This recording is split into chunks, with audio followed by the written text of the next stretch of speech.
Chapter 1, Immortal Fate. Chapter 1, Immortal Fate.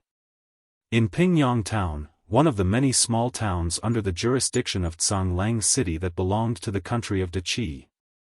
A group of cavalry gradually entered the town. The leader was clad in armor and wearing a firm and resolute expression. He was Chao Gang, one of the 5 wolf guards of Cang City. The other individual was a young man with clear, bright eyes and delicate features. He wore a green robe and exuded a strong scholarly aura. The young man's name was Su Zimo, the second young master of the Su family in Pingyang Town.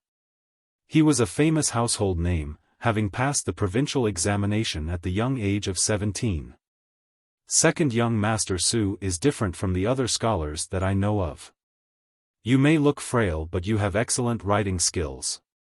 They are as good as that of my guards. Chao Gang said. Lord Chao is too generous with your praise.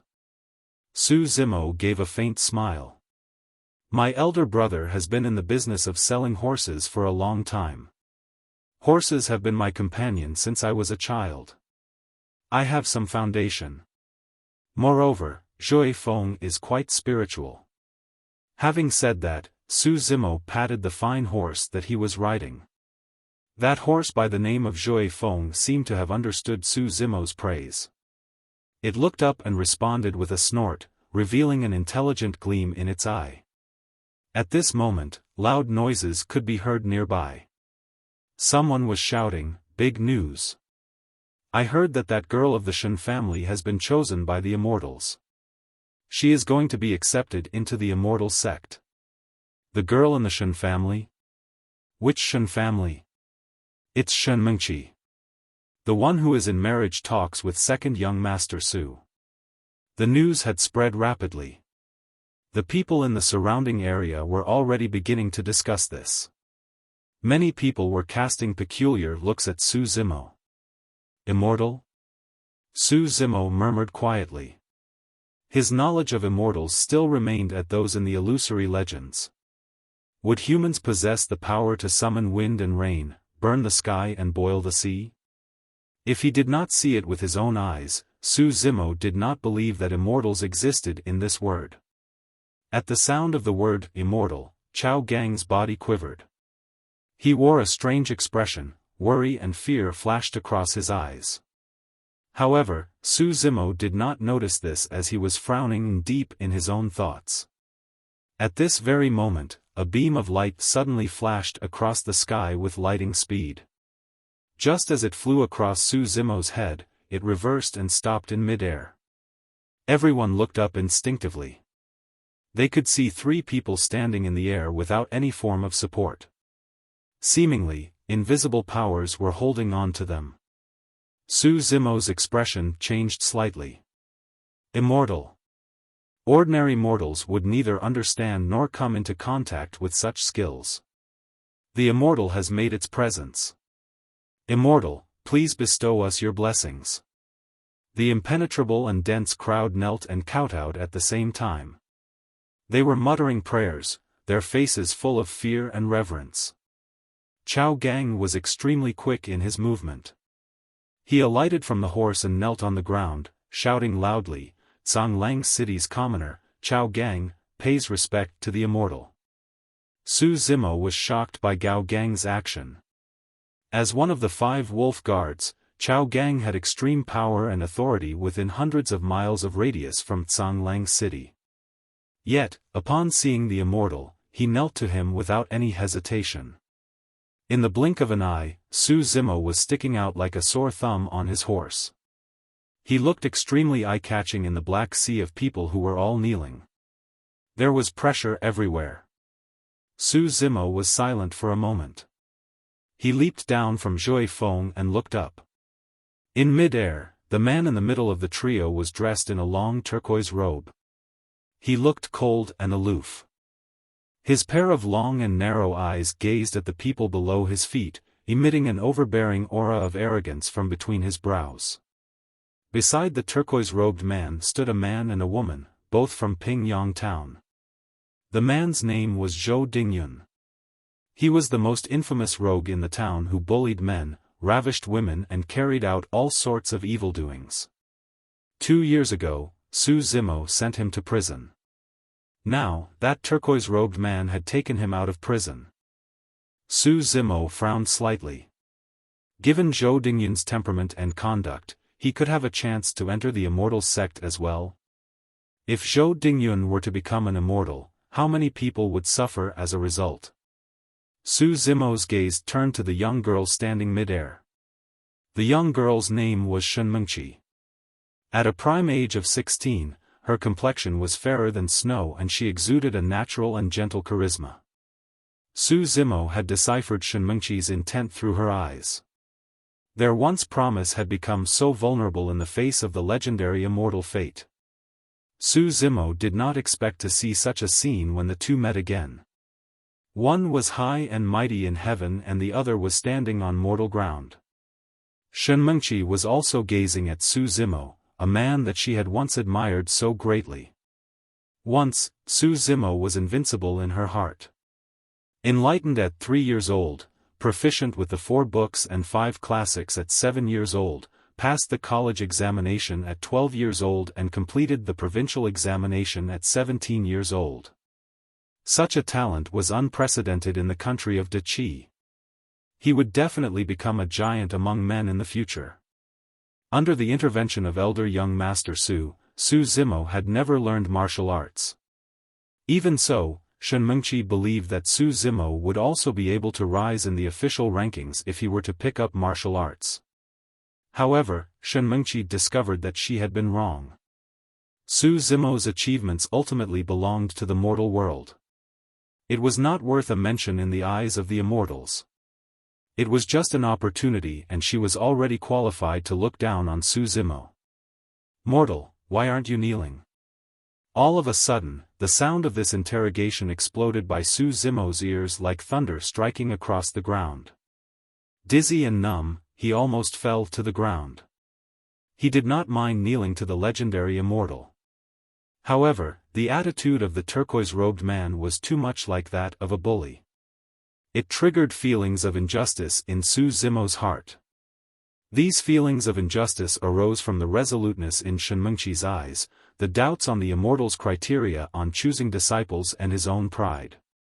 Su Zimo took a deep breath and suppressed the annoyance in his heart. He said loudly, "I have received scholarly honors all my life.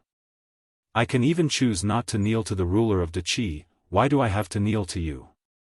The more you wanted me to kneel, the more I refused to." The so-called scholarly honors were of course Su Zimo's excuses. Shrouded by the domineering aura of the turquoise-robed man, the commoners in the surrounding were keeping mum out of fear. They dared not even lift up their head. On the other hand, Su Zimo's aura did not seem any weaker although he was confronting the immortal as an ordinary man. "True enough, you are a foolish mortal." The corners of the turquoise-robed man's mouth curled up slightly. His gaze was cold and aloof as he said calmly, "Since that is the case, from today onwards, your scholarly honors will be written off." His tone was monotonous but there was no doubt about it. The turquoise-robed man continued to say, "Whichever state that dares to accept this individual as an official will be declaring themselves as an enemy of Iridescent Cloud's palace and me, perfected Cang Lang." At the sound of the few words Iridescent Cloud's palace and perfected Cang Lang, Chao Gang, who had been kneeling, was dumbstruck. He quickly said in a quivering voice, "Perfected, be rest assured. In the country of Deqi, Su Zimo will be an inferior commoner for life." An inferior commoner for life. With just a few words, Su Zimo's destiny had been decided. There was a flash of reluctance in Shenmengqi's eyes. On the other hand, that rascal Zhou Dingyun was looking thrilled. Su Zimo looked very calm, as if this did not impact him. After a while, Su Zimo laughed and mocked himself, "If scholarly honors are so cheap, what do I need them for?" Perfected Cang Lang's long and narrow eyes gradually formed a line, beams of icy cold lights flashing in them. Su Zimo's provocation had aroused his murderous intent. At this moment, Xiaofan, who was standing beside Su Zimo, suddenly became agitated and uneasy. His hooves rubbed against the ground and he neighed continuously. Su Zimo was expressionless, but his heart jumped. Xiaofan had also behaved in this way during the few occasions that he had encountered danger in the past. It is actually a spiritual beast. Hermp, how dare he cause a ruckus in front of me? Perfected Cang Lang gave a faint yell. He stretched out his index finger and pointed it at Xiaofan lightly. There was no time to react. A flash of red light had already entered Xiaofan's body. Under the gaze of everyone, a gush of scorching flames surged out from within Xiaofang's body and engulfed Xiaofan in a matter of moments. Swoosh! This flame was strong and was actually going to engulf Su Zimo too. Su Zimo was not as weak as the typical scholar. However, he had never seen such eccentric methods. He was completely stunned and stood rooted to the ground. With Su Zimo almost engulfed by the flames, Xiaofan neighed sorrowfully and galloped away madly. Petrified, the crowd fled in all directions. Just after a few steps, Xiaofan fell to the ground listlessly. In the blink of an eye, it had been burnt into a cloud of ash. Neither the corpse nor bones was left. The entire process occurred within the moments of a few breaths. Such flame definitely did not belong to the mortal world. One could just imagine. If Xiaofan had not galloped away in time and Su Zimo were to catch on to any of the flame, his life would definitely not be spared. This is a psychic fine horse that protects its master. What a pity! Chao Gang, the wolf guard, exclaimed his regrets quietly. There was a gentle breeze. Xiaofang's ash was floating in the air and did not dissipate for a long time. It seemed to be saying goodbye to its master. Su Zimo looked at the other party dazedly, tears welling up in his eyes. His lost and distracted demeanor made one's heart ache for him. Perfected Cang Lang did not manage to kill Su Zimo on this occasion. There was a flicker of coldness in his eyes. He was having murderous intent again. Master, forget it. He is just a mortal.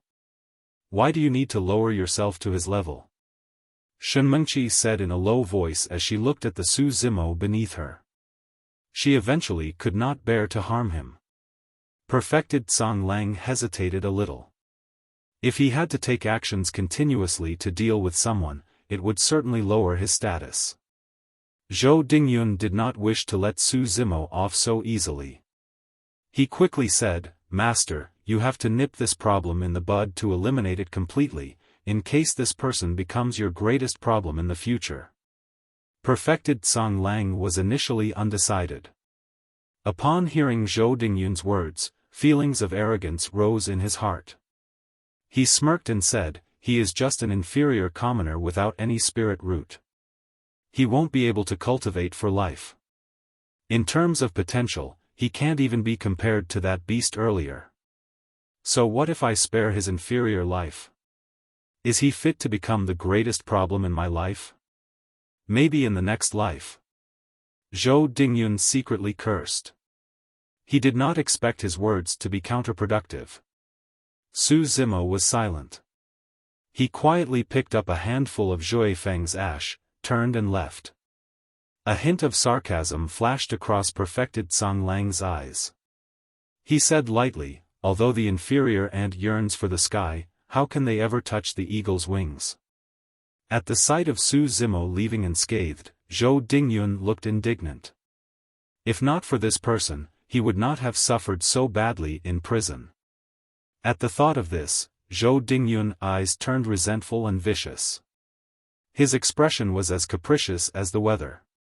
One was uncertain what he was scheming about. Looking at Su Zimo's lonely and sad silhouette, Shenmengqi quietly sighed in her heart. In less than half an hour, this man had lost everything. Perhaps he was only left with that pitiful pride. However, what was the use of that? Sai, second young master Su had lost his honors and became an inferior commoner. He is no different from a good-for-nothing now. the two young masters of the Su family. One is good in martial arts and the other a scholar. In recent years, they have the potential to rise in power and ranks. Unexpectedly, they have been dealt with such a blow. Fortunately, elder young Master Su is a Connate expert. What's the use of being a Connate expert? That Lord Chao of Tsang Lang is also a Connate expert. Didn't he also kneel in fear upon seeing the Immortal? Based on the Immortal's words, second young Master Su is not even fit to cultivate. I'm afraid he will eventually die of depression. Su Zimo lowered his head. He walked on quietly, seemingly oblivious to the discussions of the passers-by. Zimo, wait a minute. This voice was so familiar. Yet, the address was somewhat strange. Before today, the girl behind him had always addressed him intimately as Brother Zimo. Su Zimo continued to walk, without halting a step. Shenmengqi caught up with him. There were delicate beads of sweat on the tip of her nose and she was frowning slightly. Panting, she said, Zimo, have you become a fool by studying too much? What does it matter if you kneel down for a while? It doesn't matter. But I am not willing to. Su Zimo said calmly. Shenmengqi was already angry at Su Zimo for not stopping for her.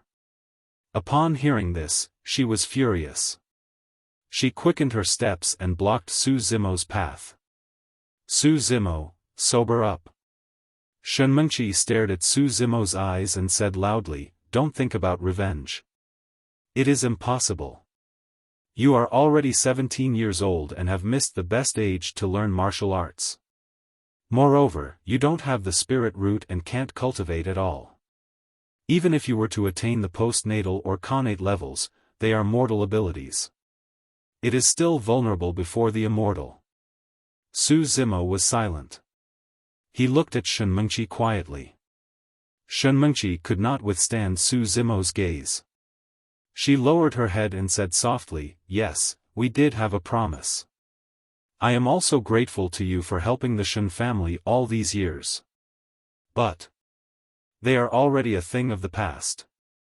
Moreover, we are people from two different worlds henceforth. Su Zimo laughed. He raised his eyebrow. Is your world so great? Shenmengqi said, Zhou Dingyun and I will be leaving Pingyang town with the perfected tomorrow. I came to bid you farewell. I don't wish to argue with you on these meaningless things. Go ahead. I am not able to send you off. We will meet again if we have fate. Su Zimo was downhearted. He walked past Shenmengqi and moved on. Just as the two rubbed shoulders with each other, he heard Shenmengqi mutter softly, our fate has come to an end. We are separated as mortals and immortals. I'm afraid, we will not see each other again. Su Zimo paused slightly in his steps. In the end, he walked away without saying another word. Chapter 2, Mysterious Lady. Chapter 2, Mysterious Lady. This came as a strong blow to Su Zimo. It had totally changed how he looked at this world. It turned out there were indeed immortals in this world.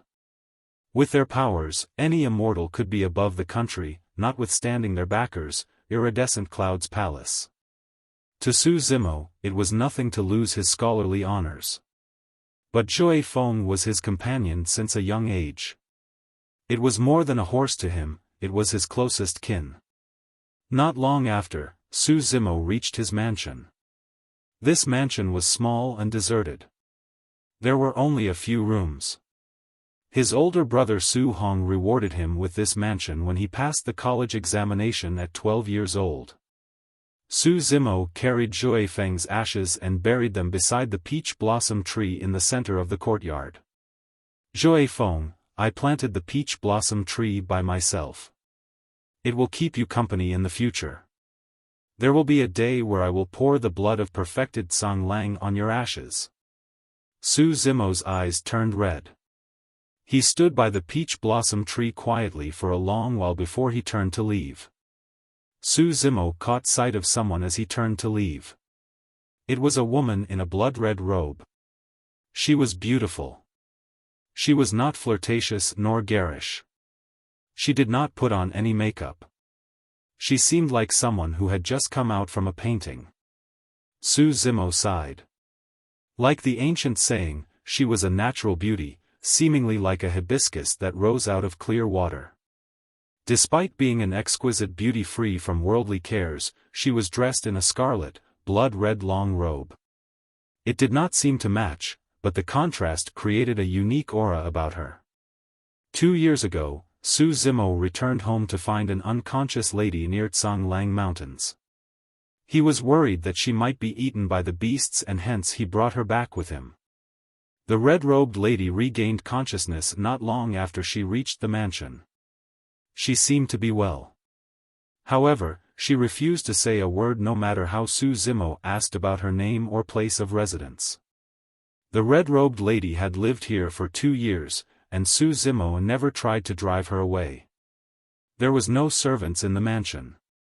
Su Zimo was not used to being waited on. He took care of his 3 meals a day by himself. To him, it was nothing to have one more person in the mansion. All he needed to do was to prepare one more serving of food. In the past 2 years, whenever Su Zimo prepared the meals, he would bring one portion to the red-robed lady. He would put the food outside her room, knock on the door and leave.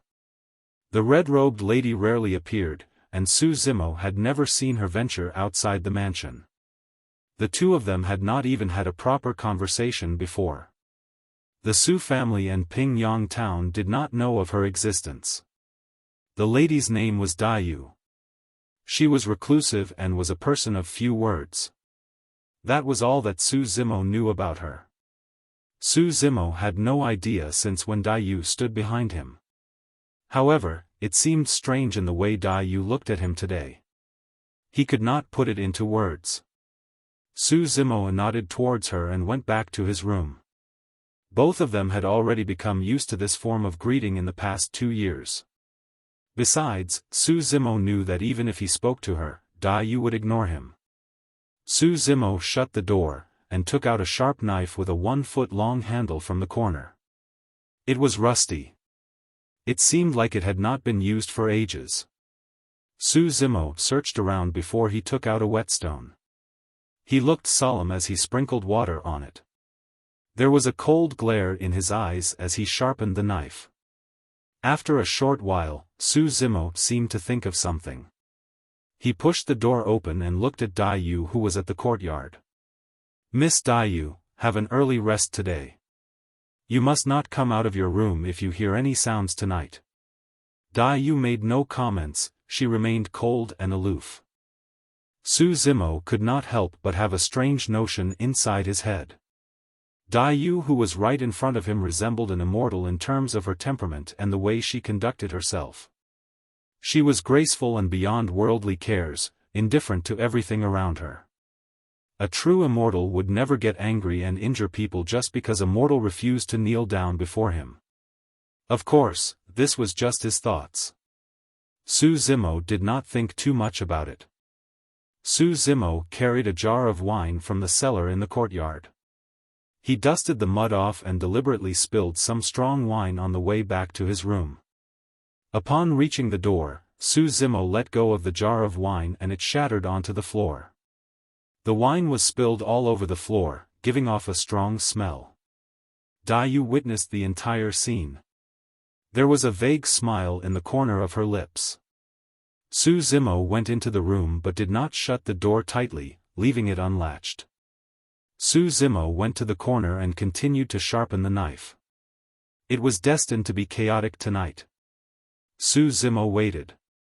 He was waiting for a person. The dark night had come. A sneaky figure trailed along the wall and slipped into Su Zimo's mansion. He made quite a large commotion when he landed on the floor. The dark figure rushed to the corner agilely. The dark figure waited for a while in the corner. The courtyard seemed quiet and there was not the slightest abnormality. The dark figure finally stood up and took out a dagger from his waist. The cold dagger glittered in the dark. Through the glitter of the dagger, one could vaguely tell that it was Zhou Dingyun who joined the Immortal sect together with Shen Mengqi. Zhou Dingyun was one who sought revenge over the smallest grievance. Initially, he was wary of the Su family and Su Zimo who had scholarly honors.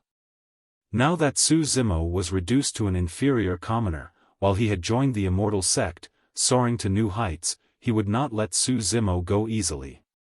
Besides, he would kill Su Zimo without anyone knowing tonight and leave Pingyang town with perfected Cang Lang tomorrow.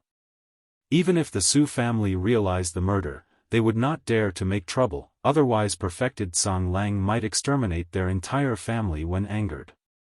Zhou Dingyun was not highly skilled except that he was strong and had physical strength. He believed that it would be easy to take down a frail scholar. He treaded carefully and smelled the fragrance of strong wine. He swept his gaze across the courtyard and noticed that there was a broken jar of wine in front of one of the rooms. Ha! Zhou Dingyun felt reassured. He grinned. Indeed, you have not suffered any setbacks before and decided to drown one's sorrows in wine. You must be dead drunk now. It is just nice. I will cut off the tendons of your hands and legs and take the time to torture you. Zhou Dingyun swaggered to the door of the room. The room was unlatched. He peeped through the door and saw that there seemed to be a person lying on the bed. But the light was weak, therefore he could not see clearly. Zhou Dingyun did not stop to think but pushed the door open with a menacing look on his face, dashing into the room. There was an even stronger smell of wine in the room. Zhou Dingyun frowned and walked stealthily toward the bed. When he was about to reach the bed, a shadow came out from behind the door like a ghost. Suddenly, there was a cold light in the dark. Zhou Dingyun had yet to react and he could feel a cool touch to his neck. It was prickly and there was a cold voice next to his ears. Move and I'll kill you. Zhou Dingyun felt a chill on his back. He had goosebumps all over his body. He might be physically strong, but Zhou Dingyun was unable to exert any strength. He knew very well that the thing that was on his neck was a sharp weapon, which could easily pierce through his throat. Who are you? Zhou Dingyun panicked, feeling as if his throat had been punctured, and warm liquid flowed down from his neck to his chest. The feeling was terrifying.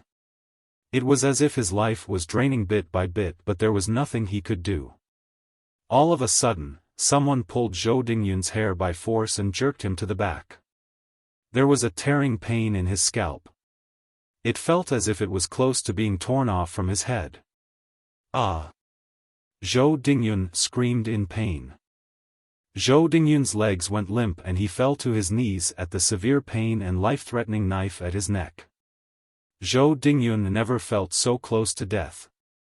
Take a look at who I am. The person behind him spoke up again. It was cold and eerie, as if the person was a ghost from hell, seeking his life. Zhou Dingyun threw his head back in an odd posture, widening his eyes to look upward. One glance at the person and Zhou Dingyun was terror-stricken. In the dark, Su Zimo did not have the scholarly aura of a scholar.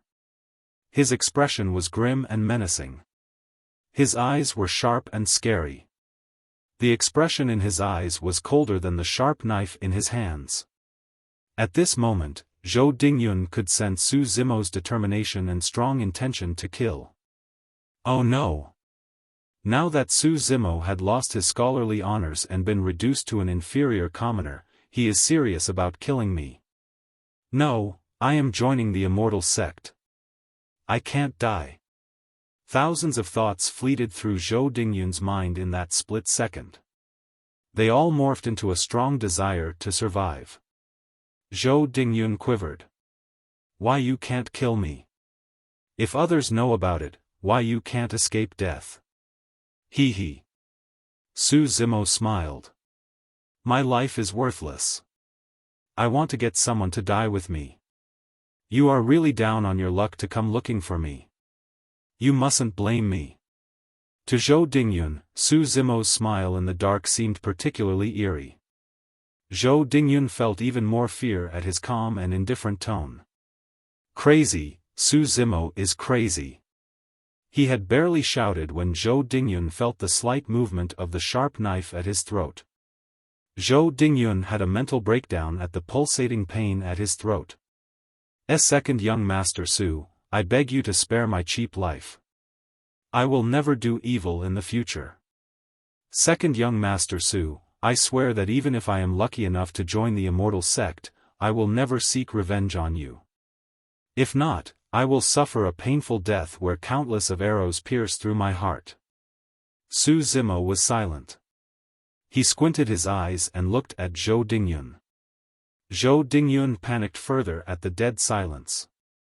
Zhou Dingyun could not tell what was on Su Zimo's mind. Time trickled by. Just when Zhou Dingyun was close to despair, the grip on his scalp was loosened and the sharp knife on his neck was being removed slowly. Scram! Su Zimo said coldly. To Zhou Dingyun, the word sounded like an immortal's voice. He felt as if he was being pardoned. He crawled and rolled, fleeing from the room. Zhou Dingyun covered the wound on his neck with his hand and ran to the courtyard, panting heavily. After the narrow escape from death, Zhou Dingyun gritted his teeth and had a malicious thought again. Su Zimo is after all a scholar. Previously he was prepared, but right now, he won't have chances of survival. There was a murderous look in Zhou Dingyun's eyes. He could not help but turn to look toward the room. Su Zimo stood at the doorway. He was clad in green clothes, with a sharp knife that had a 1-foot-long handle in his right hand. His eyes were cold, he looked like a tiger that was capable of devouring humans. There was a murderous aura about him. There was a sense of ridicule in his expression, he seemed to have seen through Zhou Dingyun. Zhou Dingyun's evil thought vanished instantly. Zhou Dingyun had no idea about how deep the wound on his neck was, and he was clueless about whether Su Zimo had any other tricks up his sleeves. No matter what, he would not take the risk again. Revenge is a dish best served cold. With that, Zhou Dingyun fled the mansion hurriedly. Chapter 3, Supreme Demon Classic. Chapter 3, Supreme Demon Classic. Su Zimo waited till Zhou Dingyun had long left before he let out a long breath, his face looking pale. The encounter was brief but dangerous. But luckily, it was as what he had predicted. Su Zimo took note of a piece of information during the conversation with Shenmengqi. She and Zhou Dingyun would leave Pingyang town with perfected Cang Lang tomorrow. Su Zimo expected that Zhou Dingyun would definitely seek revenge tonight. Su Zimo had thought of seeking help from the Su family. But in this way, other than implicating the Su family, it would not change the outcome in any way. This was because Zhou Dingyun could not be killed. He was no longer the ruffian he used to be. Instead, he was about to join the Immortal sect. If he died, perfected Cang Lang would definitely come looking for him. By then, who would be able to stop him? Su Zimo had never killed anyone before. But when the knife touched Zhou Dingyun's throat, he was not the least nervous, scared or frightened. Instead, he was slightly excited and eager to try. He did not give a damn as to what would happen tomorrow. The sky might collapse or the ground might sink. He would be able to relieve his pent-up frustrations if he killed the bully. That would be so cool. Su Zimo indeed had the murderous intent and aura. He did not disguise it. He almost could not control himself and wanted to stab him with the knife. This was the first time that Su Zimo discovered that the blood that flowed inside of him was not the scholarly blood, but more of a general in the battlefield that was used to killing, or of those brutes who believed in an eye for an eye. He might used to have scholarly honors. But he was unable to stop the evildoers. Instead it was his sharp knife that sent them away. Long years of hard study could not be compared to the sharpness of the knife. Su Zimo laughed at himself. A scholar is indeed useless. He could only do this much. Su Zimo returned to the room. He threw the knife aside, lying on the bed, but he did not sleep at all. He was worried about one thing. Given Zhou Dingyun's temperament, he would definitely return to Pingyang town after cultivation and seek revenge for what happened today. He would meet his end then. It might be a month later, or perhaps a year later or 10 years later. Nevertheless, Zhou Dingyun would definitely come back. Su Zimo knew it very well, but he had to tolerate the wicked acts of him today. That was because if he killed Zhou Dingyun, he would definitely die tomorrow. However, if he let Zhou Dingyun off, at least there was still a glimmer of hope. The glimmer of hope was that he would be able to gain the ability to fight against him before Zhou Dingyun came back after completing his cultivation. But, was that possible? What was a spirit root? Why did he not have a spirit root? Why could he not cultivate without a spirit root? Why? Su Zimo felt confused. He was curious about the Immortal sect and was bewildered about the future. Su Zimo's eyelids felt heavy and he drifted off to sleep. Su Zimo had a weird dream. In the dream, an Immortal whispered into his ears. "Do you want to cultivate?" Yes, Su Zimo would love to do that. Never before had he felt so eager to have power. Su Zimo felt that something was odd. Su Zimo was startled awake shortly after. He sat up suddenly. There was uncertainty in his eyes, and his back was drenched in cold sweat. He finally realized what was wrong. This was not a dream. Someone was really asking whether he wanted to cultivate. Su Zimo got up and opened the door, witnessing a scene that he would never forget in his entire life. There was an exquisite beauty next to the peach blossom tree in the courtyard. She was clad in a blood-red robe. She stood there with sparkling eyes, watching him quietly. The clouds seemed to have dispersed, and the moonlight was clear as water. The petals of the peach blossoms fell off the tree and the lady was standing in the midst of it. It seemed as if there were mist and clouds in the twilight. This did not look like the mortal world. "Do you want to cultivate?" Daiyu asked once again. Her voice was gentle and pleasant, seeming somewhat lazy. Su Zimo took a deep breath and gradually calmed down. He had lots of questions and doubts. But he only managed to utter a single word. "Yes." "Well, I'll teach you." Daiyu replied casually. It was as if teaching Su Zimo was a simple chore like eating or dressing. Su Zimo walked down the stone steps and stopped in front of Daiyu. He gazed into her clear, watery eyes. Daiyu was gazing at him as well. After a while, Su Zimo realized that the lady in front of him was like a mystery. He could not see through her at all. On the contrary, Su Zimo felt as if he was seen through by Daiyu, and he could not hide any secrets from her.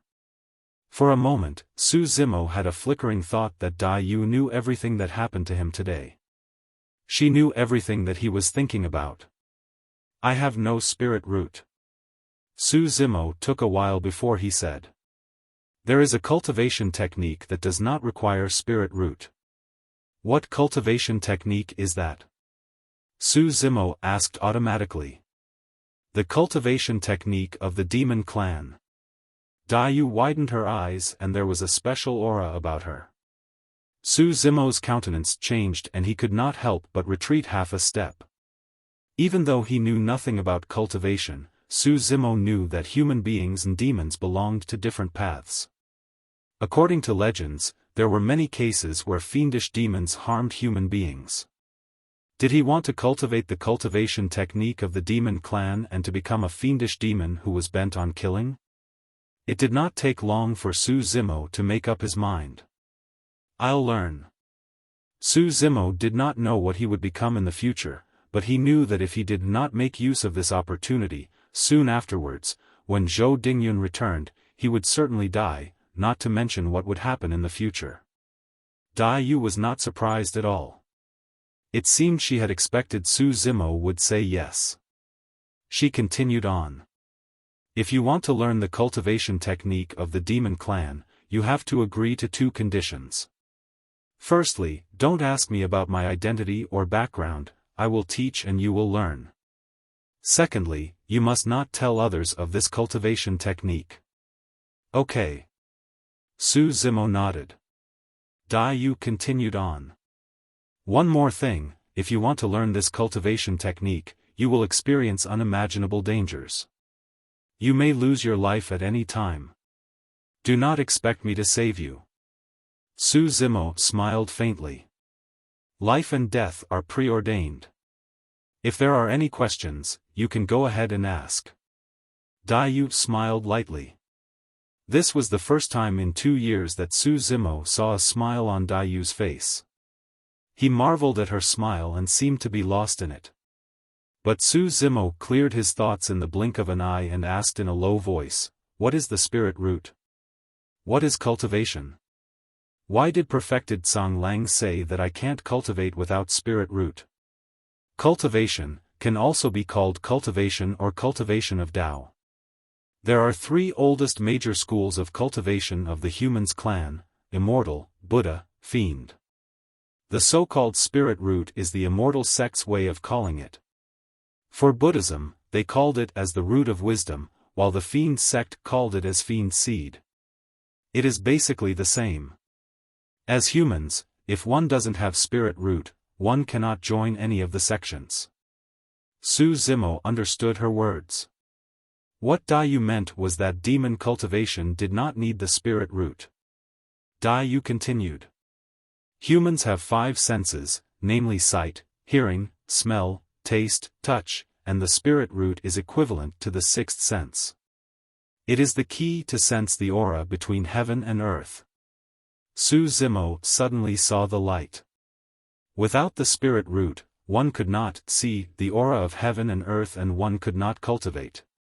Su Zimo continued to ask, are there different realms to cultivation? Which level of cultivators does perfected Cang Lang belong to?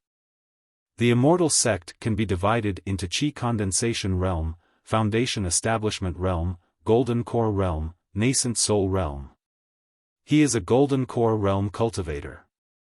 There are different realms to Demon cultivation, Immortal cultivation, Fiend cultivation and Buddha cultivation.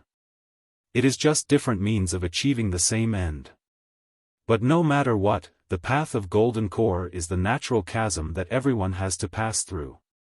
There are many cultivators, but half of them would be stuck at the path of Golden Core, with no hope of success.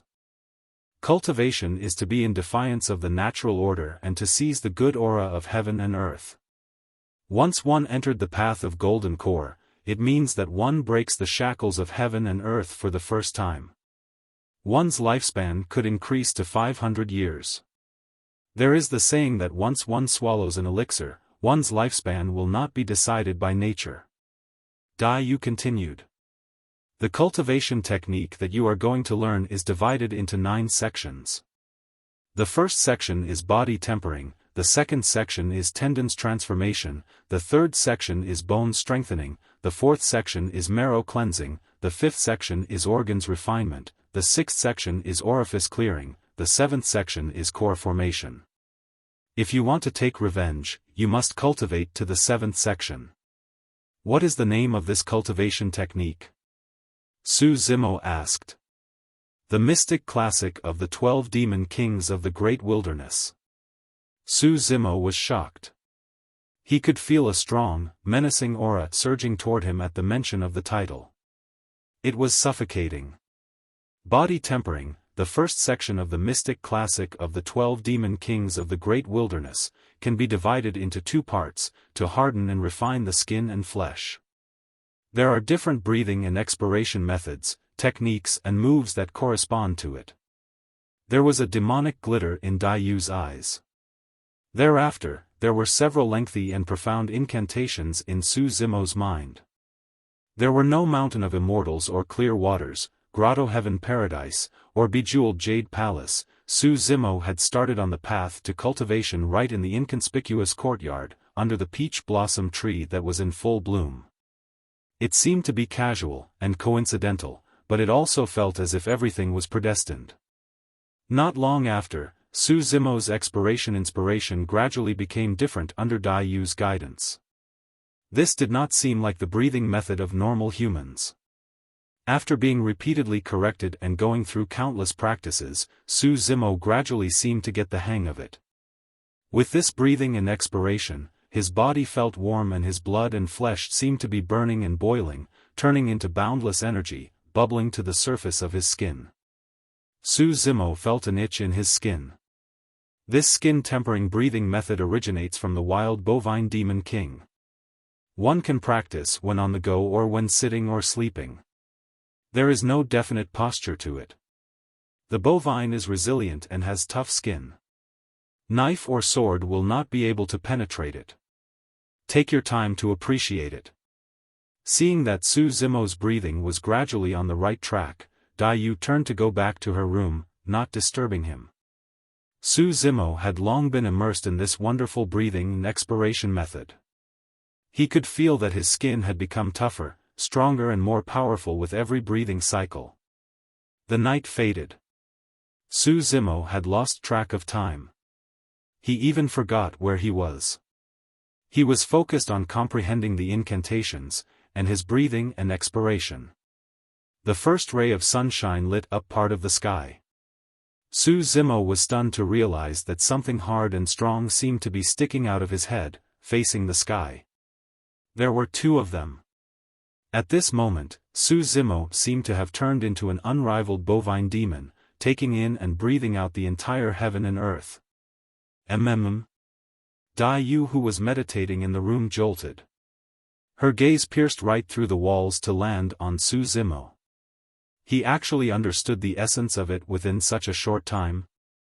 Oh, he is indeed a genius meant for demon cultivation. I have not wasted my efforts in giving him such a chance. There was a look of praise in her eyes. Although she did not make a single movement, strangely, she had ended up at the courtyard and appeared before Su Zimo. Bang! Su Zimo, who was immersed in cultivation, was hit by an external force all of a sudden. He flew to a small distance away and stopped his breathing and expiration exercise. Su Zimo got up from the ground, feeling slightly dizzy. He looked around, but there was no one in the courtyard. Su Zimo frowned as he saw Dai Yu, who stood in the distance. Are you courting death? Dai Yu hid the look of praise in her eyes, and instead spoke in a cold tone. What? Su Zimo was dazed. Dai Yu waved the sleeves of her robe and a sparkling water mirror emerged out of nowhere to appear in front of Su Zimo. Su Zimo looked dumbstruck. This was far beyond his imagination. When Su Zimo saw his own reflection in the water mirror, his surprise turned into panic. How could this be? Su Zimo was originally on the thin side. But his reflection in the water mirror was far thinner than his original build. He seemed to be emaciated. If not for the familiar facial features and the contours of the cheek, Su Zimo could not believe that the person in the water mirror was himself. No matter what kind of practice, the power will not appear out of thin air. Cultivators from the Immortal, Buddha and Fiend sects take in the aura of the heaven and earth into their bodies, while those stronger demons clan will use the essence of the sun and the moon to harden the body. You have yet to attain that realm. Therefore, whenever you breathe in and out, you are using the essence of your own blood and flesh. If this goes on, you will die in 3 days. What then? Su Zimo was startled. You will naturally have to devour flesh and blood to supplement your energy before you continue with your cultivation. At the mention of eating, Su Zimo's stomach began to growl. He felt severe pangs of hunger that almost drove him crazy. Su Zimo dashed straight to the kitchen in lightning speed. In less than a quarter of an hour, he made a clean sweep of everything edible in the kitchen and gobbled them down his stomach before he slightly eased his hunger. Su Zimo only discovered until now that he did not sleep all night. Not only did he not feel tired, instead he was energetic and full of strength. Su Zimo picked up the thin iron basin next to him and squeezed it. To his surprise, there were a few clear fingerprints on the iron basin. Pust. That powerful? Su Zimo was secretly amazed at himself. He underwent a huge change with a single night of cultivation. Su Zimo was full of confidence in the days to come. I suppose even if Zhou Dingyun comes back from the Immortal sect, I will have the capability to spar with him. At this time, Su Zimo still did not know the scariness of the mystic classic of the 12 demon kings of the great wilderness. This cultivation technique was the supreme demon classic that disrupted the balance of yin and yang, seizing the good aura of heaven and earth, changing the universe and turning the vital energy. This was something that did not belong to this world. Chapter 4, Try Bovine Style. Chapter 4, Try Bovine Style. On the second day, Su Zimo went to the market early in the morning to buy a few cattle as his food supply for the next few days. After putting them aside, Su Zimo went to Dai Yu's room, knocking on the door. "Miss Dai?" To Su Zimo's surprise, the door slowly opened at his knocking. Although the sky was bright, the room was strangely pitch dark. "Come in." Dai Yu's voice could be heard coming from the room. Su Zimo took a deep breath and stepped into the room. Su Zimo could not help but feel odd. He seemed to have passed a soft and cold water curtain into another world. Su Zimo took a look and was startled. The sight in front of him was no longer Dai Yu's room. Instead, it was much more spacious than his mansion. He stood on a green lawn and there was a wooden barrel that was slightly more than half as high as normal humans. Dai Yu sat slanted on a huge green stone, lazing around. Although she had a large blood-red robe around her, it could not hide her slim and exquisite figure. "This is..." Su Zimo opened his mouth slightly. Dai Yu had shown him a lot of incomprehensible prowess within a day. To him, it was strange and fascinating. "This is to insert the largest thing into the smallest one. You will understand when you reach a certain realm. There is no need to think too much about it right now." Dai Yu replied, leaving no room for doubt. "This is the cultivation field that I have created. You will cultivate here in the future." Dai Yu jumped down lightly from the green stone. "I will teach you 3 more styles. These are called the Tri-Bovine style. Practice it in conjunction with the breathing and expiration method. The first style is Plow Heaven Stride. Although there is only one style, it is ever-changing. It is the only way to cultivate one's leg strength." While talking, Dai Yu walked on the grass. Su Zimo widened his eyes and concentrated on what she was doing, staring at every step and movement of Dai Yu, for fear that he would miss the details.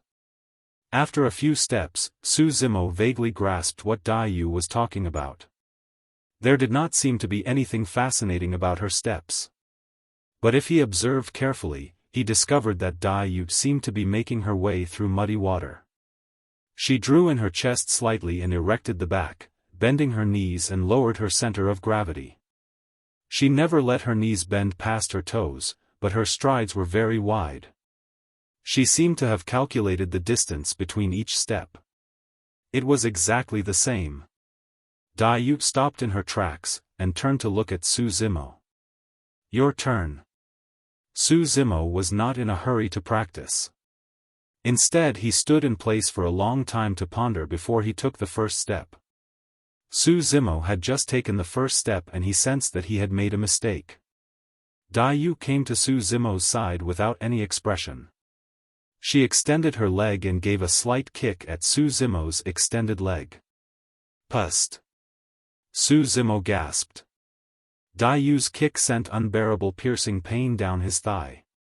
He felt as if someone poked his legs mercilessly with needles. "Hold this position, continue." Dai Yu's indifferent voice could be heard in the room.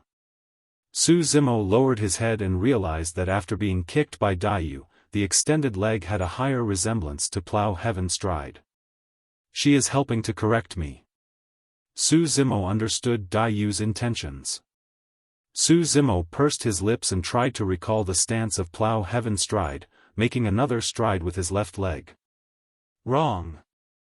The sole of the foot had just touched the ground and Daiyu's voice could be heard again, followed by a piercing pain on Su Zimo's left leg. Su Zimo automatically corrected his stances under the stimulation of the pain in his leg. Su Zimo took a breather before taking another stride with his right leg. Wrong. He could feel the familiar sting again. Wrong. Stinging pain. He continued to practice and was being corrected over and over again. In the end, Su Zimo could not even feel his legs. It was numb from Daiyu's constant kicks. Su Zimo clenched his teeth, drenched in perspiration. His only thought was that he had to keep walking. Time passed by without him knowing. Finally, he no longer heard the word wrong being hollered at him. It sounded like a nightmare to him. Su Zimo also realized that he had begun to understand the crux of plow heaven stride. Don't you remember what I taught you last night? Su Zimo suddenly saw the light with Daiyu's reminder. He began to use the breathing and expiration method that he learned yesterday night as he practiced plow heaven stride. At the beginning, Su Zimo could not apply both of them together. He could not breathe properly after making a stride. But with the passage of time, Su Zimo gradually found a way to use the breathing method together with the plow heaven stride. In fact, this breathing method coexisted with the plow heaven stride. Su Zimo went faster and faster, and he no longer felt numbness in his legs. His flesh and blood seemed to be burning, and he had infinite strength in his legs. His strides became wider as well. He did not make any movement, but he was able to move 5 feet wide in a stride. Su Zimo was thrilled to know that he was learning it correctly. But Su Zimo could vaguely feel that his plow heaven stride seemed to be lacking something. Su Zimo automatically looked toward Daiyu, who sat slanted on the green stone. Daiyu had a look of disdain on her face, her eyes cynical and morose. Su Zimo thought to himself, I am very skilled at using the breathing and expiration method with plow heaven stride. Why does she still look down on me? Su Zimo felt angry, hence he deliberately practiced the plow heaven stride, circling the green stone, moving about in front of Daiyu. Daiyu sneered after a short while. Do you intend to train yourself to become an ox? This stride is meant to plow the heaven, it is not for you to plow the land. Su Zimo was startled. He stopped in his tracks. Daiyu floated down the green stone and went outside. She said coldly, when you can understand the profound meaning of plow heaven, you will then be able to master the essence of this set of footwork. Su Zimo finally realized what was missing in his plow heaven stride. His every stride was supposed to plow a ravine out of the heaven. How much boldness and vigor would one need to do that? Although he was skilled in this footwork, he lacked the vigor and boldness. Therefore, he could only be reduced to the cattle that plowed the land. Plow heaven, plow heaven. Su Zimo kept pondering over it, and he gradually saw the light. Daiyu walked out of the room to the courtyard, with a faint smile on her face. Gone was the harsh and cold attitude that she displayed in front of Su Zimo. He could achieve this with 1 day and 1 night of cultivation. He seems to be slightly better than me back then.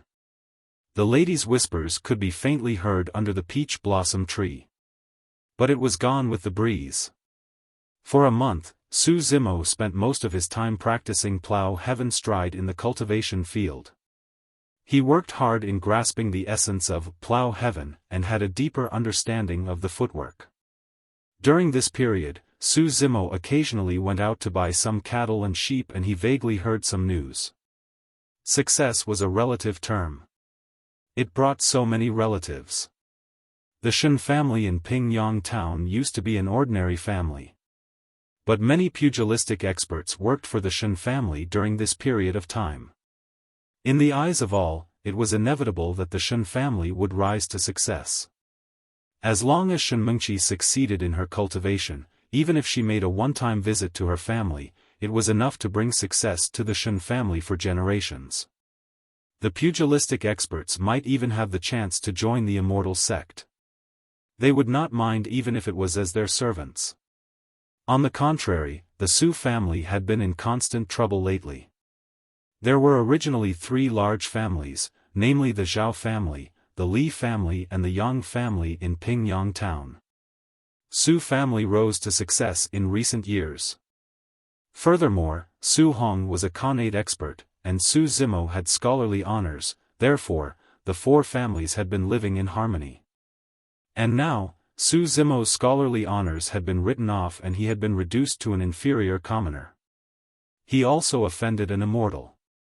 The 3 families got restless and could not wait to take over the Su family's business in Pingyang town, and there had been several conflicts and clashes between them.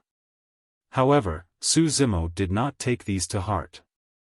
There was Uncle Zheng to take charge in the Su family, as well as Lu Yu and other postnatal experts to help out. The most important thing was that his older brother was not at Pingyang town now. When he was back, given his swift and harsh style, he would be able to suppress those evildoers. This day, Dai Yu came up to Su Zimo and said, "I will teach you the other 2 styles. Afterward, you can practice the 3 styles together." Dai Yu paused for a while before continuing. Most of the styles in the mystic classic of the 12 demon kings of the great wilderness are killing techniques. The next 2 styles are meant for killing. Bear that in mind. First style, Bovine's moon gazing. Dai Yu took a step forward, that was the stance of plow heaven stride. She then leaned forward, her arms suddenly outstretched from the abdomen. She clenched her fists, with her index finger slightly raised. She dabbed her finger and shifted slightly upward. At this moment, Dai Yu seemed to have disappeared right in front of Su Zimo. In replacement was a domineering bovine demon with its horns upraised. Dai Yu's arms were the horns. The clenched fists with the raised joint of her index finger was the pointed part of the horn. Plow heaven stride is the foundation for Bovine's moon gazing. Get into the plow heaven stride stance, and exert force at the waist and abdomen, in the meantime throw out your fists. You must be able to charge toward the top as well as to do an upward thrust.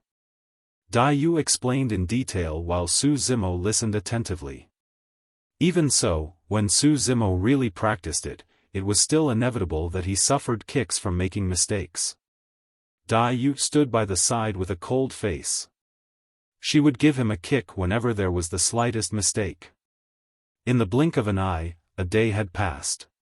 Su Zimo was starving. He rushed to slaughter a cow. He prepared a wok and began to boil a pot of delicious beef.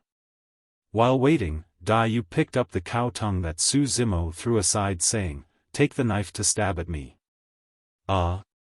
Su Zimo was startled.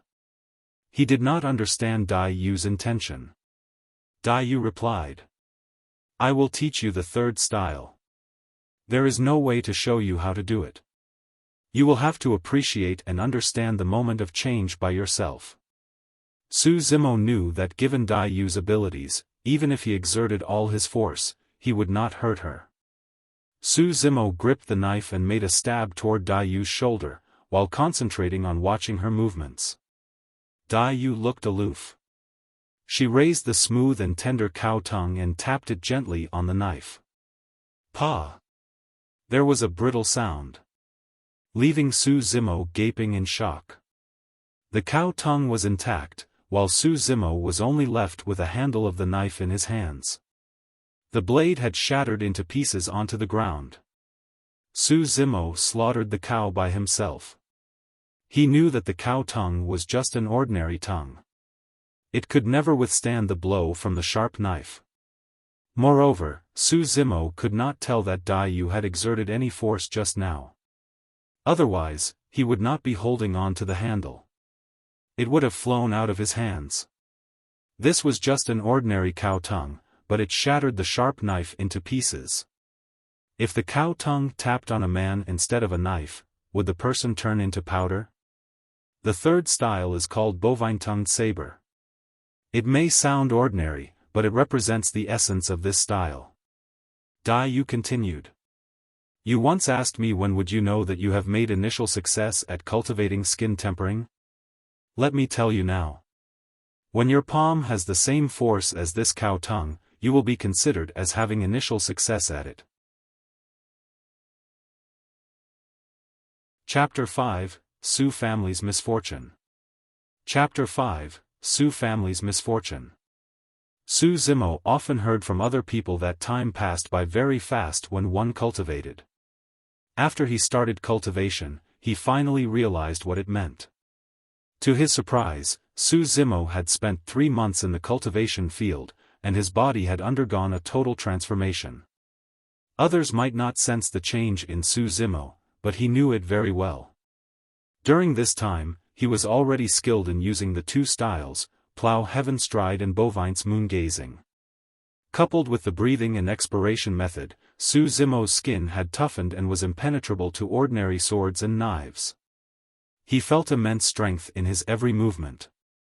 The only thing that Su Zimo was distressed about was the bovine-tongued saber. He could not get the gist of it. At the cultivation field, Su Zimo took a deep breath, drew in his chest slightly and straightened his back. He took a step forward with his left foot, getting into the stance of Plow Heaven Stride. Originally, when Su Zimo stood there without moving, he looked like a frail scholar. But when he took a step forward, there was a drastic change in his aura. It was as if he had the whole sky under his foot. At the same time, Su Zimo exerted force at his waist and abdomen, punching his fists forward, pointing and thrusting upward. He seemed to let out a mooing sound similar to bovines. It was deep and powerful, startling other people. When executing Plow Heaven Stride and Bovine's Moon Gazing, it was natural and unforced. Coupled with the breathing and expiration method, it made them even more powerful. Dai Yu, who sat on the green stone, saw this scene and nodded secretly. After executing Bovine's Moon Gazing, Su Zimo continued by opening his fists and giving a harsh slap. The 3rd style, Bovine-tongued saber. Pa! The palm made a loud cracking sound in the air. Su Zimo sighed, shaking his head. There was still something off about it.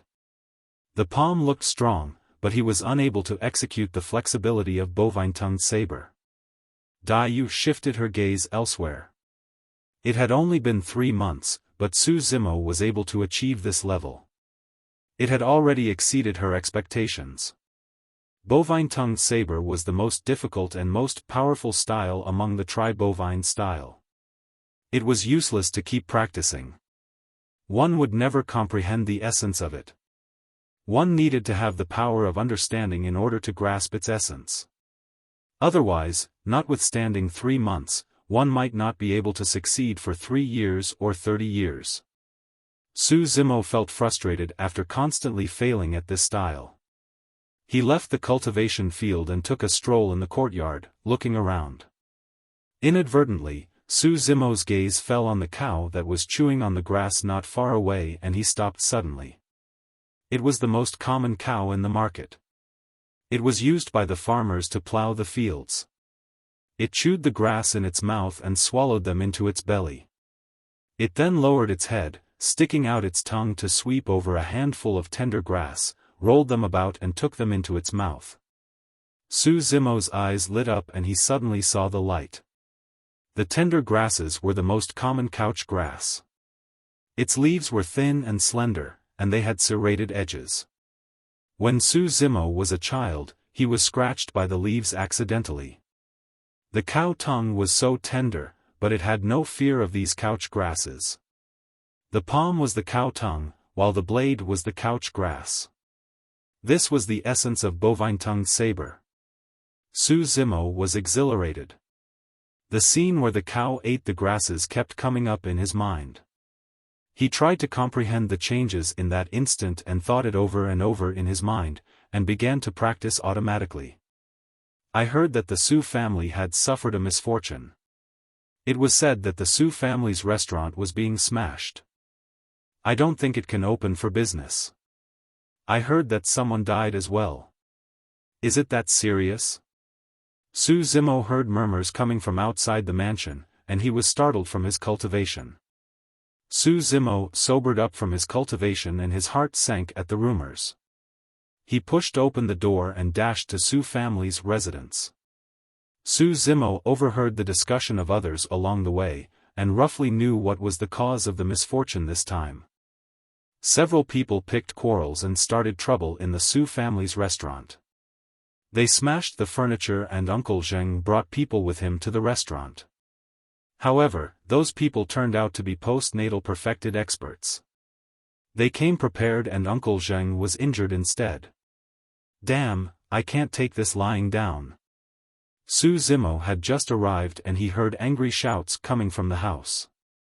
He was Yu Qihua. He was one of the guards at Su family, and he had a fiery temper. Everyone in the house was Su Zimo's trusted men. Su Zimo lost his parents when he was 2 years old. Uncle Zheng and others had been with the Su family for the longest time and they were very fond of him. In the beginning, it was these few people who helped his older brother to gain a foothold in Pingyang town.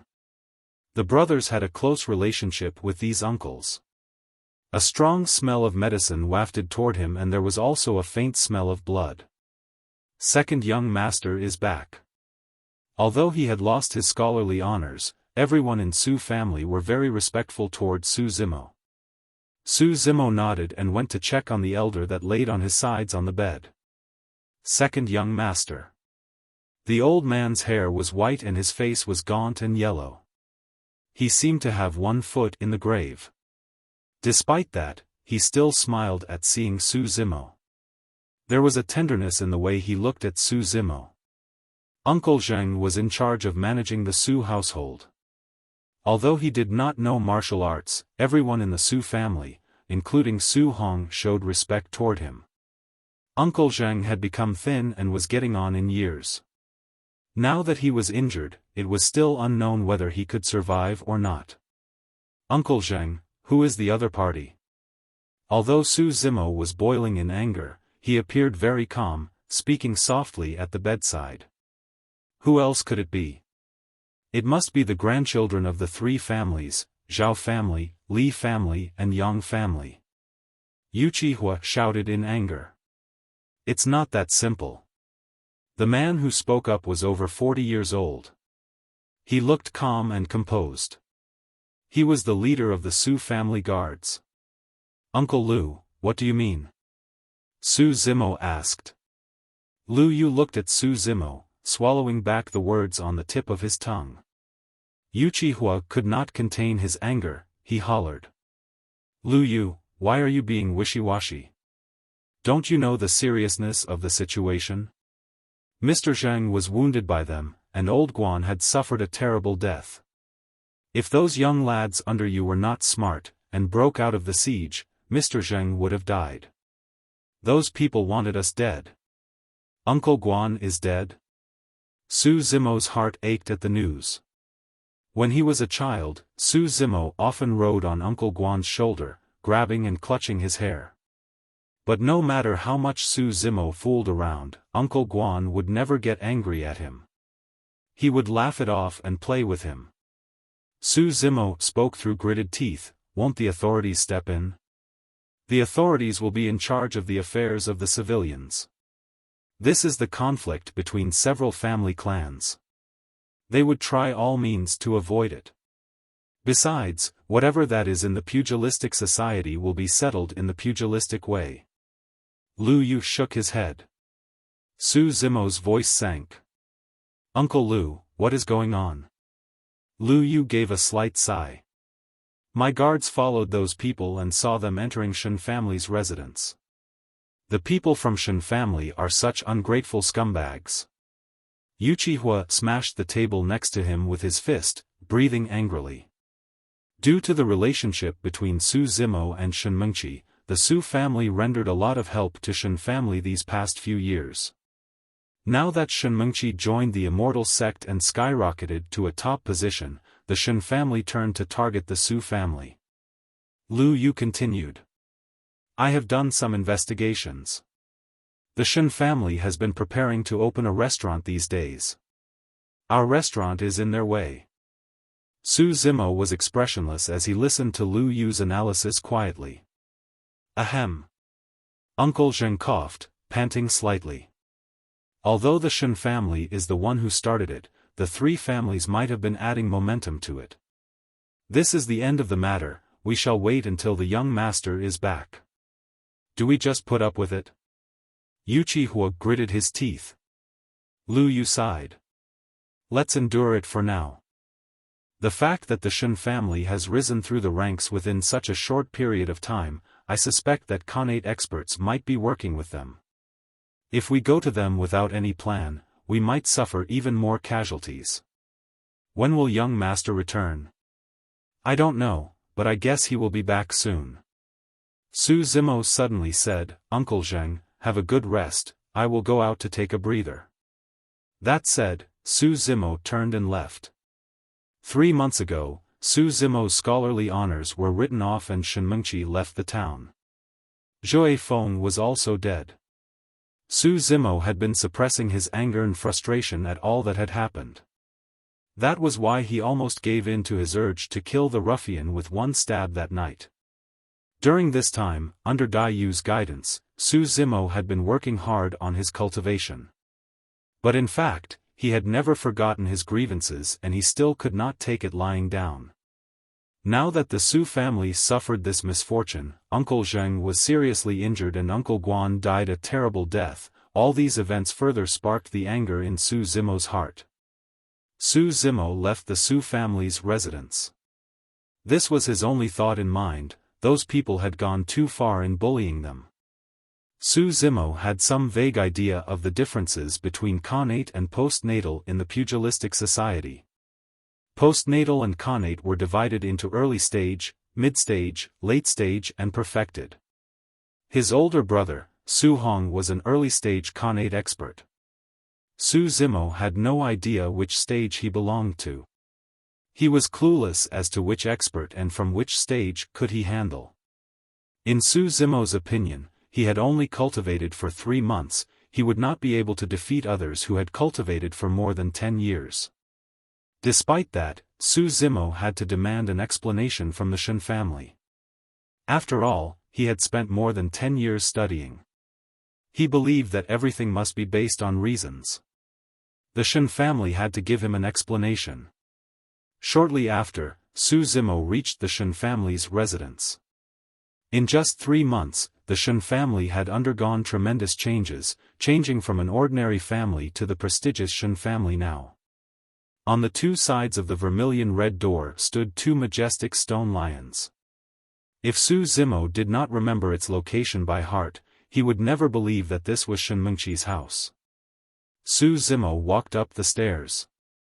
He did not bother to knock, but pushed the door open. At this moment, many people were gathered at Shen family's residence. They were happily drinking, laughing and chatting with each other. Now that Su Zimo suddenly barged into the residence, the crowd in the courtyard slowly dispersed. Many of them stopped whatever they were doing, staring at Su Zimo with a grim expression on their faces. These people seemed wild and uncultivated, looking ferocious. Their cold and flashing weapons were placed by the side. One of them had sharp eyes and recognized Su Zimo, speaking in a peculiar tone. Oh, isn't this second young Master Su, the successful candidate in the Imperial Provincial Examination in country of Deqi? Why do you have the time to grace Shen family's residence? You must not have known. Second young Master Su's scholarly honors had been written off. Right now, he is a big idler. The ruffians of the pugilistic society ridiculed Su Zimo one after another. They stared at him with obvious evil intentions, and they hit their weapons against each other to send sparks flying, creating the piercing sounds of metal clashing against each other. If he was just an ordinary scholar, he would have gone limp in his legs at the current situation, where he was surrounded by menacing ruffians. However, Su Zimo maintained the same expression, and he even moved to stand in the center of the courtyard. Back then, when Su Zimo had yet to start cultivating, he was brave enough to confront perfected Cang Lang at the unjust treatment. Right now, the ruffians in front of him were worlds apart from perfected golden core. They did not exude the same vigor and aura like him. There was no way that he would be scared of them. Su Zimo maintained a calm expression while his eyes swept across the courtyard, speaking calmly, "I want to see Shen Nan."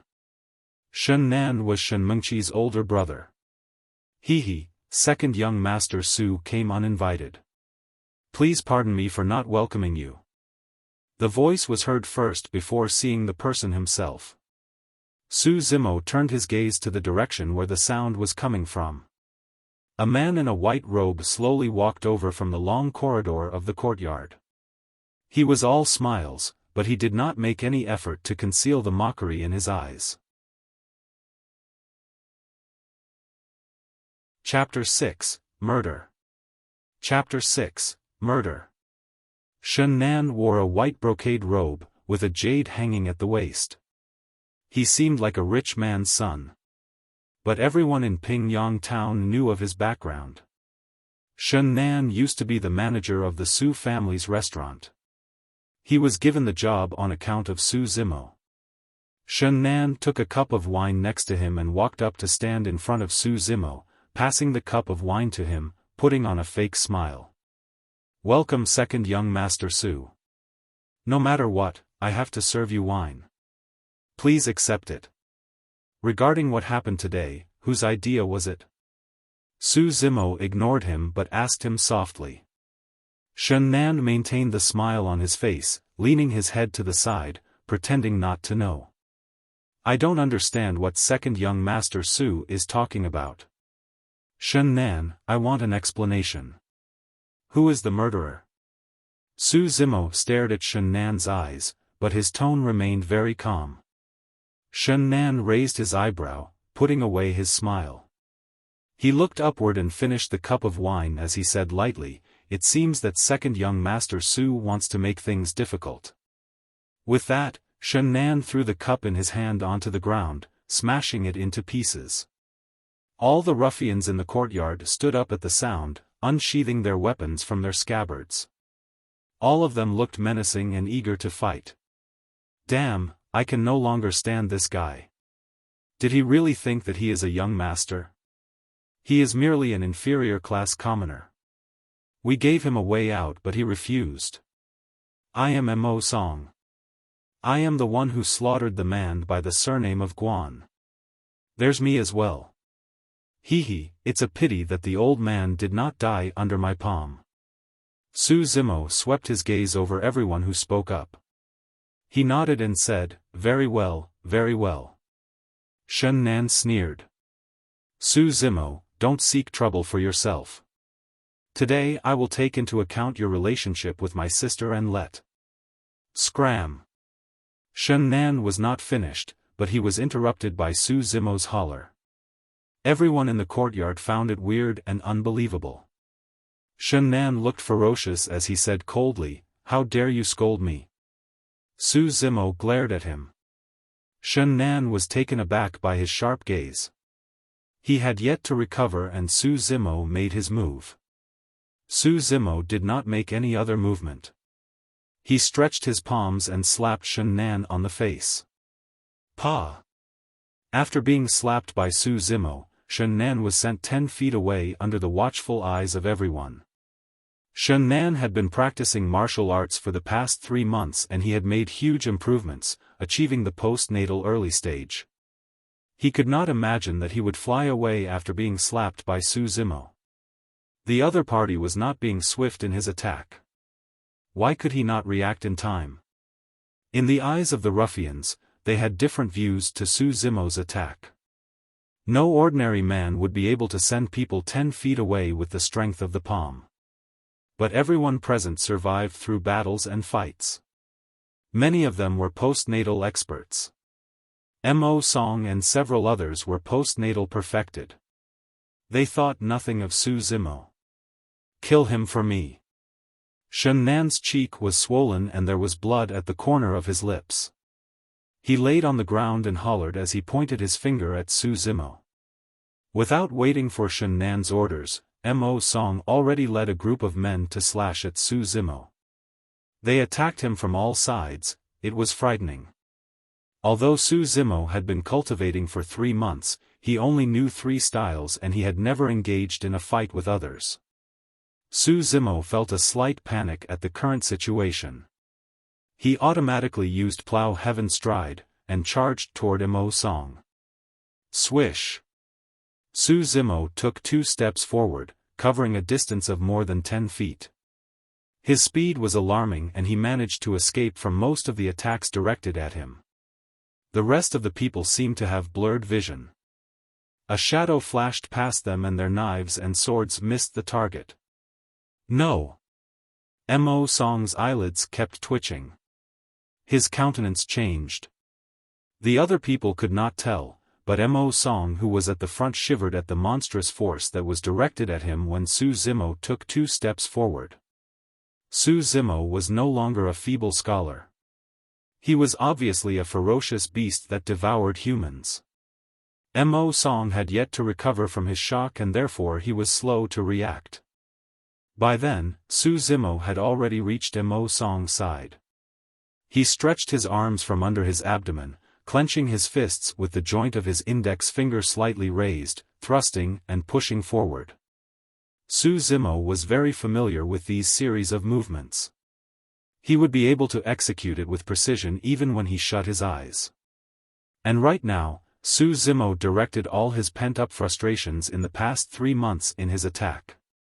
Poof! Everyone turned silent. Mo Song had an odd expression on his face. He lowered his head slowly and realized there were 2 bloody hollows as huge as bowls in his chest. 2 muscular arms were protruding from the hollows. The blood was gone from Mo Song's face. He slanted his head and died on the spot. In the eyes of the other people, the 2 sides had only sparred with each other for a single round.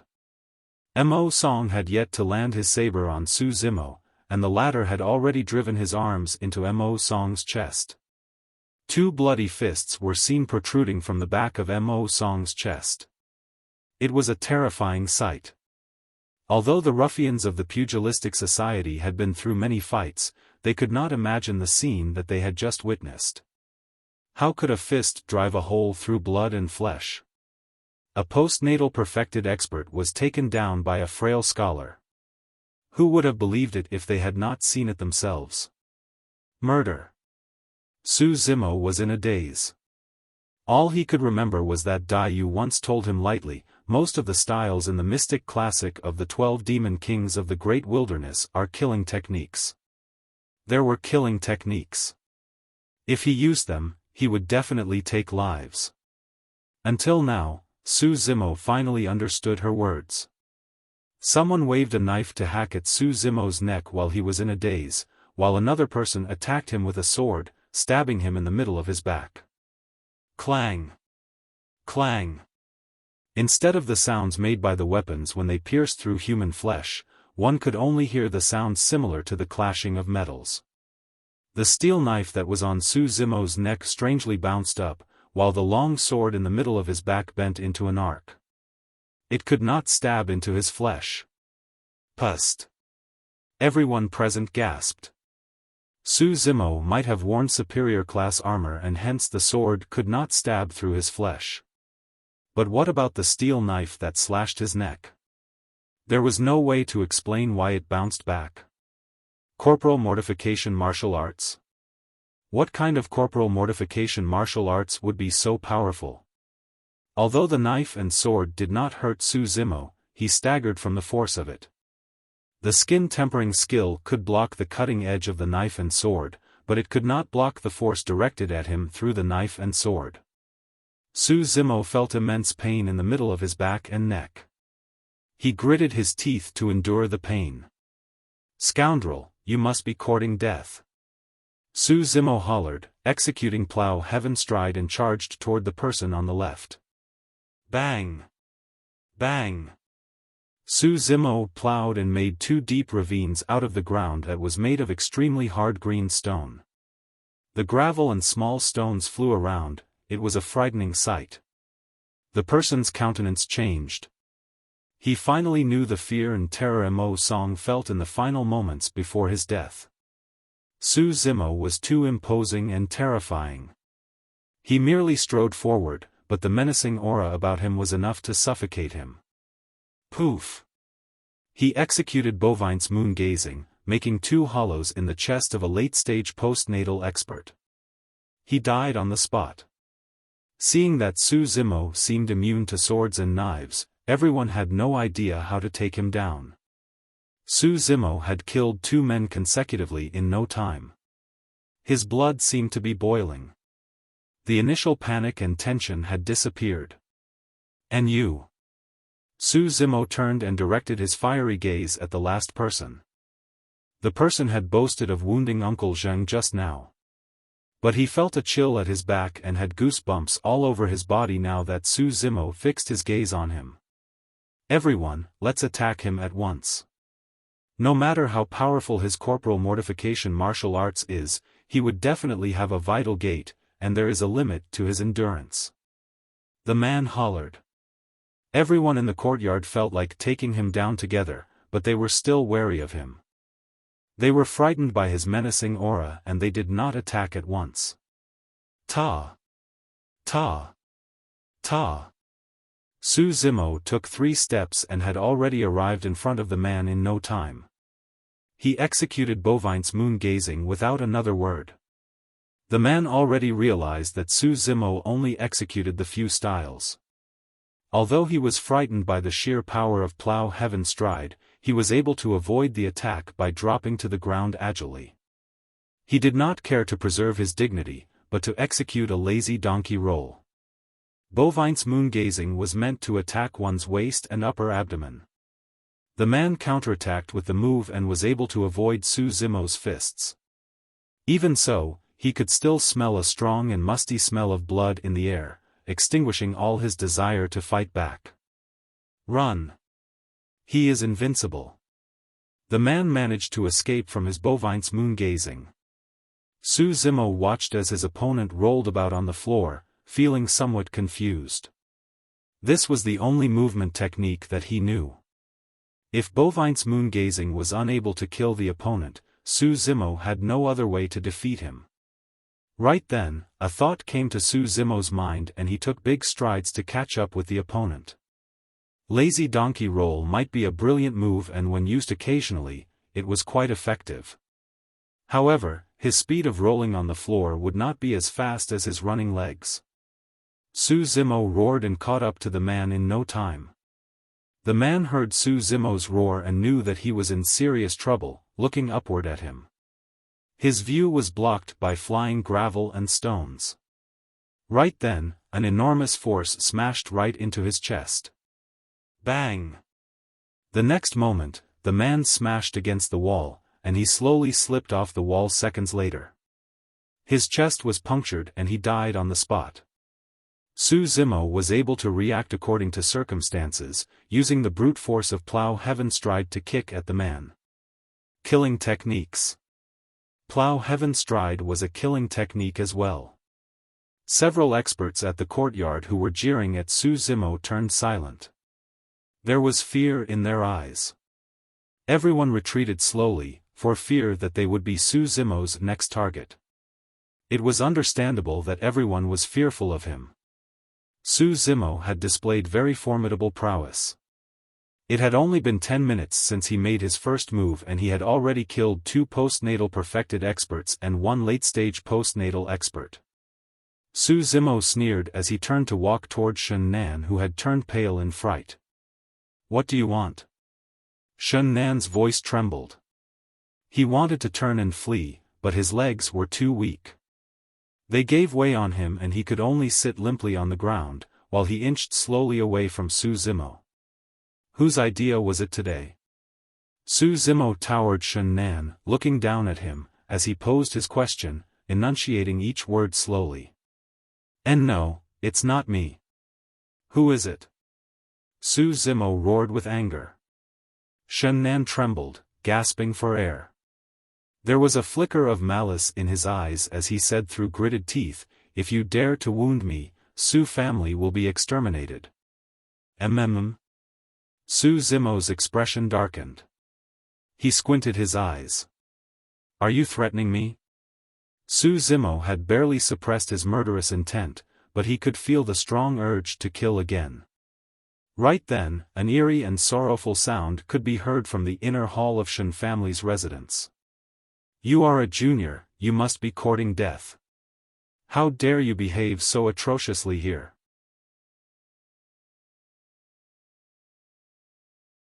Chapter 7, Connate Expert. Chapter 7, Connate Expert.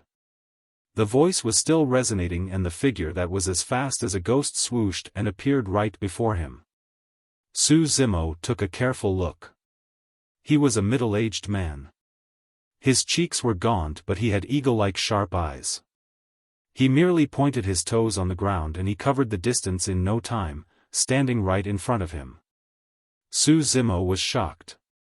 The middle-aged man was much stronger than the crowd in the courtyard in terms of his movement technique and aura. Connate Expert. Buzz. The middle-aged man hid his hand behind his back. He suddenly stretched out his hand and it was accompanied by a clear buzzing sound of the sword. A cold longsword stabbed toward Su Zimo's face. The tip of the sword trembled like a flexible poisonous snake, giving out tongue-lashing sounds. It was disturbing. The sword had yet to reach him, but a gush of cold air blew against his face. Su Zimo felt slight pain on his face. Su Zimo realized that given the strength and toughness of his skin right now, he could never stop this sword. The power of the Connate Expert was enough to threaten his life. After all, Su Zimo barely had any fighting experience. He lost his focus just now and missed the chance to make the first strike. Even if Su Zimo executed Bovine's moon-gazing to withstand the force from the sword, his head would already be pierced through by his sword. Retreat. Su Zimo had no time to think. He executed Plow Heaven Stride and retreated quickly. Humph. The middle-aged man sneered loudly, increasing his speed and his sword followed Su Zimo right on his heels. There was no way that Su Zimo could escape from his advancing sword. The tip of the sword was within distances of Su Zimo's face. The situation was very dangerous for Su Zimo. Su Zimo could only see the glitter of the sword in front of him. His eyes hurt and he could not help but shed tears. Right then, there was a look of malice in the middle-aged man's eyes. "Oh no, there is the wall right behind me." Su Zimo's heart sank. The courtyard of the Shen family's residence might be spacious, but there was a boundary as well. Both parties were advancing and retreating in a superior speed and in the blink of an eye, Su Zimo had been forced to retreat to the wall. There was no way to retreat. Even if Su Zimo used brute force to break the wall, there would be a moment of delay. The middle-aged man was able to slash Su Zimo with his sword in that single moment. "Stop!" A figure suddenly barged in from the door, carrying a steel saber in his hand. The figure yelled and charged aggressively towards the middle-aged man. "It's Uncle Lu." Although Su Zimo could not afford the slightest distraction to check the person who arrived, he could tell from the voice the identity of the person. The middle-aged man took a glance and sneered. Lu Yu was only a postnatal perfected. Even if he was a Connate expert, he would not be able to save Su Zimo. There was only a stone's throw distance away between the long sword and Su Zimo. "It's too late, he will die for sure."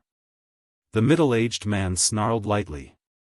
His expression turned cold as he charged forward with his sword. In this moment of life and death, Su Zimo suddenly calmed down, there was not the least bit of panic in his eyes. He was unexpectedly calm and his senses became sharper than usual. Su Zimo knew very well that he was the only one who was capable of saving himself. Faced with the advancing sword, Su Zimo closed his eyes instead and the scene of cattle grazing grass in the cultivation field flashed in his mind. Su Zimo raised his palm automatically and rested it on the body of the advancing sword. Rap, hit, pull. Bovine-tongued saber, the most powerful style among the tri-bovine style. Pa! A crisp sound that was as loud as thunder resonated in the courtyard of Shen family's residence. The next moment, everyone froze on the spot. There were confusion, doubt, and disbelief in their eyes. The long sword in the middle-aged man's hands was shattered into multiple fragments. He was left with nothing but the hilt of the sword. The fragments scattered onto the ground. There was a strange brilliance about them. The middle-aged man opened his mouth, his pupil constricted suddenly, as he looked at Su Zimo, who was not far from him. He did not advance, instead he retreated a few steps and looked wary. Su Zimo opened his eyes, panting slightly. He looked somewhat confused. Had he survived? Moments ago, Su Zimo finally realized what death felt like. Until now, Su Zimo still felt that everything was surreal. There was a breeze in the air. Su Zimo's back was drenched in perspiration. He was so terrified that he broke out in cold sweats. "Hurry, let's go." Right then, Su Zimo could hear Lu Yu's voice by his ear. Lu Yu pulled him by the arm and he automatically followed Lu Yu to run out of Shen family's residence. Apart from everyone present in the Shen family's residence, Su Zimo himself was unable to recover himself. He was in a state of confusion as he hung his head and ran with Uncle Lu. Along the way, Lu Yu kept looking at Su Zimo. Before this, not long after Su Zimo left Su family's residence, Uncle Zheng told him that second young master looked odd. He was worried that he might go to the Shen family's residence to demand an explanation, and he ordered Lu Yu to protect him. By the time he reached Shen family's residence, he already saw the middle-aged man attacking Su Zimo. Lu Yu had good eyesight, he could tell that the man was a Connate expert. He did not understand why Su Zimo, a feeble scholar, provoked a Connate expert. The situation was critical and he had no time to think. All he could do was to make the first move to save Su Zimo. However, the scene that Lu Yu saw thereafter was a huge shock to him. Lu Yu's eyes kept lingering on Su Zimo's palm. He had lots of doubts and he wondered what was going on. Could it be that second young master put on an armor-like glove? But even so, how much power would he need to shatter the long sword of the Connate expert to pieces? The most puzzling thing was that he could not tell that Su Zimo had been practicing martial arts. In fact, he seemed thinner than before. Weird. Lu Yu had an idea and decided to test Su Zimo. He released his grip on Su Zimo, and increased his speed. Su Zimo hung his head, looking absent-minded. He seemed to be deep in his thoughts, but he followed right behind Lu Yu automatically. Lu Yu and Su Zimo reached Su family's residence in no time. There were beads of perspiration on Lu Yu's forehead and he was breathing heavily, but he could not hide the surprise in his eyes. He sped up thrice consecutively on the way back. To the end he had already reached his limit, but Su Zimo was still following closely behind. The most scary thing was that Su Zimo was breathing like usual, and he did not seem as if he was tired or exhausted. It was obvious that he still had a lot of energy. Su Zimo had finally recovered himself upon reaching Su family's residence. Actually, Su Zimo was just as shocked as everyone. Although Su Zimo could tell more or less that the mystic classic of the 12 demon kings of the great wilderness was extraordinary, he did not expect that he would have such power after cultivating for merely 3 months. Su Zimo looked at his palm. There was no injuries. Success. Su Zimo had mastered Bovine-tongued saber during the life and death moment just now. Su Zimo was overjoyed and thought of sharing the news with Dai Yu later and to show off to her. But then, Su Zimo seemed to sense something and he looked up to see that Lu Yu was staring at him with an odd expression. "What is wrong, Uncle Lu?" Su Zimo asked. Lu Yu said in a low voice, "Nothing, go on in. You should rest in your room, I will look for you later." Su Zimo nodded. Lu Yu sent Su Zimo away and went directly to Uncle Zheng's room, telling everything that he saw at Shen family's residence to him. Everyone in the room was surprised. If not for the fact that it was Lu Yu who told them, no one would believe it. Could it be that second young master is a Connate expert? Wuxia asked. Lu Yu shook his head. People who practiced martial arts would have significant changes in their physique. For instance, the temple will bulge and the knuckles will be bigger. There will be calluses on the hands and one will have a strong physique. But I don't see these changes in second young master. He does not have any calluses and he has long fingers. It doesn't seem as if he has used a weapon before.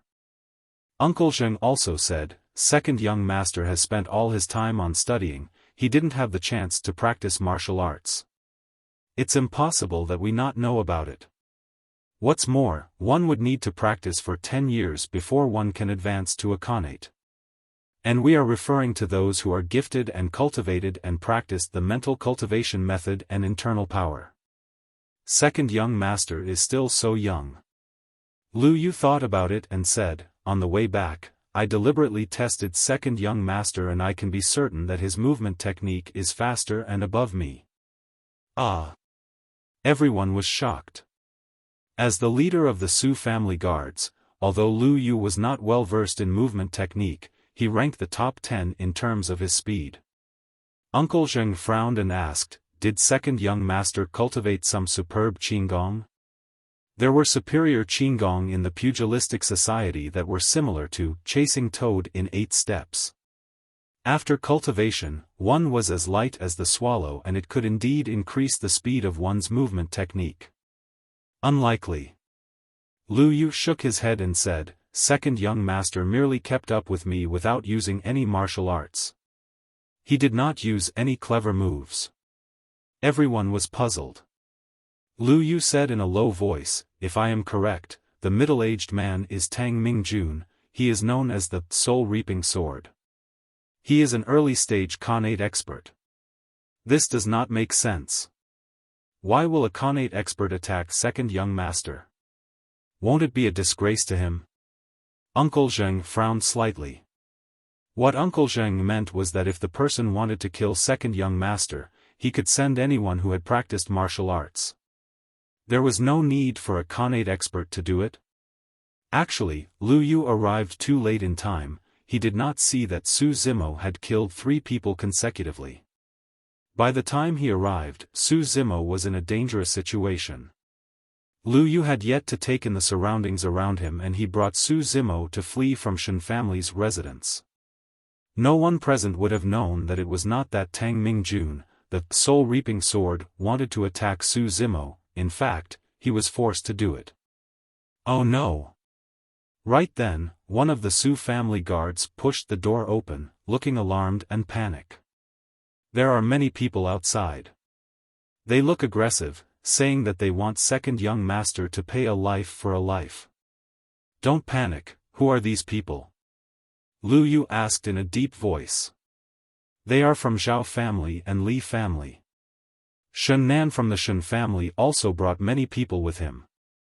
The Su family guard swallowed with difficulty before he replied, breathing heavily. A life for a life? Uncle Zheng spoke softly, deep in his thoughts. If according to what Lu Yu said, Su Zimo did not kill anyone in the Shen family, why would they demand him to pay a life for a life? Damn, this is a clear provocation. How could second young master kill someone? I will go out to meet them. Wuxia was riled up. He stood up and dashed outside. Wait. Uncle Zheng coughed before he said softly, help me out. Mr. Zheng, you must not move about so as not to aggravate your injuries. Lu Yu hurried to stop him. Uncle Zheng shook his head. His attitude was firm. He who comes is surely ill-intentioned. Now that young master is not around, I have to take a look no matter what. The few of them from the Su family went out to take a look and their hearts sank. There were hundreds of people outside the residence. All of them looked menacing and most of them were postnatal pugilistic experts. 3 of them were early-stage Connate experts. Tang Mingjun was one of them. Given Su family's manpower and capabilities now, if they did not deal with this properly, all of them might end up dead.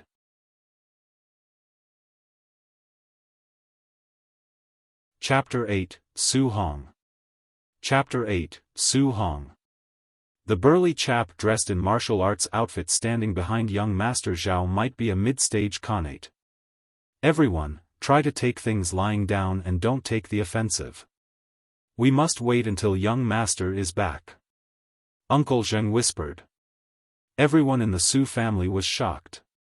Mid-stage Connate. Lu Yu whispered. The man looks unfamiliar, he might not belong to Pingyang town. Be on your guard. Where is Su Zimo? Get him to come out. Shen Nan covered his swollen face and shouted angrily. Lu Yu stepped forward, and said in a deep voice with cupped fists. What's with the crowd? Why do you want to look for second young master? A young man in a brocade robe who was one of the leading men held a folding fan in his hands and smiled. A life for a life. It's right and unalterable. Second young master Su had to pay for killing people. The person was Zhao Yu, young master Zhao. He was a postnatal perfected, he was well known in Pingyang town. The person next to him was Li Yuanmao, young master Li. To hell with you. Yu Qihua pointed to Zhao Yu, ranting out loud. If you insist to pay a life for a life, you must do so first. You have taken Brother Guan's life. Uncle Zheng had a severe cough, gasping for breath. What proof do you have that second young master has taken 3 lives? Ha! Shen Nan grinned hideously. Old man, everyone in Shen family witnessed how Su Zimo killed them. With that, the people from Shen family edged to the front carrying the corpses of Mo Song and the rest. Although they were dead, they did not shut their eyes. There were terror and fear in their eyes. It went to show that they were greatly shocked moments before their deaths. Lu Yu and the rest were taken aback when they saw the corpses. It was too ruthless. The chests of 2 of them seemed to have been pierced through by weapons that were as thick as arms, while the chest of the other person collapsed and his bones were shattered. Uncle Zheng swept his gaze over them, remaining calm as he shook his head. He who has a mind to beat his dog will easily find his stick. Everyone in Pingyang town knows that second young master is a scholar, how can he possibly kill these 3 postnatal experts? Enough of your nonsense. Zhao Yu spread out his paper fan, saying coldly, if the Su family doesn't hand Su Zimo over, all of you will have to die today. I am the one who killed them. At this time, a voice came from outside the crowd, and everyone turned toward the sound. A green-robed scholar strode up with big steps, his head high and chest out. It was Su Zimo. Su Zimo stood in front of everyone from the Su family, displaying no fear at the hundreds of people in front of him, giving a loud shout.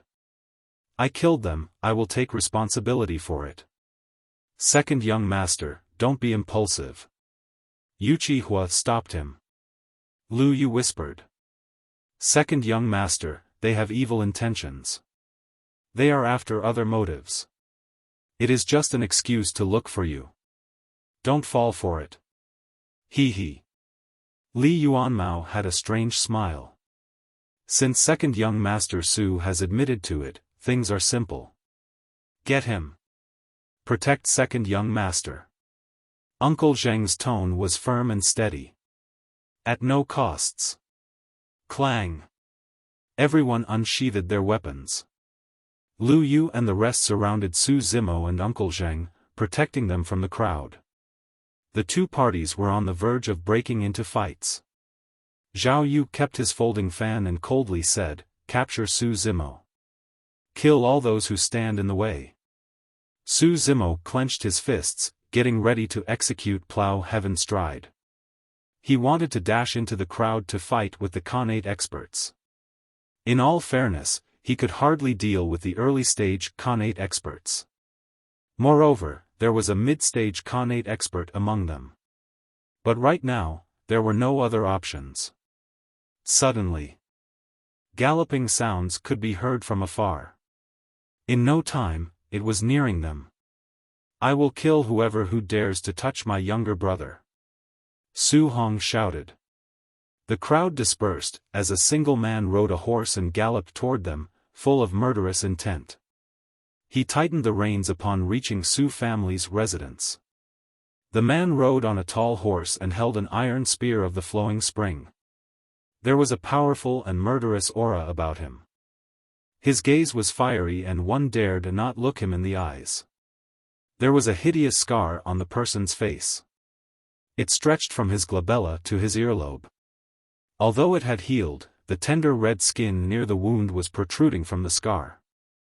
It looked frightening and the person looked even more vicious with it. Su Hong, young Master Su. Everyone in the Su family was glad to see him. They could not conceal their joy at seeing him. Zhao Yu, Li Yuanmao, have the two of you matured? How dare you seek trouble at the Su family? Su Hong did not get off the horse. Instead, he sat on the horse, looking down on the two of them, his tone icy cold. Huh, so it's young Master Su. You have come at the right time. I have been waiting for you for a long time. Zhao Yu smiled, he seemed to have come prepared. The burly chap who stood behind Zhao Yu was dressed in martial arts outfit. His eyes were cold and he carried a thick saber on his back. He shouted, I heard that young master is an early-stage Connate expert at 30 years old. You are a giant among men. It's my pleasure to meet you today. Shall we exchange blows to learn from each other?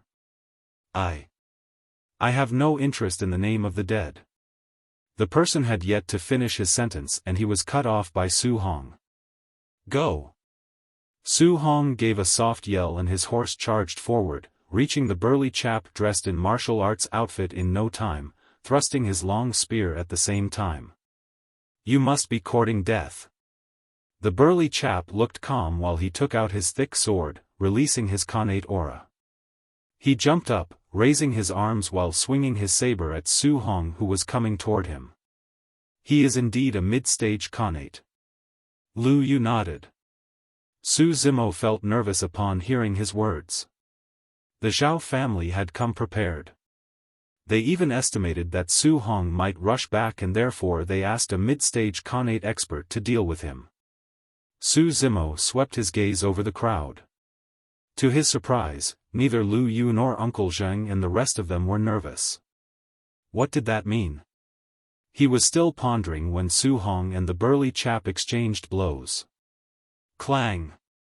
The thick saber of the burly chap landed heavily on the iron spear of the flowing spring, sparks came flying. The force was so huge that the horse that Su Hong was riding was forced to a stop. Ha! Su Hong laughed. He flicked the iron spear of the flowing spring. It gave off a buzzing tremor, followed by a stunning force that bounced the thick saber away. The burly chap's countenance changed. Poof! Blood was splattered all over the floor. The burly chap was sent flying by Su Hong's spear, landing on the long street, his blood staining the ground. You pretended that you are of a lower level, why you are late. The burly chap had yet to finish his sentence, but blood kept surging in his mouth. It was obvious that he would not get to live past tomorrow. Everyone was shocked. Nobody expected that they had only exchanged blows for one round and a mid-stage Connate expert would be killed by a single thrust of Su Hong's spear. The most terrifying thing was what the burly chap said moments before he died. Although he did not finish his sentence, everyone present could guess what he meant. Late-stage Connate. All these years, people in the Pingyang town had underestimated Su Hong's abilities. Hurry, let's go. The Connate experts of the Zhao family, Li family and Shen family reacted quickly by protecting their masters and fleeing from the scene. All the pugilistic experts were frightened by the aura of a single man. They fled hurriedly, having no intention to stay for another second. Su Hong sneered, making no move to chase them. He got down from the horse, nodding at Su Zimo before he said, back to the residence. Inner hall of Su family's residence. Su Hong sat in the middle like the master of the house, as Lu Yu gave a report on what happened in Pingyang town these past few months. He would nod occasionally as he listened to him. Su Zimo sat at the side, with his head lowered, keeping silent. Before this, his older brother never allowed him to enter the inner hall and he never participated in such meetings. After Lu Yu was done with his report, Su Hong's gaze landed on Su Zimo. He asked in a deep voice, "Did you really kill the 3 postnatal experts from Shen family?" "Yes." Su Zimo hesitated slightly before he admitted it. Bang! Initially, Su Hong was seated on a chair, but then he stood up suddenly, placing his feet on the ground, letting off a loud sound. He reached Su Zimo in no time and he punched in his direction. This happened too quickly, everyone in the inner hall, let alone Su Zimo, could react in time. Su Zimo was startled. He had yet to recover from his shock and he automatically stretched out his palm, landing on Su Hong's fist. Rap, hit, and he was about to execute Bovine-tongued saber. But right then, Su Zimo remembered the scene when he shattered the long sword of the Connate expert at Shen family's residence. The power of Bovine-tongued saber had just been executed and Su Zimo stopped in mid-tracks. Bang! There was a loud sound as the palm and fist clashed with each other. The chair that Su Zimo was sitting on broke into pieces. Su Zimo lost his balance under the impact of the strike. He was about to sit back on the floor when he released the power of Plow Heaven Stride automatically. Su Zimo sank and it seemed as if his entire body was lying flat on the ground. However, his legs did not move a single inch and he was rooted into the ground. Su Zimo exerted strength at his waist and legs at the same time and stood up. His move was really brilliant and everyone in the inner hall could not help but be amazed. There was a sparkle in Su Hong's eyes, he kept nodding as he smiled. Good, good, you have done a good job by killing them. Su Zimo knew that his older brother was testing him just now. Right at the moment when the palm and fist collided, he could feel that his older brother had cut back on the force exerted.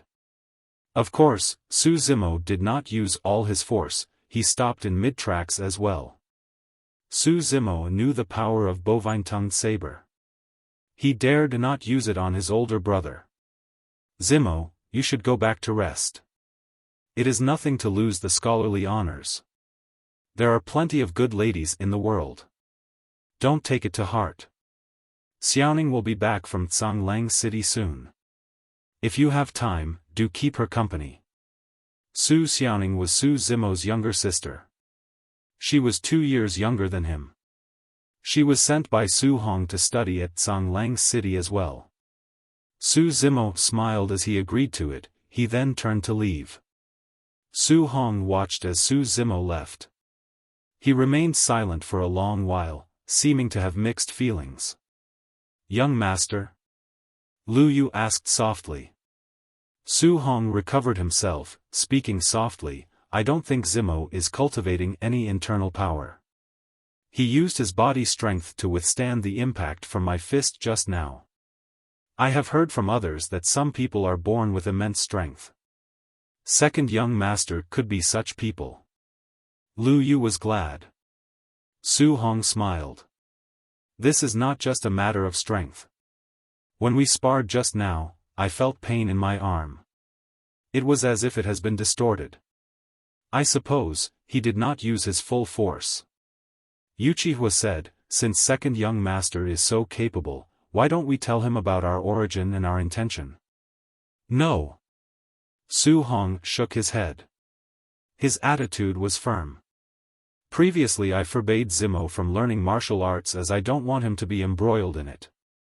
I don't intend to live but nothing must happen to Zimo and Xiaoning. This is final. I will hear no more about it. Uncle Zheng sighed. I watched second young master as he grew up. Given his intelligence, I am afraid he has already discovered something amiss.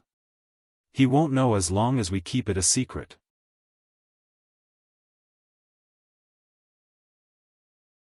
Chapter 9, Body Tempering Sutra. Chapter 9, Body Tempering Sutra. The Su family came to Pingyang town 15 years ago.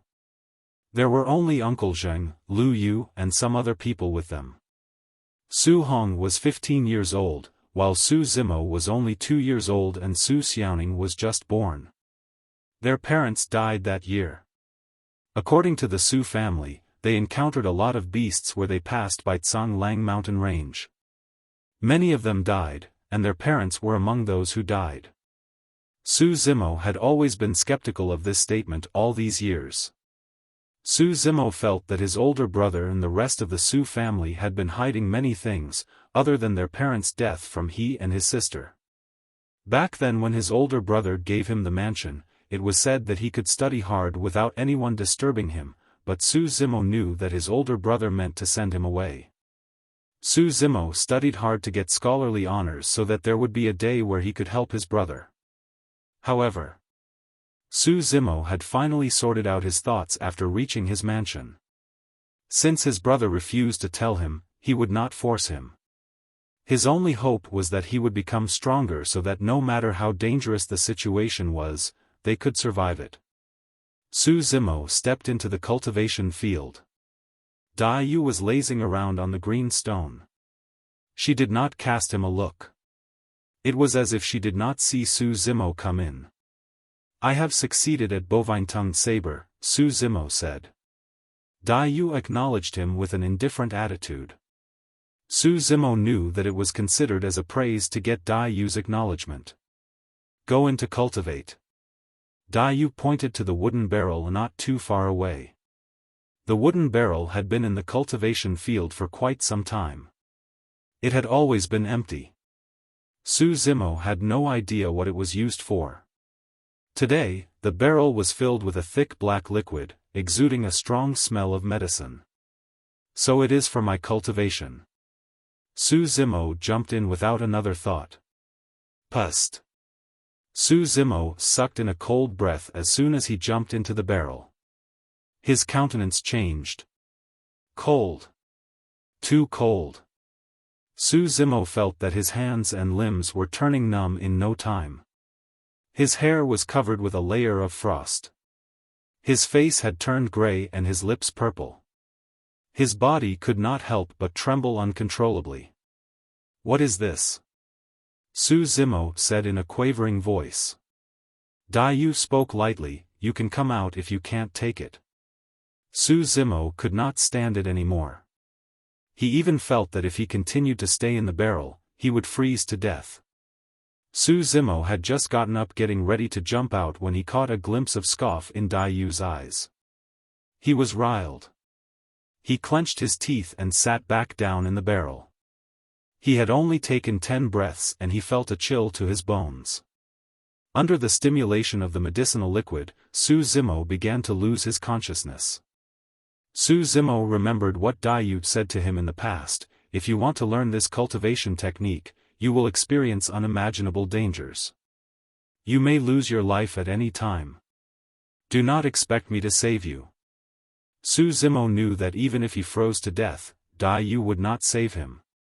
Su Zimo shut his eyes, trying to ignore the coldness that he felt. He used the breathing and expiration method of skin tempering and began to breathe slowly. All of a sudden, there were a few mysterious and lengthy sutra in Su Zimo's mind and he could hear Dai Yu's voice. There is in fact only one sutra in body tempering. Since you have no foundation, hence I divided it into 2 parts, skin tempering and flesh tempering. What you saw just now is the sutra for flesh tempering. From today onward, you will combine both of them when you cultivate. The breathing method of flesh tempering originates from Rock Bear Demon King. The flesh of the bear is thick and sturdy. It is slow but powerful. It has the power to erect its neck, strengthen its upper limb, come out from its cave with full force, and to fight the tiger majestically. Combine the 2 methods of breathing and it will be the body tempering sutra. Dai Yu explained while she taught Su Zimo the breathing and expiration method.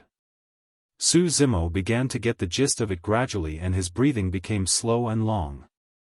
With each breathing and expiration, the essence of the medicinal liquid in the wooden barrel would rush into his body through the pores on his skin, supplementing the skin and nourishing the blood and flesh.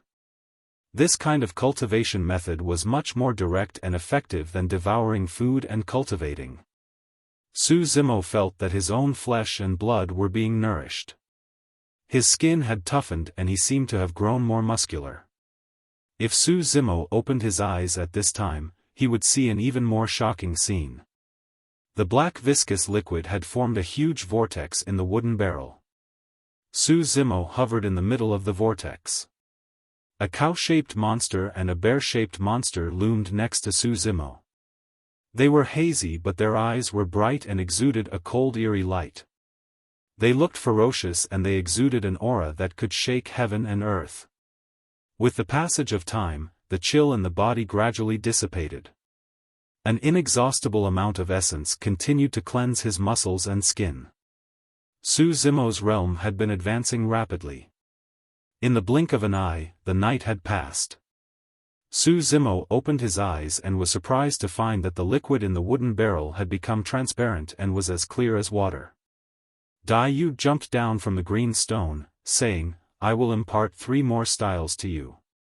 The first style is ground-rupturing palm. The angle of the palm can change as you please. All you need to remember is the technique to execute the force and to understand the concept of rupturing the ground." Dai Yu raised her hand slightly as she explained. Su Zimo had an idea and he shut his eyes. Su Zimo had a strange thought. It was as if he was not facing Dai Yu but a hideous bear demon.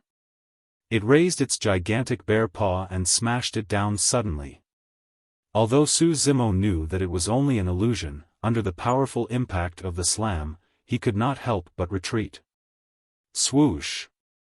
Su Zimo forgot that he was still in the barrel. He collapsed on the ground, looking like a mess. The water in the barrel was spilled all over the floor. The second style is mountain reliance. You have to exert all your strength and press forward, and the opponent will die. He will have no time to react. Dai Yu nudged her foot and pressed forward, her body shaking. Su Zimo's pupil constricted instantly. The air around Dai Yu froze when she executed the mountain reliance. It seemed to turn solid then spread out thereafter. The air around them was not immune to the swiftness and impact of the pressing in movement. The third style, body petrification. Dai Yu paused before saying, "This is the defensive method of the mystic classic of the 12 demon kings of the great wilderness. It can be considered as a mental cultivation method. After you succeed, the flesh and blood will turn into a boulder instantly. One becomes indestructible, minimizing the injury sustained." Su Zimo began practicing tri-rock bear style while Dai Yu watched coldly by the side, pointing out whenever he made a mistake. Whenever Dai Yu pointed out his mistakes, Su Zimo would be in agony. At the end of the day, Su Zimo had not made any progress with the tri-rock bear style, but he was already covered with wounds. He had bruises all over his body and he was drenched in perspiration, lying down drained of all energy on the grass, panting heavily. Of course, Su Zimo knew very well that if not for such a harsh environment, it would take him even longer to succeed in tri-rock bear style. At night, Dai Yu prepared another barrel of medicinal liquid for Su Zimo's cultivation. The amazing part was that, regardless of how heavily injured Su Zimo was in the day, after cultivating in the wooden barrel for a night, he would be alive and healthy in the day and he would not have any scars on his body. In the next 3 months, Su Zimo slaughtered cattle and ate them, practicing tri-rock bear style in the day and going into the wooden barrel at night, practicing his breathing and expiration under the stimulation of the medicinal liquid. Su Zimo gritted his teeth to endure the endless cultivation.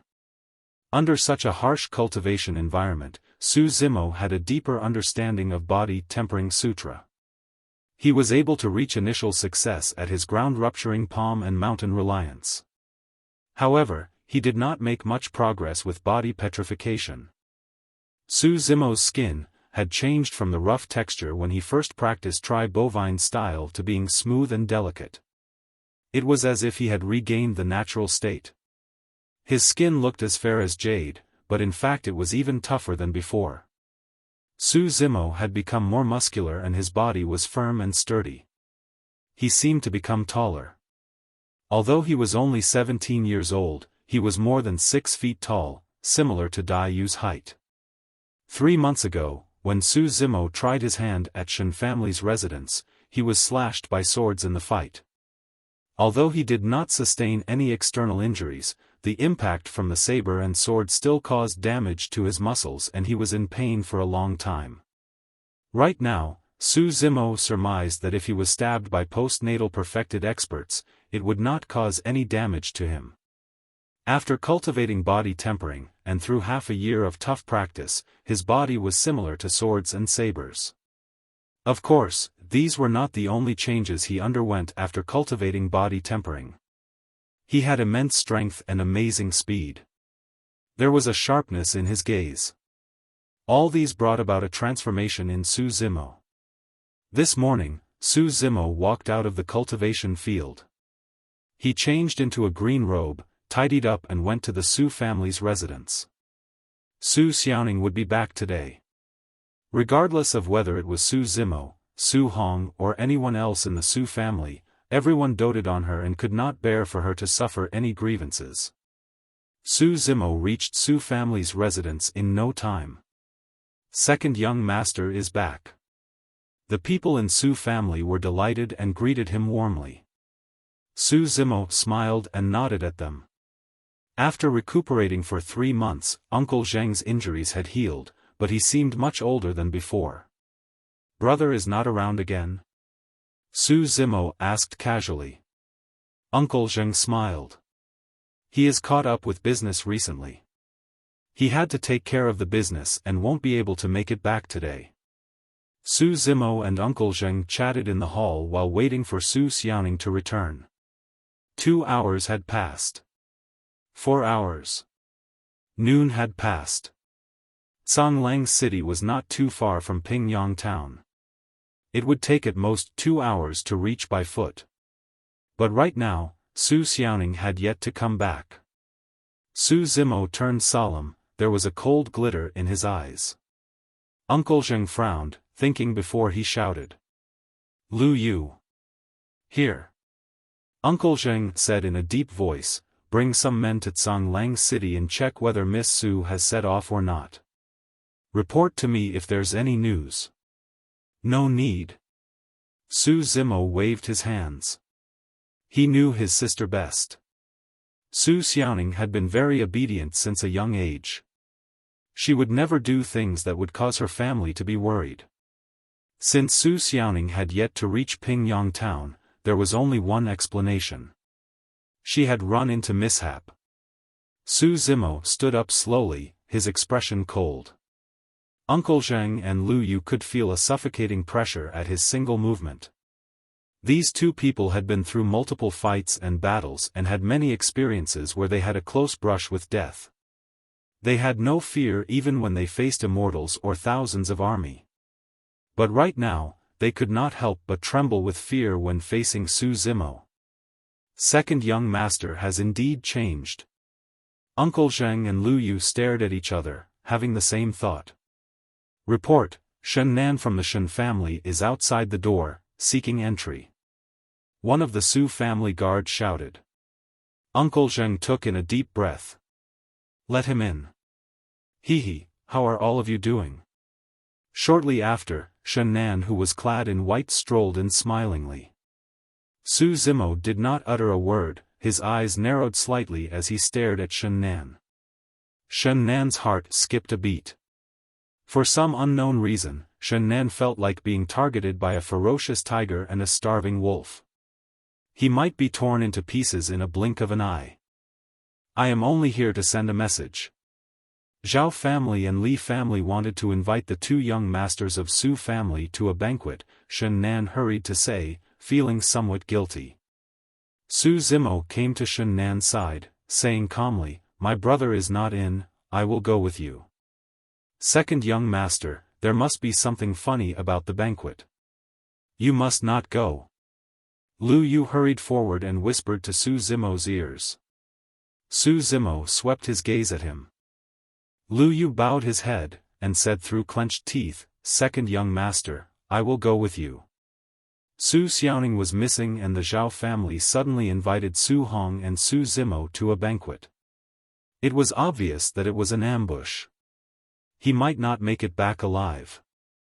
But he would never stand by while second young master went alone to fight the enemy. Lu Yu, young master Zhao has said that he only invited the 2 young masters from Su family, no one is to go with him, otherwise. Shen Nan did not finish his sentence, but it was obvious that he was threatening them. "Lead the way," Su Zimo said coolly. Shen Nan gave Uncle Zheng and Lu Yu a provocative look, before he sneered and swaggered away from Su family's residence. "Mr. Zheng, what do we do? Should I bring people to attack then? Nothing must happen to second young master." Lu Yu was anxious. "No." Uncle Zheng shook his head, frowning. "The other party is obviously ready. Right now, the Zhao family's residence is full of danger. Given our current strength, we will not be able to compete with them." Uncle Zheng paused for a long while before he said in a deep voice, "Get the nearest black armored cavalry to come as soon as possible." "But, will they be able to arrive in time?" Lu Yu asked. "I have no idea." Uncle Zheng sighed. "Right now, we can only hope that second young master and Miss Su can hold on for as long as possible. This is the only solution."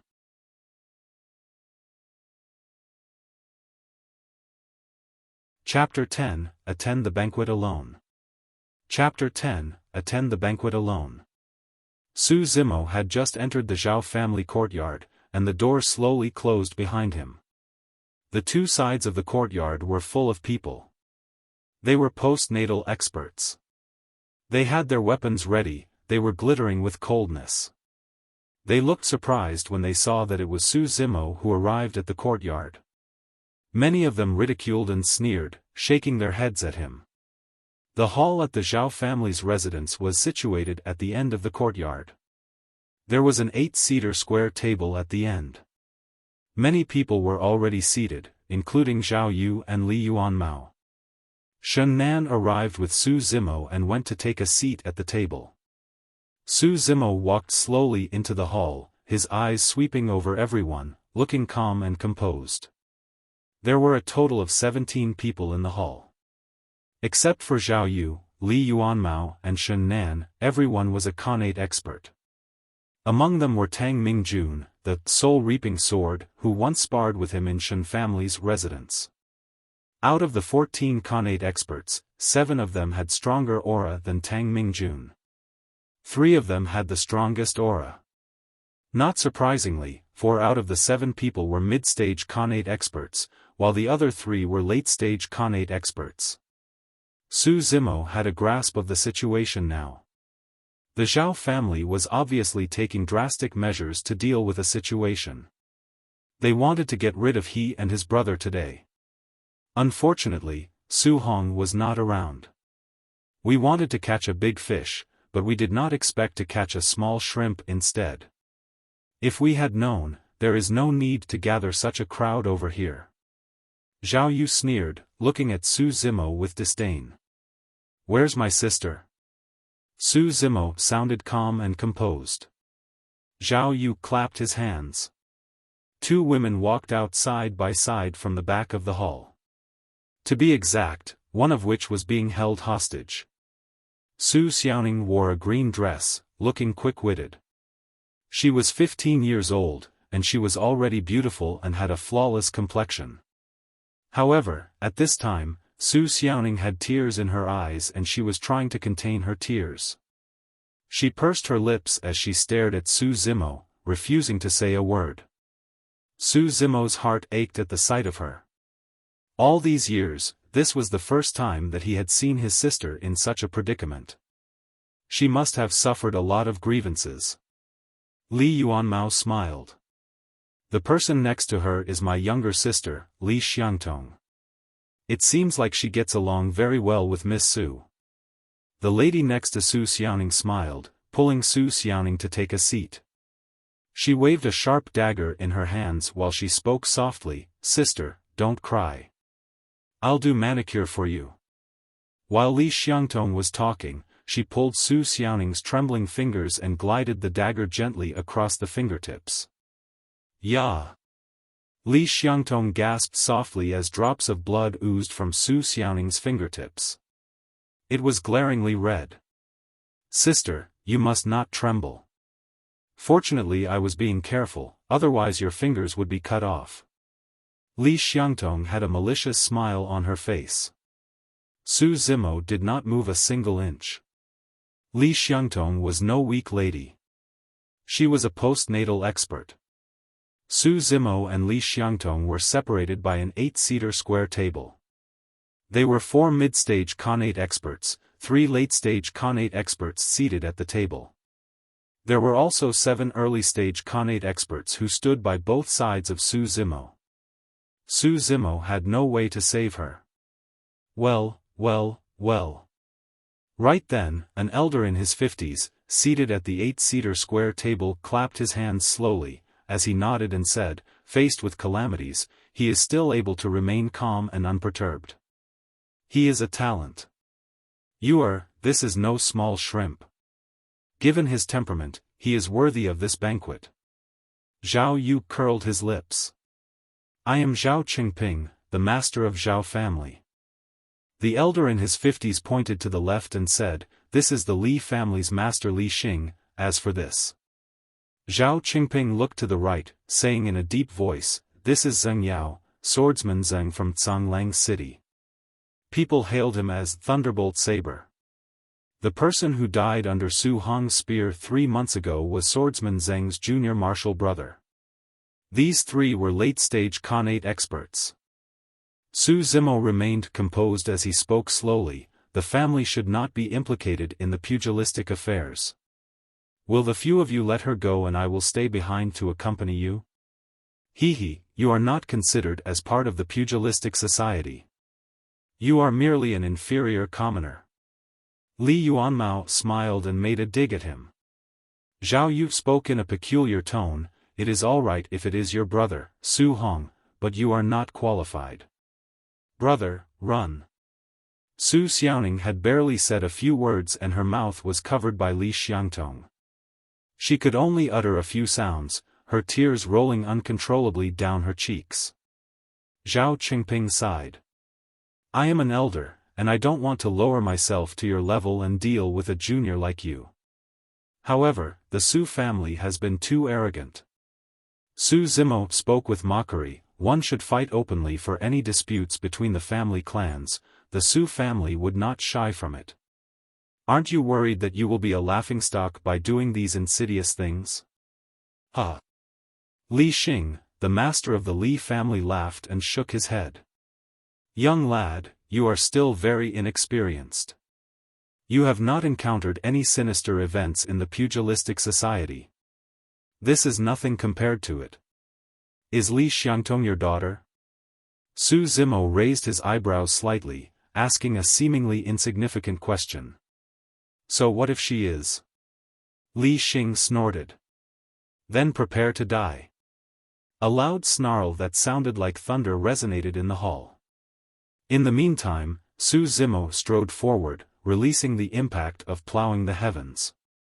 The 8-seater square table was overturned in no time, smashing to pieces. It was too fast.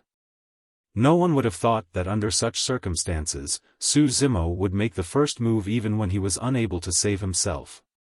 Everyone except Zhao Yu and 2 other were Connate experts. They reacted quickly and grabbed their weapons, advancing toward Su Zimo, shouting in anger, "What an audacious junior!" All at once, there were glint and flash of cold steel everywhere in the hall. It was cold and terrifying, no one could pass through. Zheng Yao, Thunderbolt Saber, had a backhand grip on his saber. There was a flash of glaring light and he directed his attack toward the area under Su Zimo's rib. Su Zimo was oblivious to the surrounding swords and sabers. He fixed his gaze on Li Xing as he slapped with his palm, releasing a ferocious and formidable aura. Ground-rupturing palm. Li Xing's countenance changed at Su Zimo's violent and domineering aura. His first thought was to turn and flee. His years of experience in the pugilistic society told him that if he did not flee, he would definitely die. Li Xing widened his eyes in anger, giving out a loud shout. He was not in time to draw his weapon, he could only use his arms to block the attack. On the other side, Zhao Qingping held the sword with one hand, a wicked light shone in his eyes. The sword quivered slightly as it dabbed toward Su Zimo's eyes. Zhao Qingping had long heard that Su Zimo practiced corporal mortification martial arts.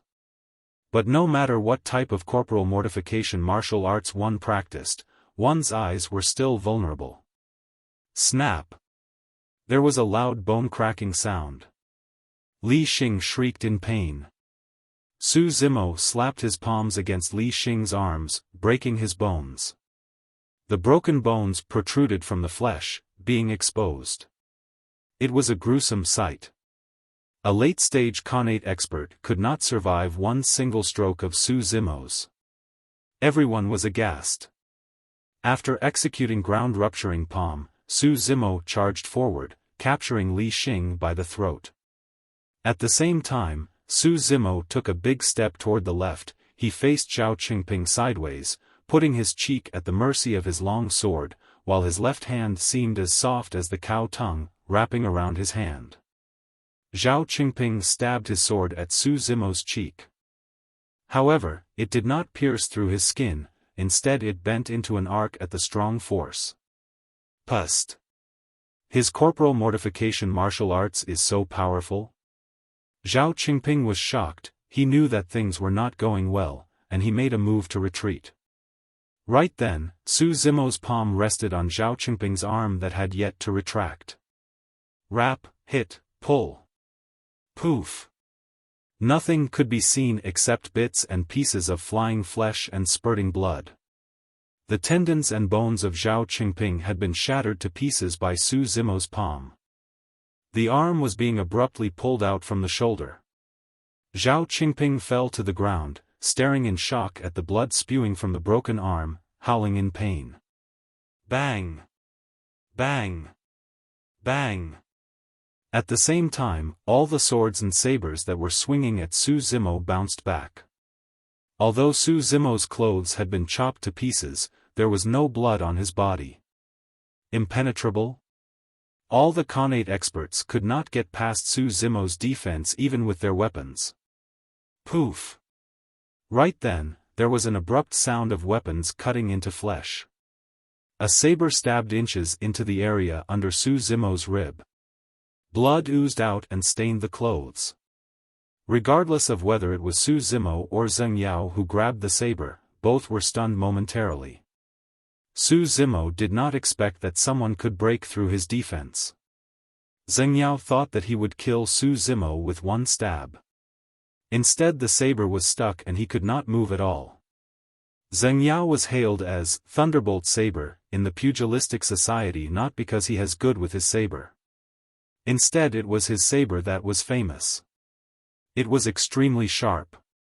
It could cut a strand of hair and split metal as if it were made of soil. To his surprise, the Thunderbolt Saber did not stab through Su Zimo's flesh.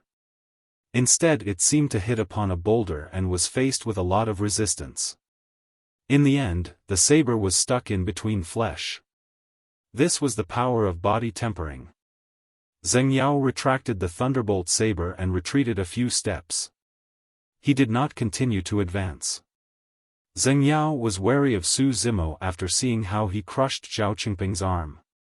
Moreover, although the stab did not result in serious injuries, Su Zimo was wounded. He believed Su Zimo would be drained of energy eventually and he would not be able to walk out of Zhao family's residence alive. Stop! Stop! Li Xiangtong and Su Zimo shouted at the same time. Since Su Zimo made the first move, it had only been a short while since all the postnatal experts in the courtyard rushed to join in the fight. By the time Li Xiangtong realized what was happening, her father had already been captured by Su Zimo. Li Xiangtong grabbed the dagger and placed it against Su Xiaoning's fair neck, giving a faint shout. "Let my father go." Su Zimo squeezed Li Xing's throat. Li Xing could not resist as the bones in his arms had been shattered. His face turned a reddish purple, and he made gasping sounds. "Let my sister go and I will let him off," Su Zimo said lightly. Su Zimo had made up his mind from the moment he ascertained Li Xing's identity. It was impossible to save Su Xiaoning right away. If anything went wrong, Su Xiaoning might die. Su Zimo dared not take the gamble. But it was relatively easy to catch everyone by surprise and capture Li Xing. "Su Zimo, don't force me. If my hands shake slightly, your sister will have a wound on her face." Li Xiangtong dangled her dagger in front of Su Xiaoning's eyes. Su Zimo smiled, revealing a row of fine white teeth. "If you dare to touch her, I will annihilate the Li family." Su Zimo sounded very calm. It did not seem like a threat. Instead, he seemed to be telling a fact. He sounded domineering, like it was unquestionable. Li Xiangtong's heart jumped a beat. She felt unsettled at Su Zimo's tone and expression. She had no doubts of Su Zimo's capability. Given what happened so far, once Su Zimo escaped from this place, the Zhao family and the Li family would never have peace. He was much more terrifying and vicious than Su Hong. Who exactly is the person that we have provoked? Why did we provoke him? Li Xiangtong was full of regrets.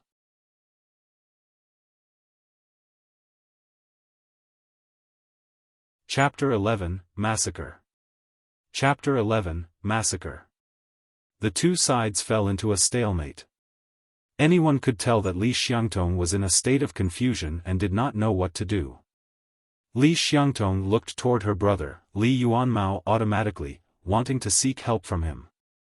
Li Yuanmao was about to say something when there was a drastic change in his expression. There was terror and fear in his eyes. Li Xiangtong's heart plummeted at the sight of Li Yuanmao's odd expression. She exerted force in her dagger, wanting to slice Su Xiaoning's throat. "You have no chance anymore." This was the last sentence that Li Xiangtong heard. Li Xiangtong felt that someone had a death grip on her wrist.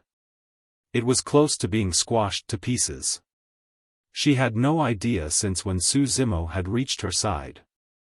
That was a pair of cold and murderous eyes, causing palpitations to whoever who saw it. Bang! Li Xiangtong was sent flying into the air by Su Zimo's kick. She was already dead when she was mid-air. The turn of events was so fast that no one had time to react. When Li Xiangtong glanced sideways at her brother, Su Zimo had already exerted force in his fingers, squashing Li Xing's throat, and executed plow heaven stride to come next to Li Xiangtong, saving Su Xiaoning from her. Li Yuanmao was scared stiff. This was supposed to be an ambush on the two brothers of the Su family. They were very sure of success. But in the blink of an eye, among the three late-stage Connate experts, one died and one was injured. Zheng Yao was the only one left. Su Xiaoning trembled slightly. She sobbed as she stared at Su Zimo. There was fear, panic and a distant look in her eyes. Su Zimo's eyes turned soft, a smile on his face. He tore a piece of cloth from his clothes and covered Su Xiaoning's eyes gently. He turned the cloth for a few rounds before he tied them together. "Don't be afraid, I will bring you home." Su Zimo spoke softly in his sister's ears. Zheng Yao witnessed the scene. He was not in a hurry to attack, instead he felt more assured. If Su Zimo chose to fight his way out, Zheng Yao believed that no one would be able to stop him, including the hundreds of postnatal experts at the courtyard. After which, Zheng Yao would return to Cang City as soon as possible, leaving Pingyang town with his family, so that Su Zimo could not take revenge on him. But right now, seeing how Su Zimo highly valued Su Xiaoning, his chances of escaping here alive was smaller. To Su Zimo, Su Xiaoning was his burden and weakness. "Everyone, don't panic. He has been injured by me just now. He won't be able to hold out for long. Let's all target the lady." Zheng Yao sneered. Everyone present had years of experience in the pugilistic society. They knew right away what Zheng Yao meant by saying that. In fact, the injury at the area under Su Zimo's rib was not as serious as what other people imagined. If Su Zimo looked at the wound, he would be shocked to discover that the muscles around the wound had hardened and he had stopped bleeding. Body petrification would not only strengthen Su Zimo's defense, it was also effective to stop bleeding and conserving one's energy. Attack! Zheng Yao shouted and everyone roared in return, charging forward. Su Zimo protected Su Xiaoning in his embrace, exposing his back to all the pugilistic experts. Bang! Bang! Bang! There was the smell of blood in the air, with flying arms and limbs everywhere. The sabers and swords were broken to pieces, scattered all over the ground. Mountain Reliance. He released all his power at one go, executing the powerful killing style of the Tri-Rock Bear style. Everyone who was blocking Su Zimo from behind was sent flying. Some of them were scattered into pieces instantly. There was a path streaked by blood in the chaos. Although Su Zimo cultivated the mystic classic of the 12 demon kings of the great wilderness for half a year, and he only practiced the first section, the power and strength of his flesh had already reached an unimaginable level.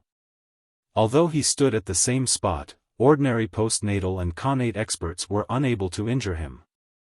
The reason why Zheng Yao was able to hurt Su Zimo was because of the thunderbolt saber in his hands. With the impact and power of Mountain Reliance, postnatal experts became completely useless in front of him. Su Zimo stopped for a second after knocking people away for more than 10 feet. More than 10 connate experts led by Zheng Yao followed him around.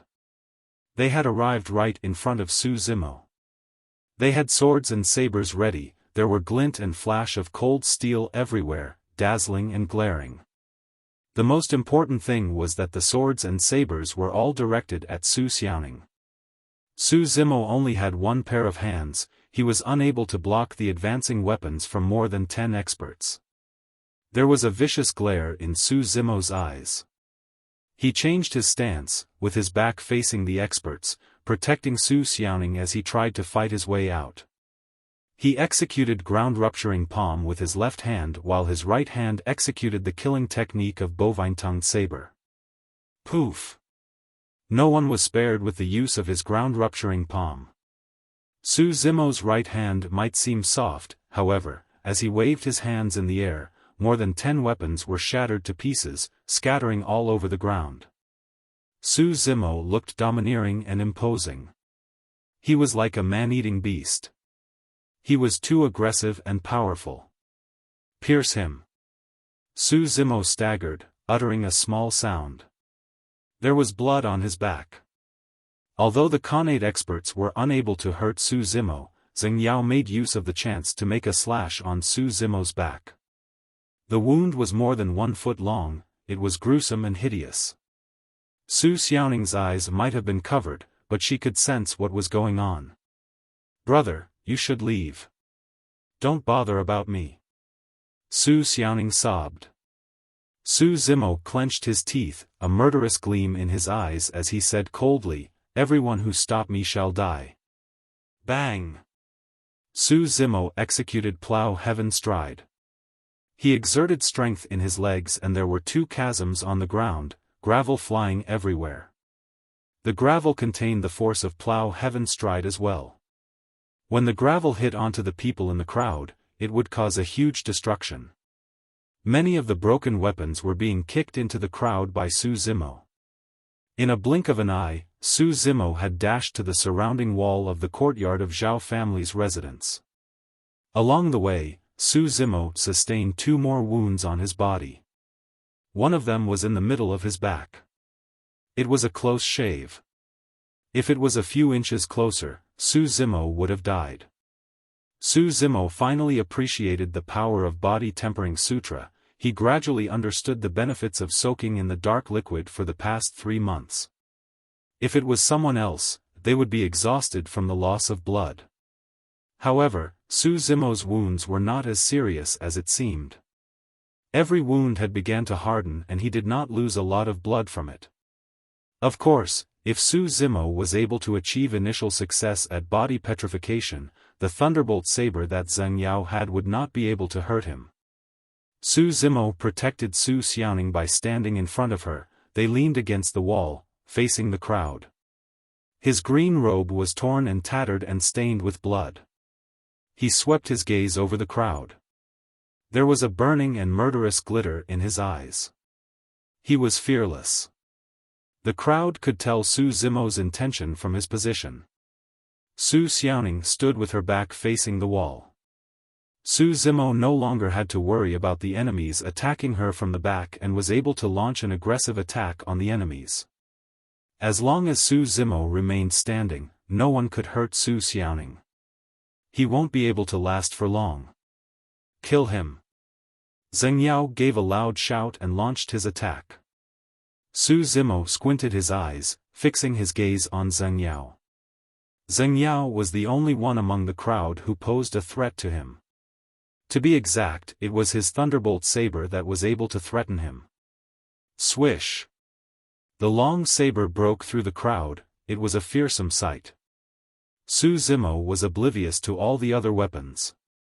He stretched his palm and held the thunderbolt saber. Rap, hit, pull. Zheng Yao's countenance changed. He yelled before the thunderbolt saber was grabbed away from him. If other weapons were being shrouded by the power of bovine tongue saber, they would have shattered to pieces. But thunderbolt saber was still intact and it landed in Su Zimo's hands. Su Zimo grabbed the saber with the back hand, waving it around, blocking the advancing weapons. Clang! Clang! Clang! All the advancing weapons were cut into 2 pieces by thunderbolt saber. Good saber. Su Zimo laughed loudly. He took a big stride forward, swinging the saber at Tang Mingjun who lunged toward him. Tang Mingjun's pupil constricted, there was no way to dodge. Blades of light flashed. Tang Mingjun was cut into 2 pieces by Su Zimo, blood spewing everywhere. Su Zimo did not know any saber techniques, but the body-tempering sutra was meant to cultivate one's body. If his body was powerful and fast enough, although he did not know of any proper strokes, he would be able to cause great damage. After striking with the saber, Su Zimo returned to his spot right away, guarding Su Xiaoning. Zheng Yao lost his thunderbolt saber, but there were still hundreds of people advancing on Su Zimo. However, they could not pose any threat to him. The situation had changed subtly. No matter how the crowd attacked Su Zimo, they could not hurt him at all. Whenever Su Zimo had the chance, he would take the initiative to attack and kill 1 or 2 people. Su Zimo was invincible when he had no weapons. Now that he had Thunderbolt Saber with him, his power was redoubled. The people who besieged Su Zimo gradually reduced. Initially, there were a dozen Connate experts, but right now only 4 of them were trying their best to hold off Su Zimo's attack. The reason why they did not retreat was because they hoped that Su Zimo would be drained of his energy eventually. After all, one would not have endless amounts of energy. Moreover, everyone had witnessed it for themselves that Su Zimo had several wounds on his body. This fight had lasted for nearly 4 hours. If it was someone else, given that he had several wounds on his back, and he had been engaging in intense brawls, he would have died from excessive blood loss. But Su Zimo did not seem the least exhausted. All along, Su Zimo had a ferocious gleam in his eyes. Even after engaging in the fight for 4 long hours, his gaze seemed to be burning and he was stronger after more fights. Not knowing how long had passed, Su Zimo held Su Xiaoning's hands after chopping yet another man. Together they advanced toward the crowd slowly, looking awe-inspiring. While Su Zimo advanced, Zheng Yao and the rest retreated step by step, fear and terror evident in their eyes. All of a sudden, the crowd realized that the predators had become the prey.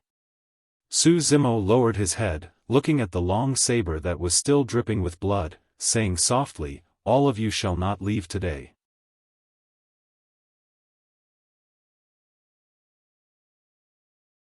Chapter 12, Night Conversation.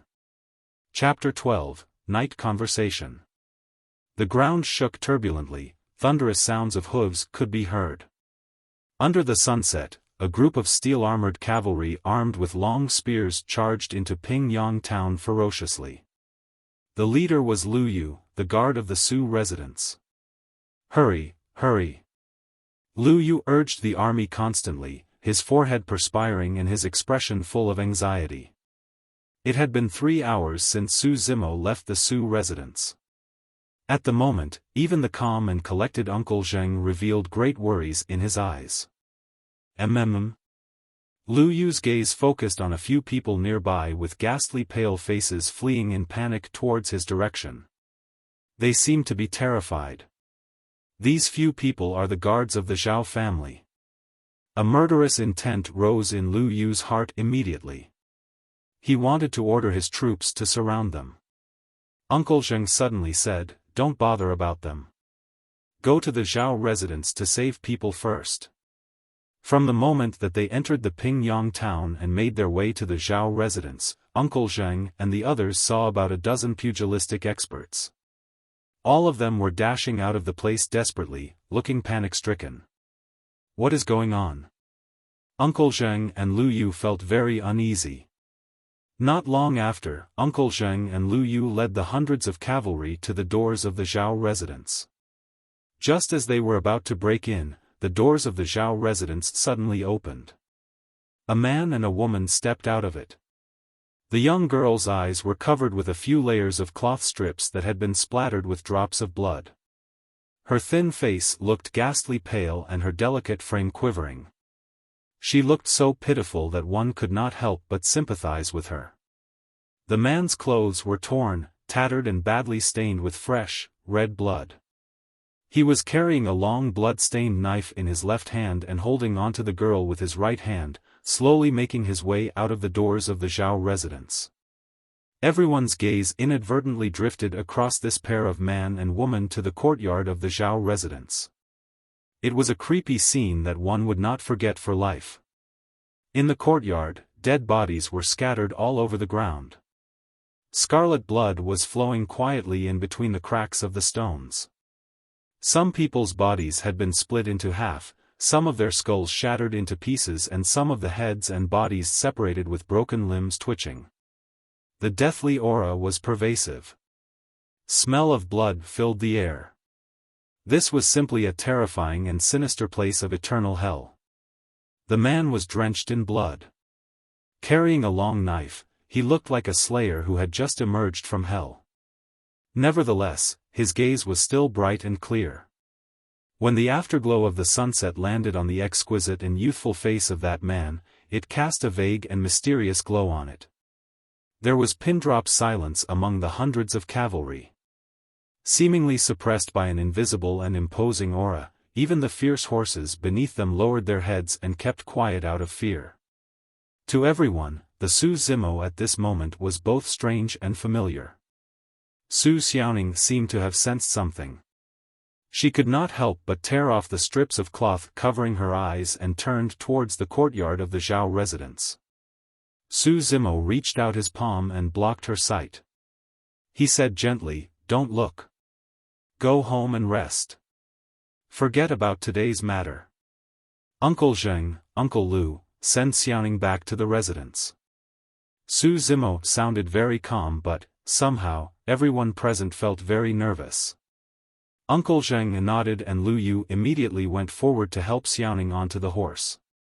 He then personally escorted her back to the Su residence.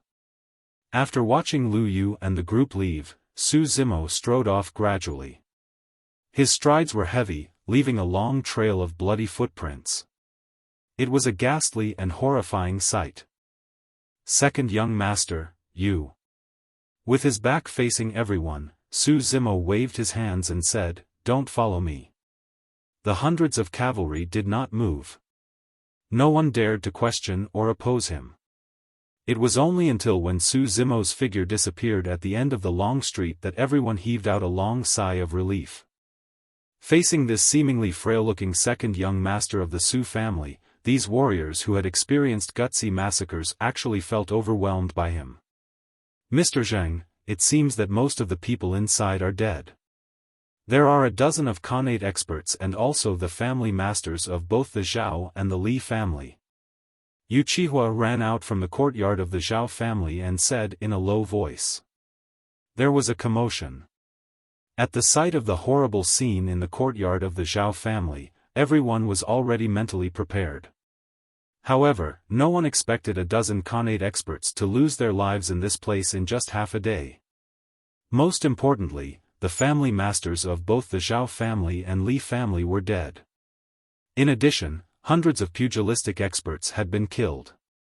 It meant that these two big family clans had technically been eliminated from Pingyang town. Did second young master kill all these people?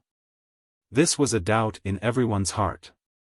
Yu Qihua frowned and said, "Mr. Zheng, from what I understand from young master and Lu Yu, second young master could barely compete with early-stage Connate expert 3 months ago. Why did he become so scary after 3 months?" Mr. Zheng looked perplexed.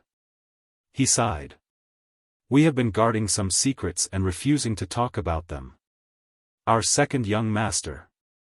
I'm afraid he also has many secrets." Su Zimo returned to his own mansion. His face revealed a deep fatigue the moment that he closed the door. He did not lose a lot of blood from the few wounds on his body. However, the pain was still unbearable. Furthermore, Su Zimo had been killing continuously for 3 hours without a moment of rest. The muscles all over his body were already sore and swollen. Su Zimo sat down for a while to rest before entering the cultivation field. After half a year, Su Zimo realized that he had inadvertently become very reliant on the cultivation field. He had the feelings of homecoming when he was back. Dai Yu remained seated on the green stone with a cold and indifferent expression. She did not even look at Su Zimo. However, no one had any idea of when the wooden barrel had been filled with a pitch-dark medicinal liquid that was emitting a faint medicinal scent. Su Zimo conveniently threw the thunderbolt saber aside. He dragged his heavy body and climbed into the barrel. He could feel the icy cold medicinal liquid, but his heart was warm. Su Zimo fell asleep unknowingly. During the past 6 months of cultivation, the body-tempering breathing method had already become his habit. Even in his sleep, Su Zimo could still cultivate and absorb the essence of the medicinal liquid to harden and refine his skin and flesh.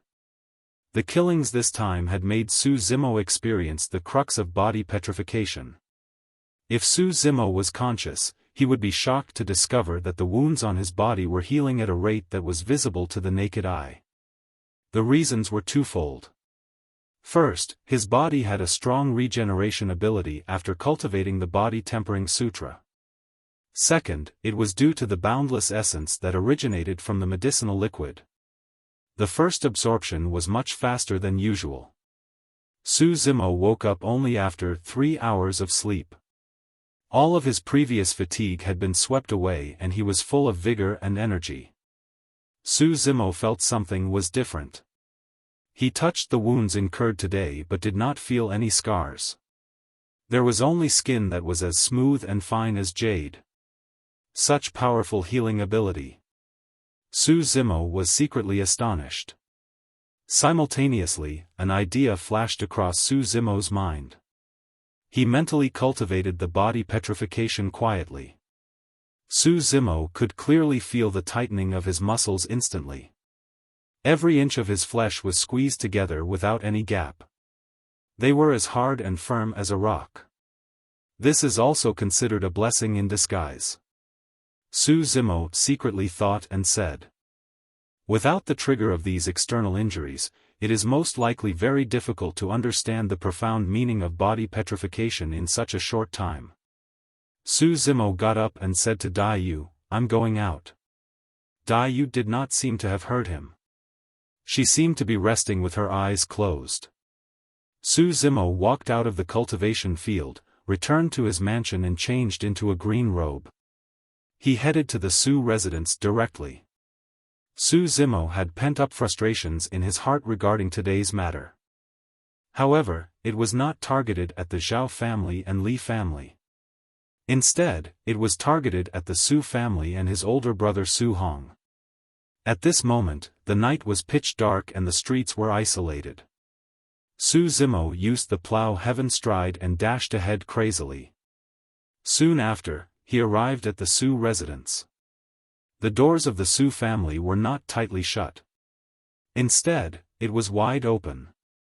Su Zimo pondered for a while before heading to Uncle Zheng's living quarters. The courtyard was not big. There was a round stone table in the middle of it. Uncle Zheng was just sitting there.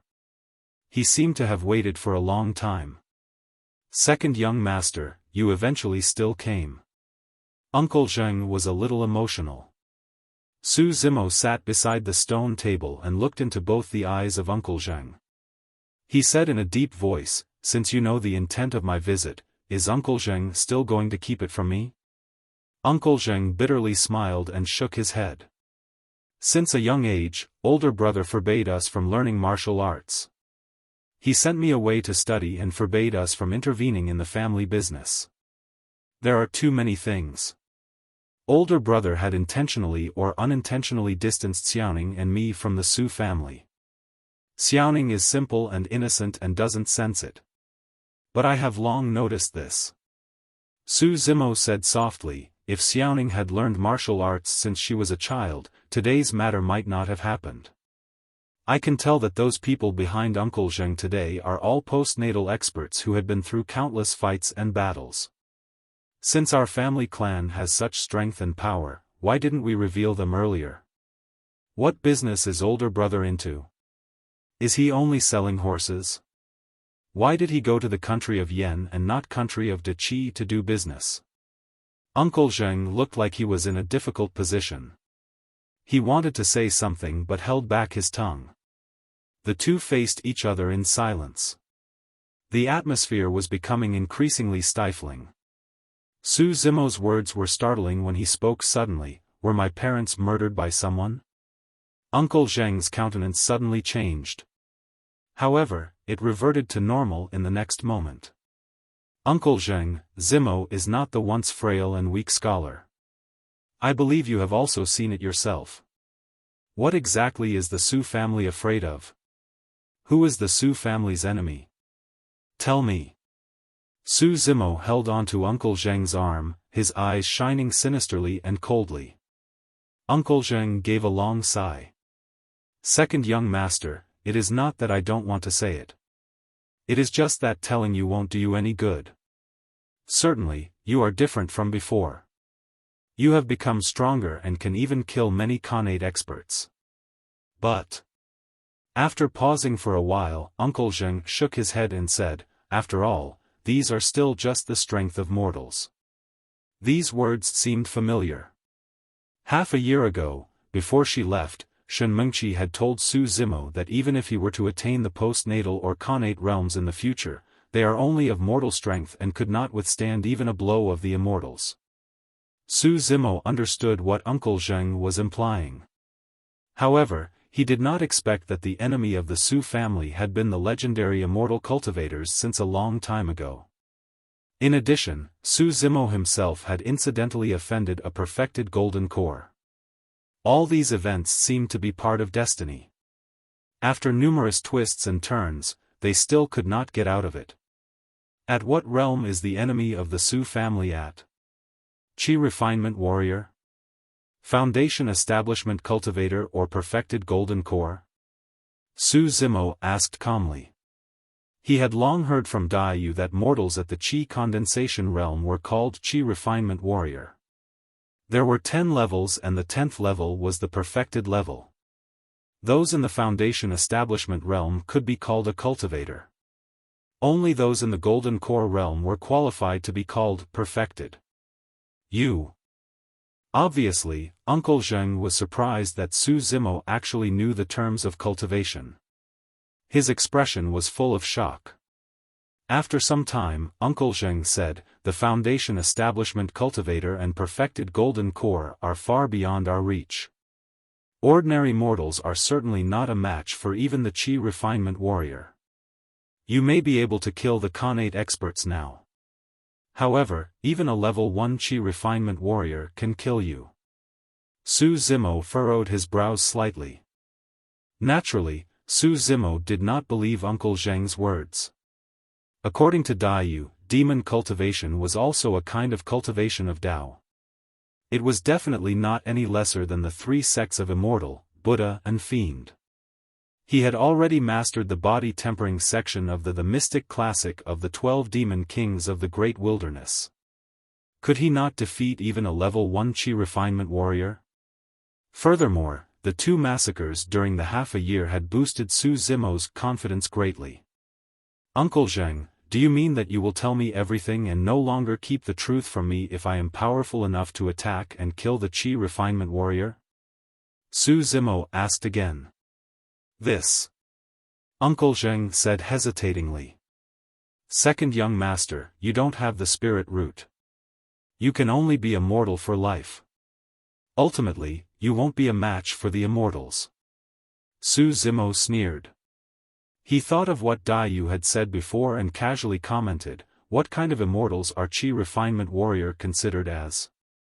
Even the perfected golden core dare not be so impudent to call themselves immortal. When Daiyu said this, Su Zimo was stunned and speechless by her supercilious and domineering aura that belittled the heaven and earth. Now, Uncle Zheng had the same expression on his face. His jaws dropped slightly and his face was filled with shock. Let's wait for young master to be back before we talk about this again. Uncle Zheng finally spoke. Okay, I will ask older brother when he is back. Su Zimo did not stay behind. He turned and left.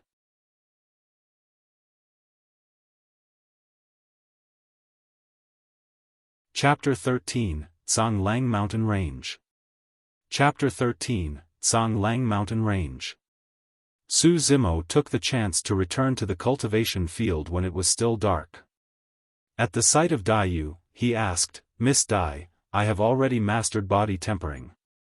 Although I have only attained initial success, I should have some chances of defeating the level 1 Qi refinement warrior. You will die for sure. Daiyu glanced at Su Zimo and said coldly. Su Zimo stood dazedly on the ground. He could not hide the disappointment in his eyes.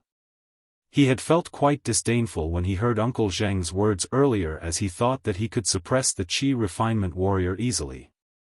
He did not expect.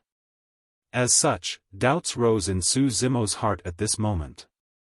Since demon cultivation was also a form of the cultivation of Tao, why was it that he could not even defeat a level 1 Qi refinement warrior? Daiyu seemed to have read Su Zimo's mind.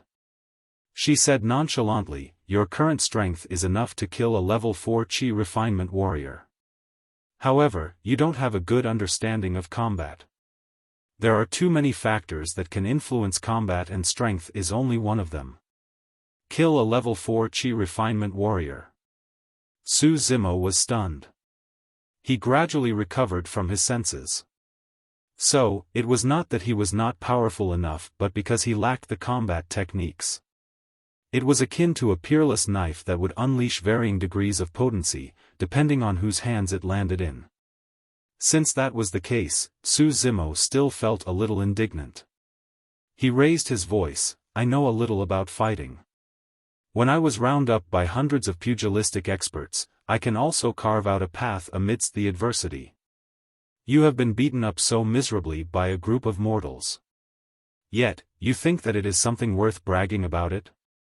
Daiyu sneered. She waved her hands lightly. Seemingly led by an invisible force, the thunderbolt saber that was initially pierced in the ground rose and floated in the air. Gee! A few feet away, Daiyu stretched out her finger and pointed at Su Zimo's direction. Swoosh! Blades of light flashed. The thunderbolt saber had already appeared in front of Su Zimo's eyes. It was hanging in front of his glabella without moving an inch. It was too fast. He did not even have the time to react. Daiyu said with a lazy drawl, this is the most common attack stroke of Qi refinement warrior, making use of spirit Qi to control the spirit weapon. If you are fighting with the Qi refinement warrior, you will be dead meat by now. So fast? How do I dodge it? Su Zimo was a little dazed. Daiyu said, there are two abilities in demon that are far beyond that of the cultivators. First, a strong and powerful body.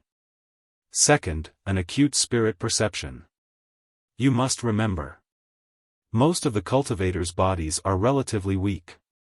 As long as you can avert their first wave of attack and take the chance to shorten the distance between the both of you, you will be able to make use of the strong and powerful close combat ability of the demon clan to slay them. Su Zimo frowned and pondered deeply. After some time, he asked, I understand what is meant by strong and powerful body. The objective of body tempering is to train the body. But what is spirit perception? Daiyu said, it is hard to explain spirit perception. You can take it that it meant alertness and sense of danger. The demon clan believed in jungle laws and the survival of the fittest. If you don't have a keen spirit perception, you will be eliminated and your entire family annihilated. The cicada senses it before the autumn wind approaches? Su Zimo's eyes shone brightly. Daiyu nodded.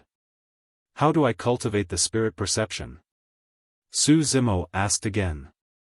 Simple. The corners of Daiyu's mouth curled up slightly. With an odd smile, she suddenly waved the sleeves of her robes and swirled toward Su Zimo. Swoosh! Space became contorted and everything turned black. Su Zimo felt that he had lost all his senses. In the next moment, it seemed that he had been brought to another place. Where am I? After Su Zimo regained his senses, he looked around. There was pin-drop silence in the surroundings. It was pitch black and exuding an aura of primitive wilderness. A peculiar atmosphere filled the air. Daiyu casually said, this is the Canglang mountain range. If you can survive here for 1 year, you will have successfully cultivated the spirit perception. Su Zimo was stunned. The Canglang mountain range was about a few tens of kilometers from Pingyang town. It was famous for being a dangerous terrain. Dominated by demons and beasts, there was danger at every step. There was absolutely no way that one could pass through this place at night. Previously, he had heard many legends about the Canglang mountain range. There were fiendish demons that suck in human essence and energy as well as fearsome beasts with eyes like bronze bells. Of course, the lord of Canglang mountain range were the wolves, which were the majority. Bloodthirsty and brutal, they definitely bore grudges. A few decades ago, a hunter from a nearby village caught a small wolf from Canglang mountain range. Unexpectedly, that same night, the entire village had been devoured and wiped out by thousands of wolves. Even fowls and dogs were not spared. It had become a ghostly village that no one dared to live at. The surrounding states could not do anything about the Canglang mountain range. None of the armies dared to venture deep into the place. Not to mention surviving in it, it was as difficult as reaching the sky just to pass through it safely and unscathed.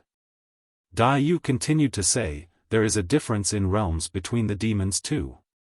Those at the lowest realm are not even qualified to be called a demon. They are termed as spirit beasts in the cultivation arena, meaning, they are beasts that can understand humans. There are weak and strong spirit beasts. That Xiaofan of yours is considered the weakest kind of spirit beast. Its spirit intellect had just been activated. For powerful spirit beasts, their ability is comparable to a perfected Qi refinement warrior. Above the spirit beast is the spirit demon. There is an even greater gap between the weak and strong ones.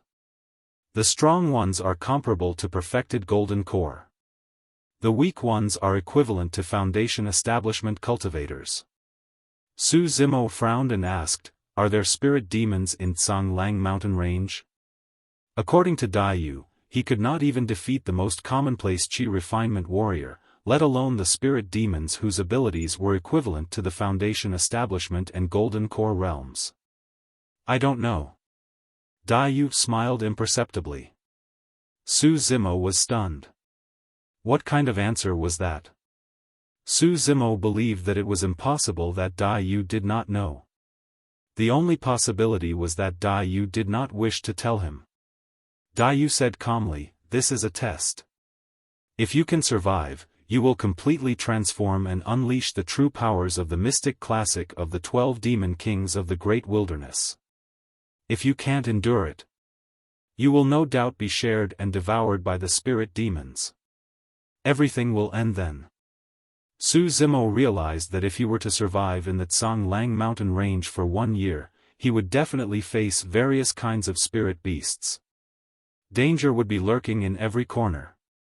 This was a cruel test. Of course, it was also a form of training. A life and death experience. In the moments of struggle between life and death, one could mold a strong and powerful spirit perception. Dai Yu said, "It's not too late to regret now. If you decide to stay here, I won't take care of you. If I don't see you in Pingyang town 1 year later, I will leave on my own." Regret? Su Zimo smiled. Be it Zhou Dingyun who could come back to look for him at any point in time, the enemy of the Su family, or to seek revenge for Zhui Feng, he did not have a choice. "I will return alive in 1 year's time." In the darkness, Su Zimo's eyes were bright and clear, and firm and resolute. He requested a brush and paper from Dai Yu and wrote the words, "I will be away for some matters. Please don't miss me." Su Zimo folded the paper and passed it to Dai Yu. He said, "Find a way to send this to the Su residence. Uncle Zheng recognizes my handwriting." Dai Yu nodded and said, "There are still 3 hours to dawn.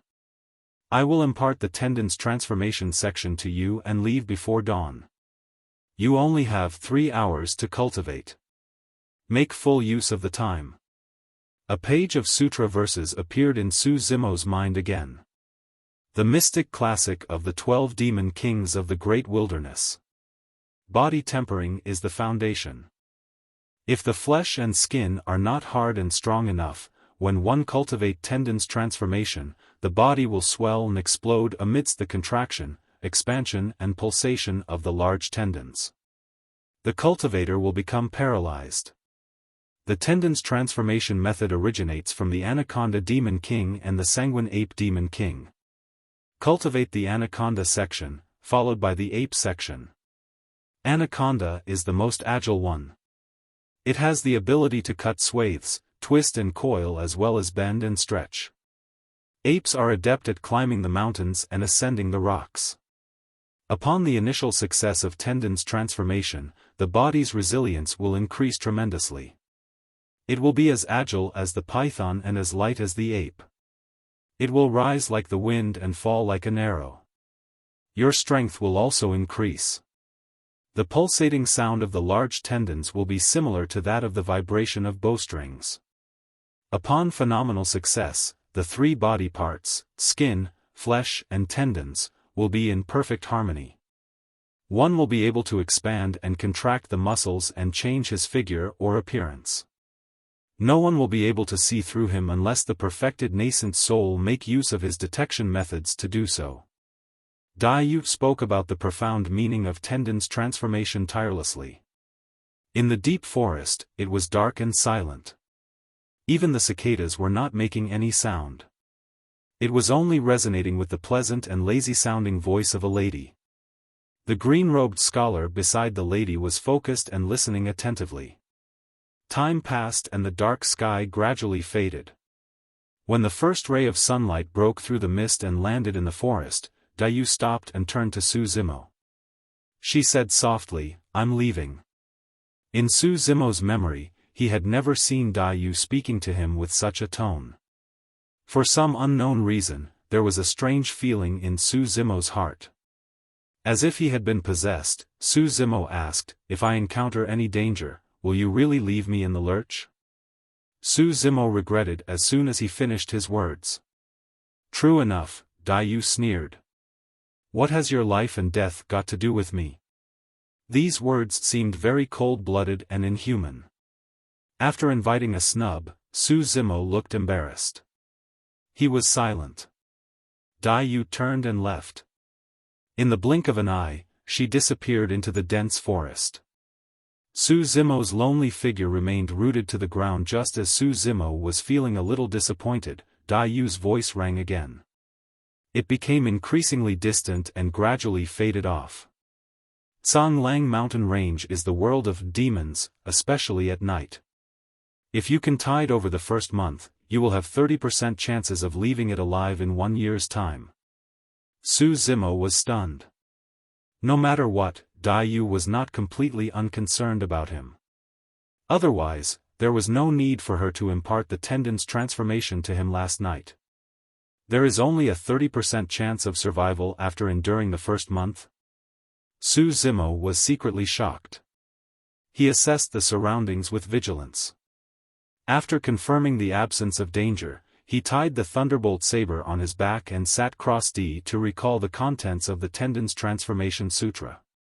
If he wished to survive in the Cang Lang mountain range, he would have to master the Tendon's transformation as soon as possible.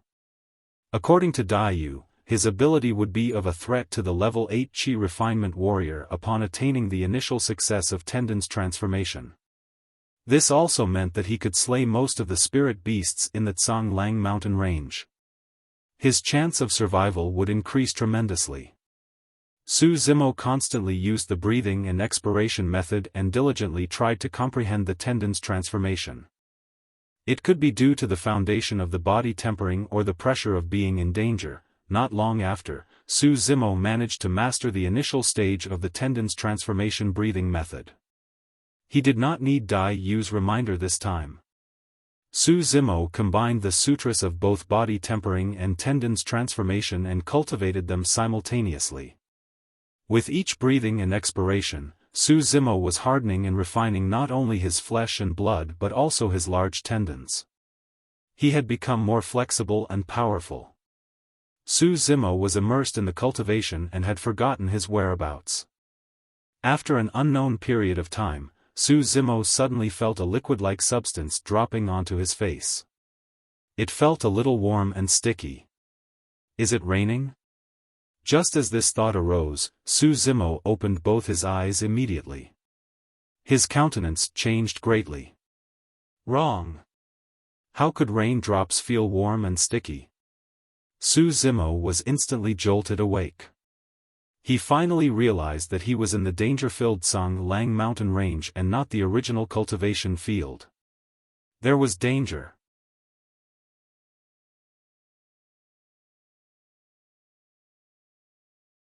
Chapter 14, Fiendish Appearance. Chapter 14, Fiendish Appearance.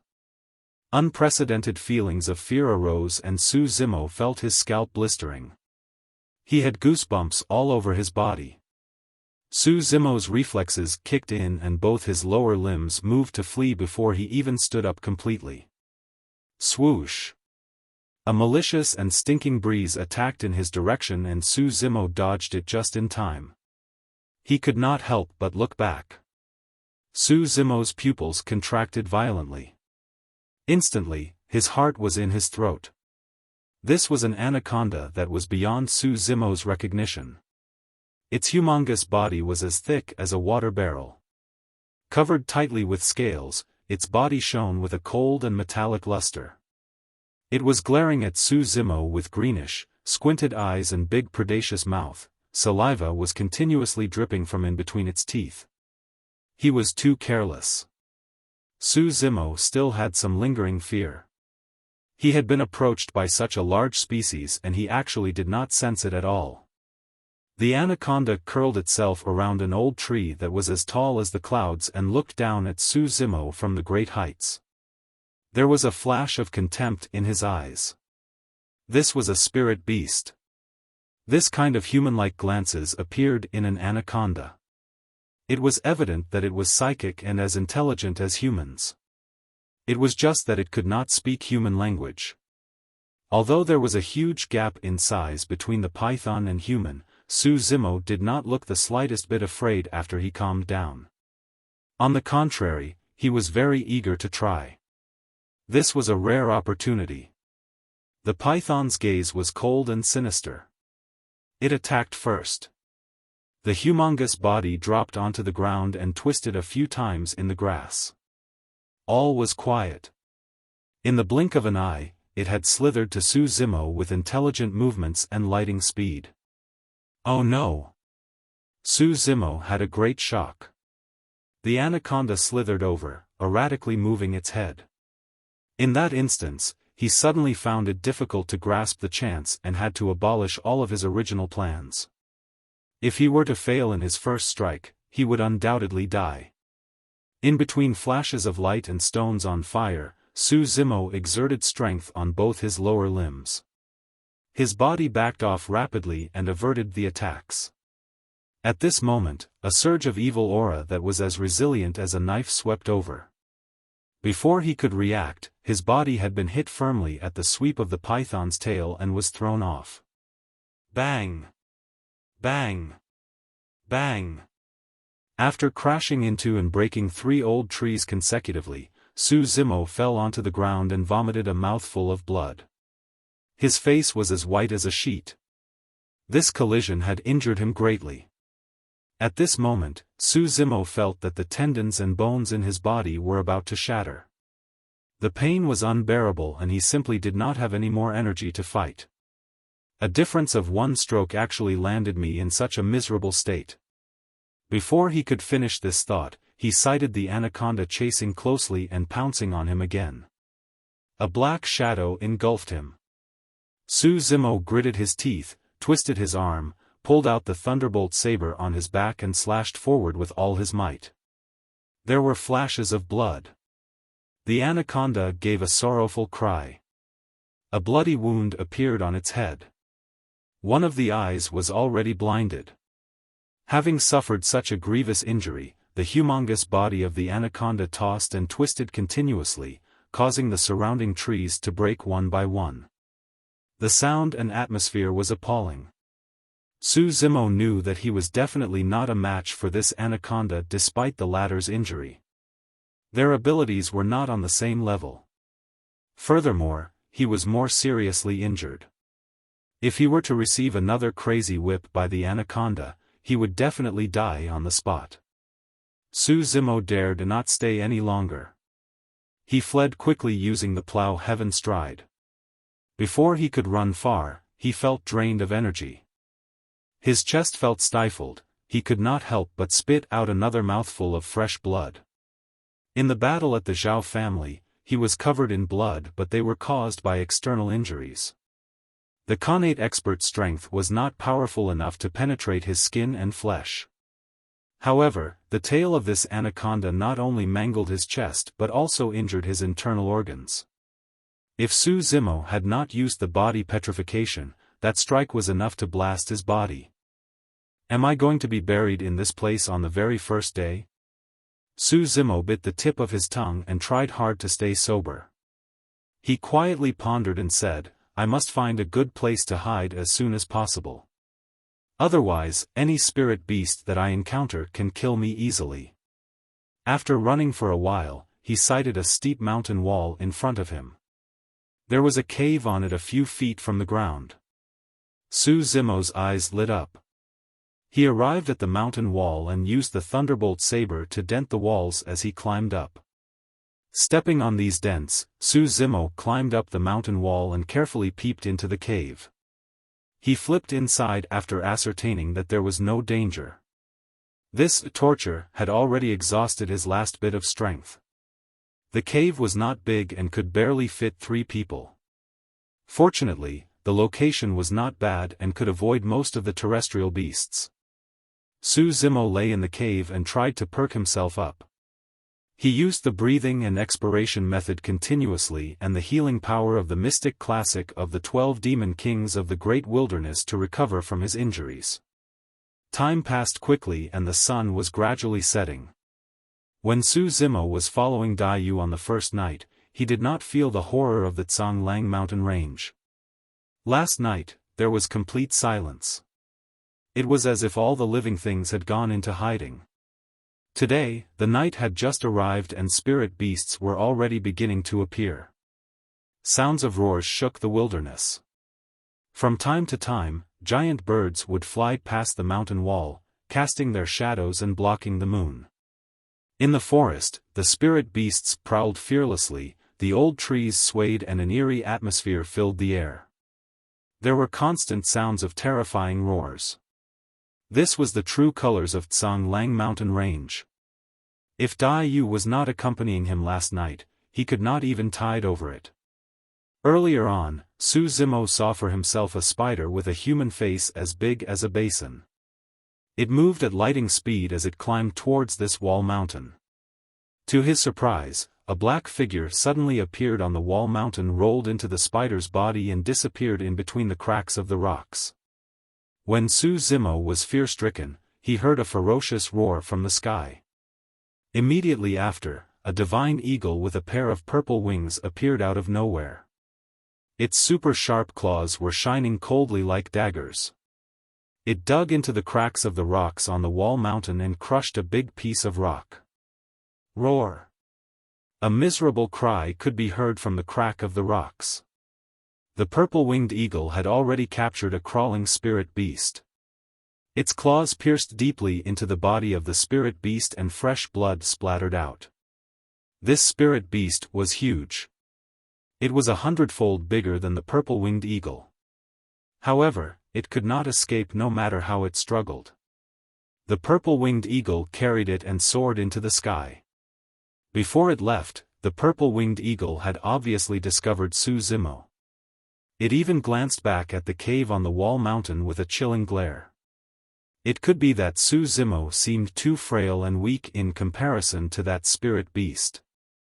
Hence, the purple-winged eagle did not bother. It spread its wings and flew away. That one gaze was enough to land him in trepidation and send chills up his spine. This was a spirit demon. This purple-winged eagle was definitely a spirit demon. It is too powerful. Just the aura that it exuded could make me feel defenseless. I don't know if it is a spirit demon at the Foundation Establishment realm or Golden Core realm. Su Zimo swallowed the lump in his throat. He shifted himself deeper into the cave. In the forest under the wall mountain, there were killings everywhere. The air was moist and filled with a bloody stench.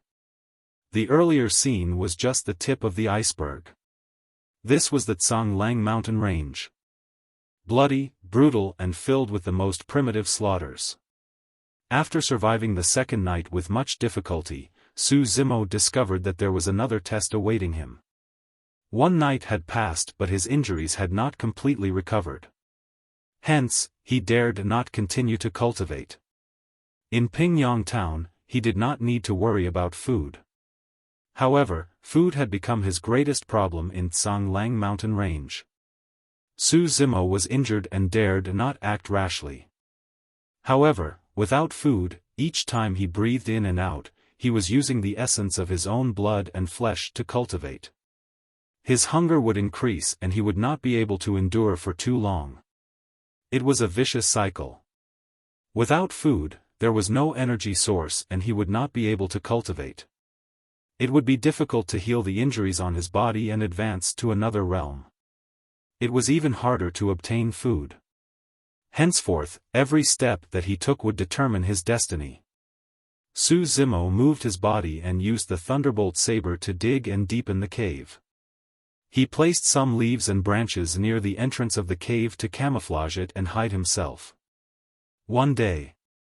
2 days. Despite the torture of starvation and pain arising from his injuries, Su Zimo waited patiently and did not leave the cave. On the 3rd day, he finally received an opportunity to turn the tides. Last night, there were many killings below the mountain wall. One of the spirit beasts died and a lot of flesh and blood were left on its dead body.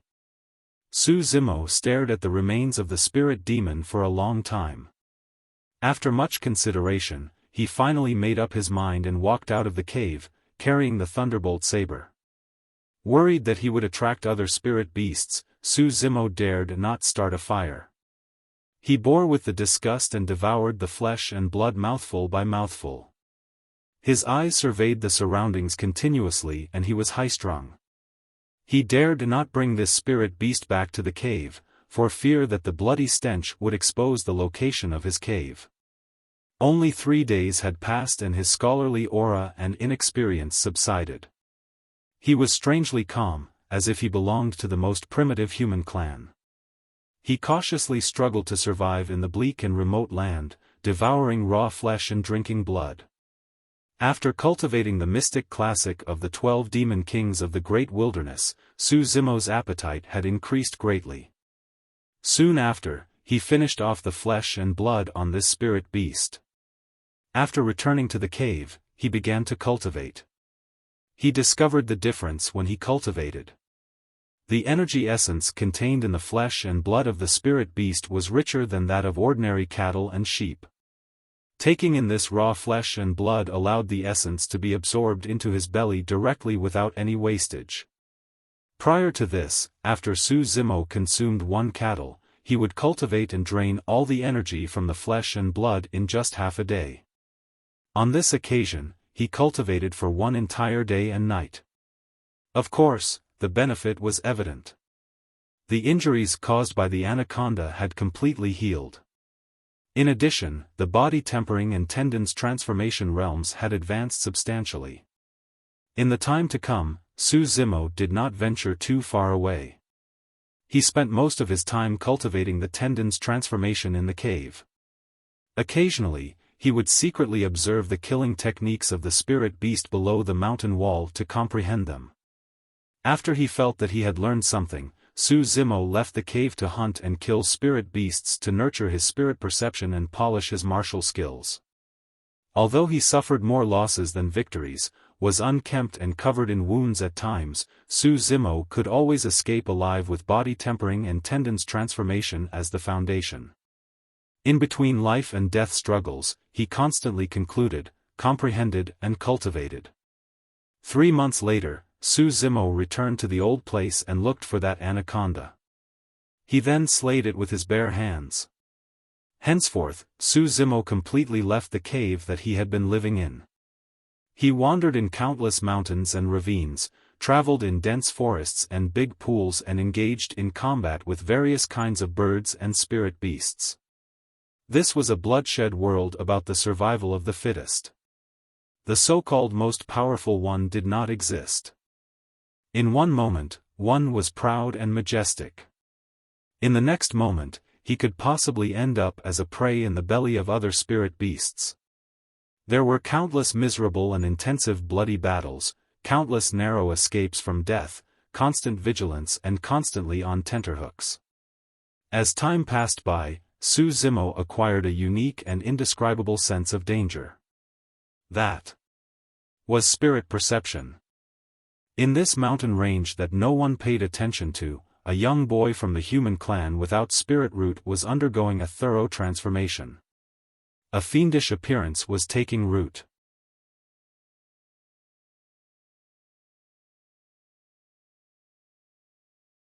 Chapter 15, A Bloody Battle with the Wolves. Chapter 15, A Bloody Battle with the Wolves. 6 months later. In the residence of the city lord of Tsanglang City. Luo Tianwu, the city lord of Tsanglang City, leaned on his chair. Holding on to his chin, his eyes were closed. He was frowning and deep in thought. "City lord, did you request for my presence?" Shortly after, Chao Gang, one of the 5 wolf guards, walked in, cupped his fists and bowed to him respectfully. Luo Tianwu opened his eyes. A beam of light streaked across them but only lasted for a moment. He asked, seemingly casual, "What are your thoughts on the Su family of Pingyang town?" Chao Gang pondered and said, "The Su family's background is mysterious. Most likely, they are not from our country of Dachi. I suspect that they are from the country of Yen. In addition, the Su family is not as weak as they appear to be." Young Master Su had hidden his ability for many years. He is a figure not to be underestimated. He is most probably hatching a major ploy. As for second young Master Su. Chao Gang paused for a while. Luo Tianwu revealed a look of curiosity. He smiled imperceptibly and asked, "What about second young Master Su?" 1 year ago, I witnessed second young Master Su offending the Immortal. Chao Gang shook his head. This lad is an inexperienced and aggressive youngster. He is initially quite clever and has also attained scholarly honors. His honors have been written off now and he is reduced to an inferior commoner. We don't need to bother about him. Quite clever. Ha! Luo Tianwu smirked. Chao Gang, your judgment is off this time. Ha! Chao Gang was stunned for a moment. This is the information from my subordinate spy. Take a look. Luo Tianwu passed a few confidential papers on the table to Chao Gang. Chao Gang swept his gaze across them, his expression gradually changed. Luo Tianwu said in a low voice, 6 months ago, Su Zimo almost destroyed all the pugilistic experts of the Li family and Zhao family relying on his own strength. These two families have virtually been wiped out, although their names still exist. The Yang family avoided the disaster and took the chance to fawn on the Su family. Now, the Su family is holding the power in Pingyang town. This individual is not a frail scholar. He is a character who is more terrifying than Su Hong. How can this be possible? Chao Gang was dumbstruck. Luo Tianwu said, there are two possibilities. First, Su Zimo transformed from a frail scholar to a top-notch expert in 6 months' time. Second, Su Zimo concealed his abilities and lied to everyone. Regardless of the possibility, this individual is not a mediocre character. What exactly is this Su family plotting at? Chao Gang drew his brows together. Luo Tianwu snarled, people from country of Yen. 15 years ago. By the last name of Su. Combining these few pieces of information, can't you guess? Lord Wooding of the country of Yen, Su Mu. Chao Gang said, his voice trailing off. Luo Tianwu nodded and said regretfully, Su Mu is considered an outstanding hero. He led tens of thousands of armored cavalry and dominated the battlefields, sweeping up victories wherever they went. How famous and majestic was he then? Which of the surrounding states dared to launch attacks and take over the glory? Unfortunately, he was too foolish. In the end, his outcome was akin to casting the bows aside once the birds are gone and slaying the lackeys after they have outlived their usefulness. After pausing shortly, Luo Tianwu closed both his eyes, exuding a sharp and imposing aura. He gradually said, since there is a lesson drawn from others' mistakes, we can't follow the footsteps of Su Mu. Although the great Zhou king is ruling the 4 states, there are signs of chaos. The dukes are rising in power. It is time to invade the city, seize the territory and declare ourselves as the king. Chao Gang is willing to obey the city lord, obey the king. Chao Gang was quick to adapt to the circumstance. He changed his address immediately. Luo Tianwu nodded satisfactorily. He said, Chao Gang, I also have Qi refinement warriors as my backers. I won't act without confidence. At the sound of the 3 words, Qi refinement warrior, Chao Gang's eyes lit up and his mood livened up. Since the Su family has such a background, we can make use of them. Luo Tianwu revealed a playful smile. In the Tsanglang mountain range. After 6 months of wandering in the wilderness, Su Zimo had made tremendous progress in the realm of tendons transformation. He was close to initial success. After cultivating the anaconda styles, he had begun to cultivate the ape styles. Most importantly, Su Zimo now possessed a spirit perception that was skin to that of a beast. He was extraordinarily sharp and sensitive. Relying on the spirit perception, Su Zimo had countless narrow escapes from deaths. He even got away from some spirit demons before. However, in the recent 1 month, Su Zimo encountered some trouble. The lord of Tsanglang mountain range, the Wolf clan, that had an astronomical number of members. Su Zimo encountered a wolf preciously. After a bloody battle, he killed it but unexpectedly provoked the endless hunting by the wolves. If he were to fight them on one-on-one, most of the wolves were not Su Zimo's match. However, the most terrifying thing about the wolf clan was their patience and acute sense of smell. Su Zimo had escaped from the packs of wolves countless times. But not long after, the wolves would hunt him down again with their keen sense of smell. This manhunt continued for 1 month.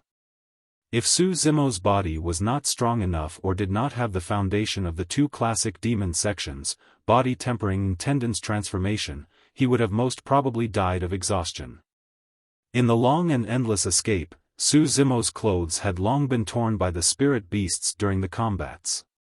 He was dressed in the random pieces of beast skins and had a gray stubble on his face. He did not look any different from a wild man. In the recent few days, the wolf clan seemed to have sensed that Su Zimo's physique had reached its limit.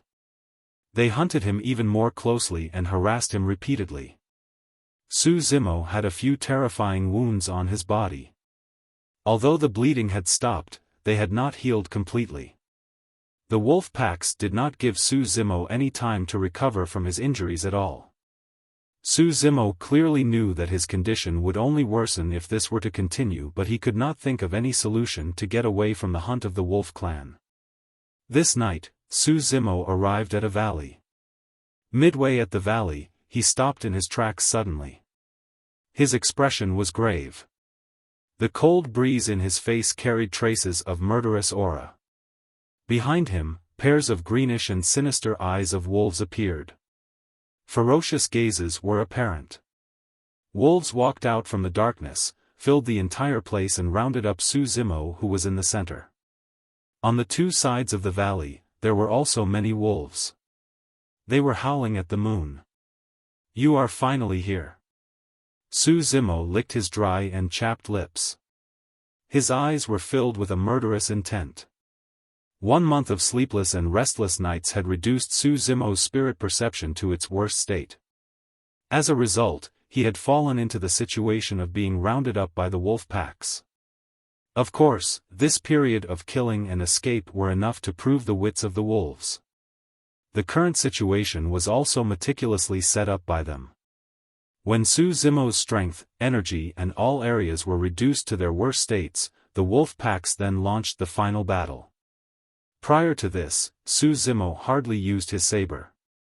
On the one hand, he did not know the techniques of using one. On the other hand, he wanted to hone his close combat skills as much as possible. Now, Su Zimo's used a backhand grip and pulled out the thunderbolt saber in preparation for the last gamble. Howl! The leader of the wolf pack howled on the top of the valley. The wolves on the 2 sides as well as front and back of the valley swarmed in like bees. Poof! Su Zimo's flipped his hands and slashed. He slayed the first wolf that dashed to him into half. Fresh blood was spilling out crazily. Bang!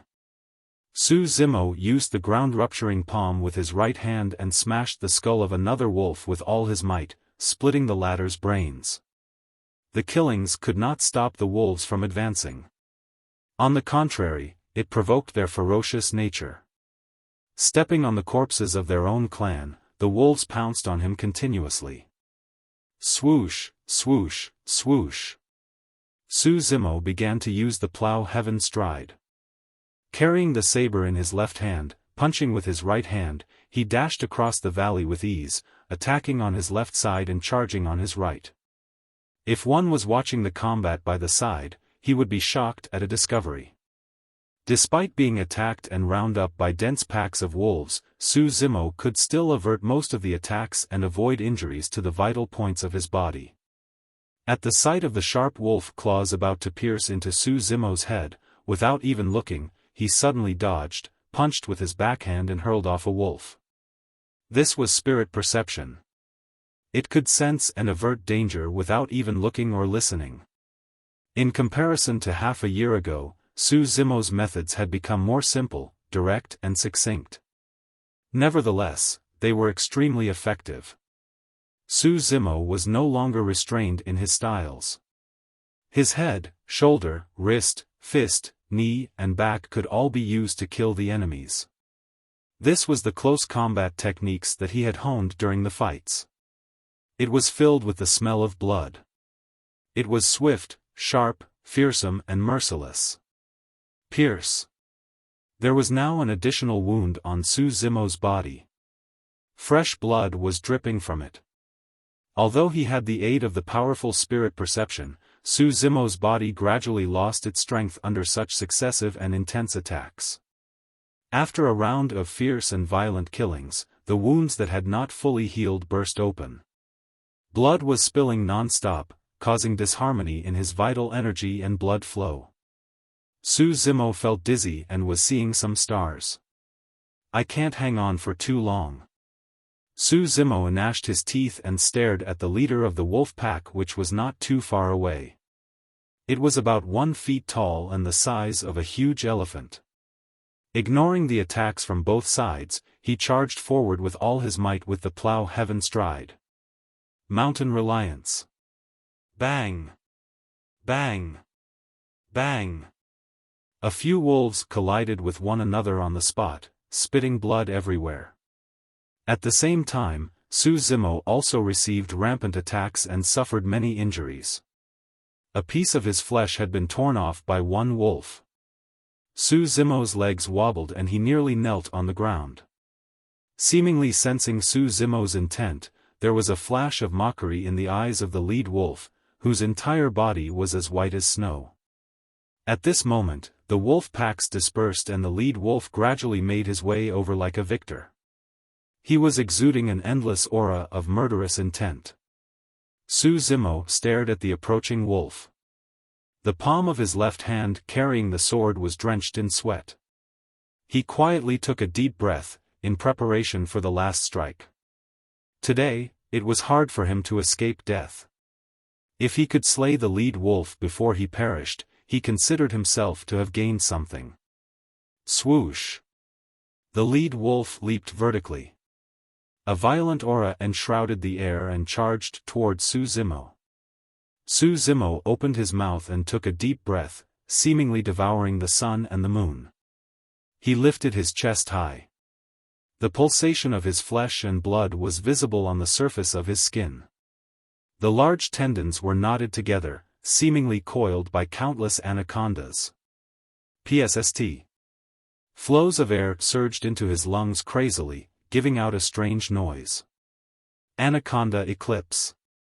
This was one of the styles of the tendon's transformation section. It enlarged the large tendons and could unleash mighty powers instantly. Su Zimo lifted the thunderbolt saber using one hand, dashed directly to the lead wolf and aimed for its head. At the same time, his right hand threw a surprise attack with the ground-rupturing palm. This was already considered Su Zimo's most powerful strike. There was a flash of fear in the lead wolf's eyes. The humongous figure was extremely agile. It dodged in the air to avoid the thunderbolt saber coming towards him and landed his claw on Su Zimo's chest. Initially, this claw could penetrate Su Zimo's chest directly. However, Su Zimo had smashed his hand on the side of the wolf's body with the ground-rupturing palm at the same time. Roar! The lead wolf howled in pain. It was flung by Su Zimo. After rolling on the ground once, it climbed up rapidly and shook its head, seemingly fine. Su Zimo had already ran out of ideas and energy. Although the sharp wolf claws did not punch through his chest, it had mangled it. Su Zimo was thrown off by the explosive impact from the lead wolf's blow. He looked like a kite with broken strings as he tossed up and then dropped down towards the pack of wolves. Su Zimo had lost all his strength. He swept his gaze across. Beneath him, numerous wolves were salivating and opening their mouth, waiting for the moment that he dropped to tear him to pieces. In the end, I still didn't overcome this. Su Zimo began to feel dazed. At the sight of Su Zimo falling into the pack of wolves, a figure suddenly flashed in the darkness and swayed past him mid-air. It took Su Zimo away from the corners of the mouths of the wolves in passing.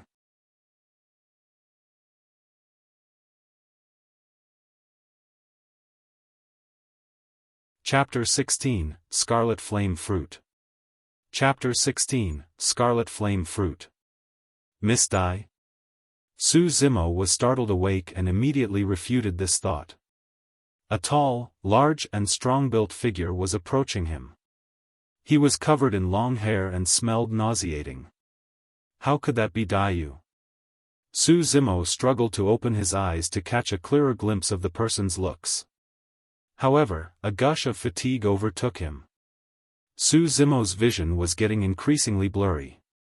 He could vaguely see the dark figure grabbing onto things and swinging to and fro above the valley, his movements extremely swift, agile and light. Shortly after, he had reached the hill top of the valley and got away from the wolf pack's encirclement. Ga. The black figure looked back at the numerous wolves in the valley and gave out an eerie laughter. Thereafter, carrying Su Zimo, with 2 to 3 moves at a time, he disappeared into the forest. Not knowing how long had passed, Su Zimo gradually regained his consciousness and struggled to sit up. He was in pain all over and his muscles were numb and aching. Su Zimo looked down and saw that some unknown herbs had been applied on his wounds. They felt light and cool. The rest of the body parts without injuries had also been smeared with some unknown material that emitted a foul and repulsive stench. Su Zimo drew his brows and looked around.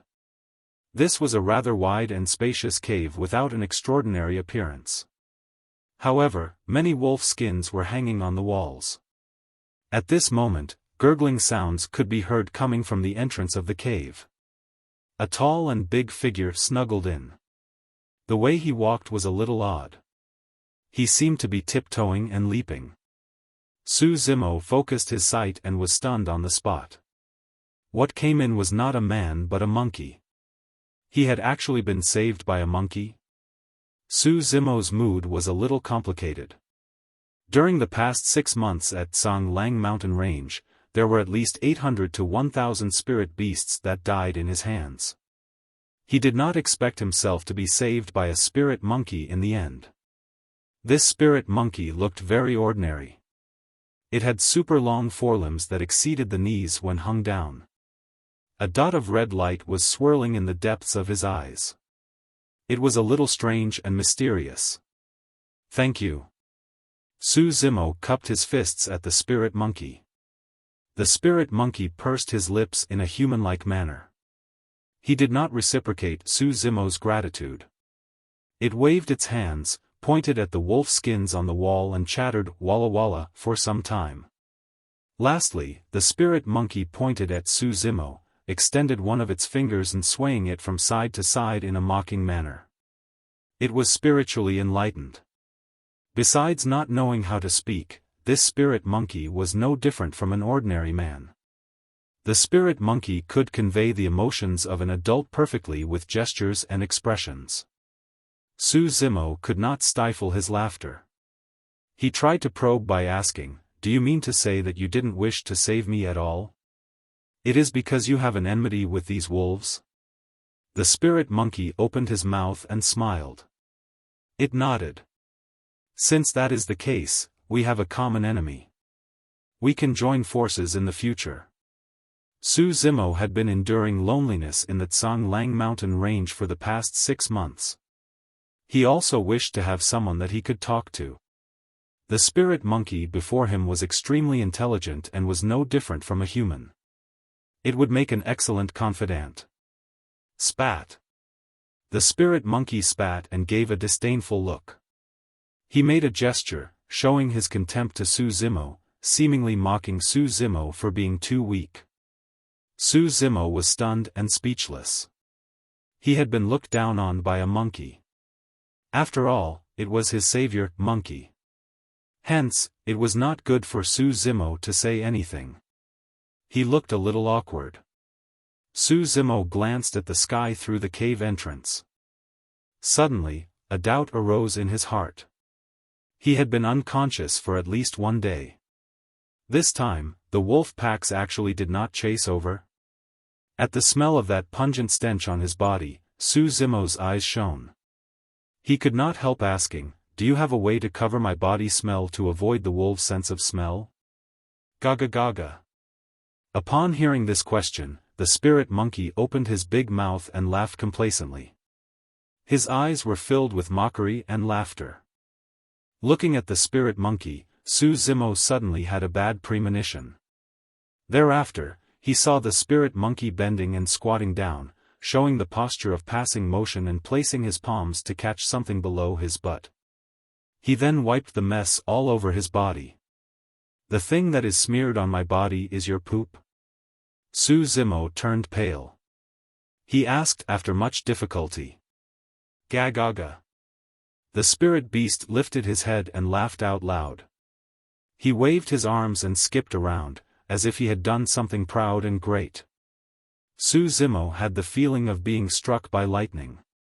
He endured the urge to sprout profanities, gnash his teeth and say, word by word, you. This damn money. I. At the sight of Su Zimo's disgust, the spirit monkey looked even more delighted. He chattered wah, wah, non-stop and was extremely thrilled. Su Zimo gritted his teeth and said, damn monkey, I will definitely fight with you when I fully recover. The spirit monkey did not seem to care. It only stood on the same spot and laughed arrogantly while crossing its arms. Su Zimo was covered in pain and wounds. He could not do anything to the monkey for the time being. He lay down swiftly on the ground and tried to calm down. Just as he lay down, not far from his head, Su Zimo saw a red and lush fruit hanging and swaying slowly. It looked juicy and shiny and emitted a tempting fragrance. Su Zimo was thirsty and his mouth dry. Without thinking much, he stretched out his hands and stuffed the red fruit into his mouth. The flesh of the fruit softened as soon as it entered his mouth. The juice was refreshing and sweet, transforming into a surge of warmth into his tummy. The spirit monkey inadvertently witnessed this scene. Its pupils shrank. Sounds of its laughter ceased abruptly. Su Zimo sucked his lips, savoring the good taste of this fruit. When he wanted to look for another one of it, he suddenly sensed a murderous aura in the cave. The atmosphere seemed to have turned stiff. Su Zimo was stunned. He instinctively sat up but nearly bumped into that big face of the spirit monkey. The spirit monkey glared at Su Zimo with bloodshot eyes, gnashing and clenching its teeth, panting heavily. It looked like it could not wait to tear Su Zimo apart alive. Su Zimo's heart stirred. He vaguely guessed that the fruit that he had eaten earlier was probably not ordinary. Hey, you disgusted me once. I ate your fruit. We are even now. Su Zimo felt a little guilty. Oh. Oh. At the sound of Su Zimo's words, the spirit monkey was fuming with anger. He was so furious that he jumped up and pounded his chest, making deafening guang. Guang sounds. The spirit monkey dashed towards the mountain wall beside him and hit his head against the wall. Rocks shattered and flew all over. The sound was terrifying. Su Zimo was secretly shocked. This spirit monkey was very powerful. He might not be its opponent even if he were to recover fully and was in his best condition. Fortunately, the spirit monkey did not vent its frustration on him. He continued to pound the mountain rocks and almost punched through the mountain walls. At this very moment, Su Zimo suddenly felt his belly warming up and turning boiling hot.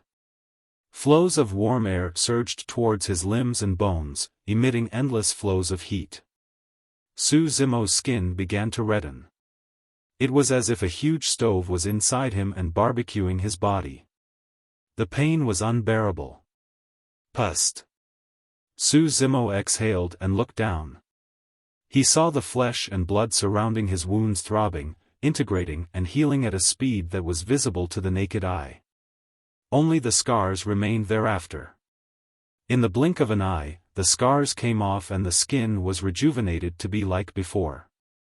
Even the piece of flesh on the thigh that had been torn by the wolves was repairing itself rapidly at this moment. Ah! Su Zimo hollered at the sky. He felt like he was exploding. This is bad. This energy is too strong. My body will burst if this continues. Su Zimo did not have the time to think. He circulated body tempering and tendons transformation immediately and carried out the breathing and expiration techniques. At the same time, Su Zimo leaped up vertically with the plow heaven stride.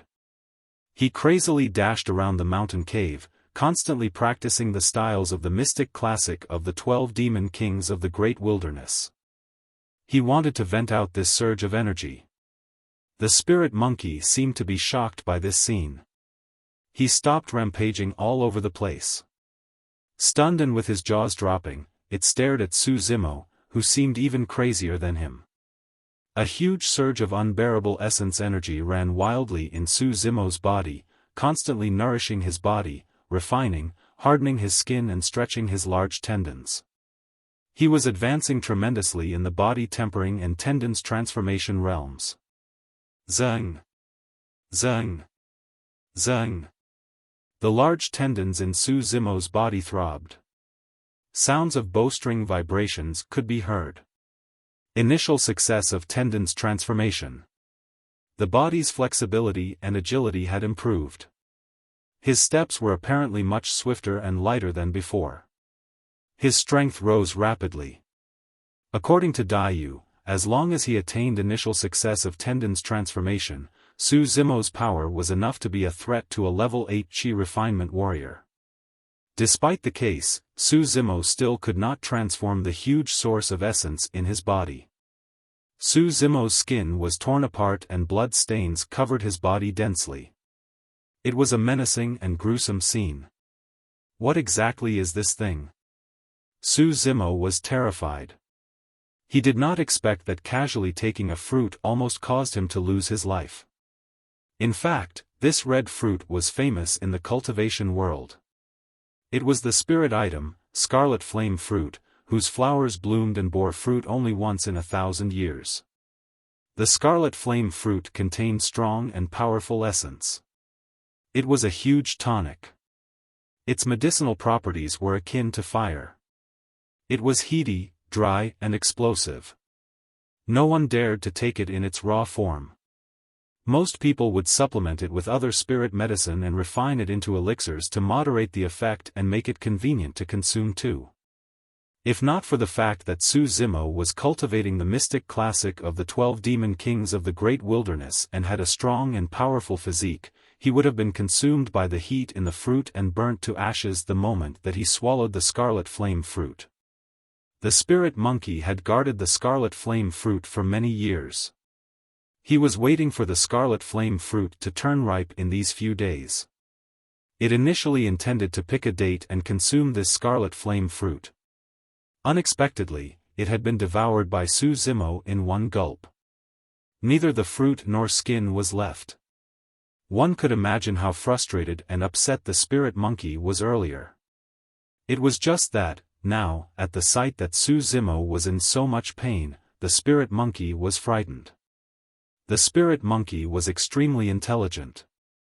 He could tell that if he was the one who consumed this Scarlet Flame Fruit, he would not end up in a better state. Most likely, he would perish. At the thought of this, the spirit monkey felt a little guilty. No matter what, this calamity of Su Zimo was caused by him. The spirit monkey scratched his ears and cheeks and looked at Su Zimo, who was in extraordinary pain and red all over. However, he could not think of any solution. You're tuning into the Xiaofan's Wuxia Tales YouTube channel. Don't forget to subscribe and join us on this journey to catch the most captivating stories.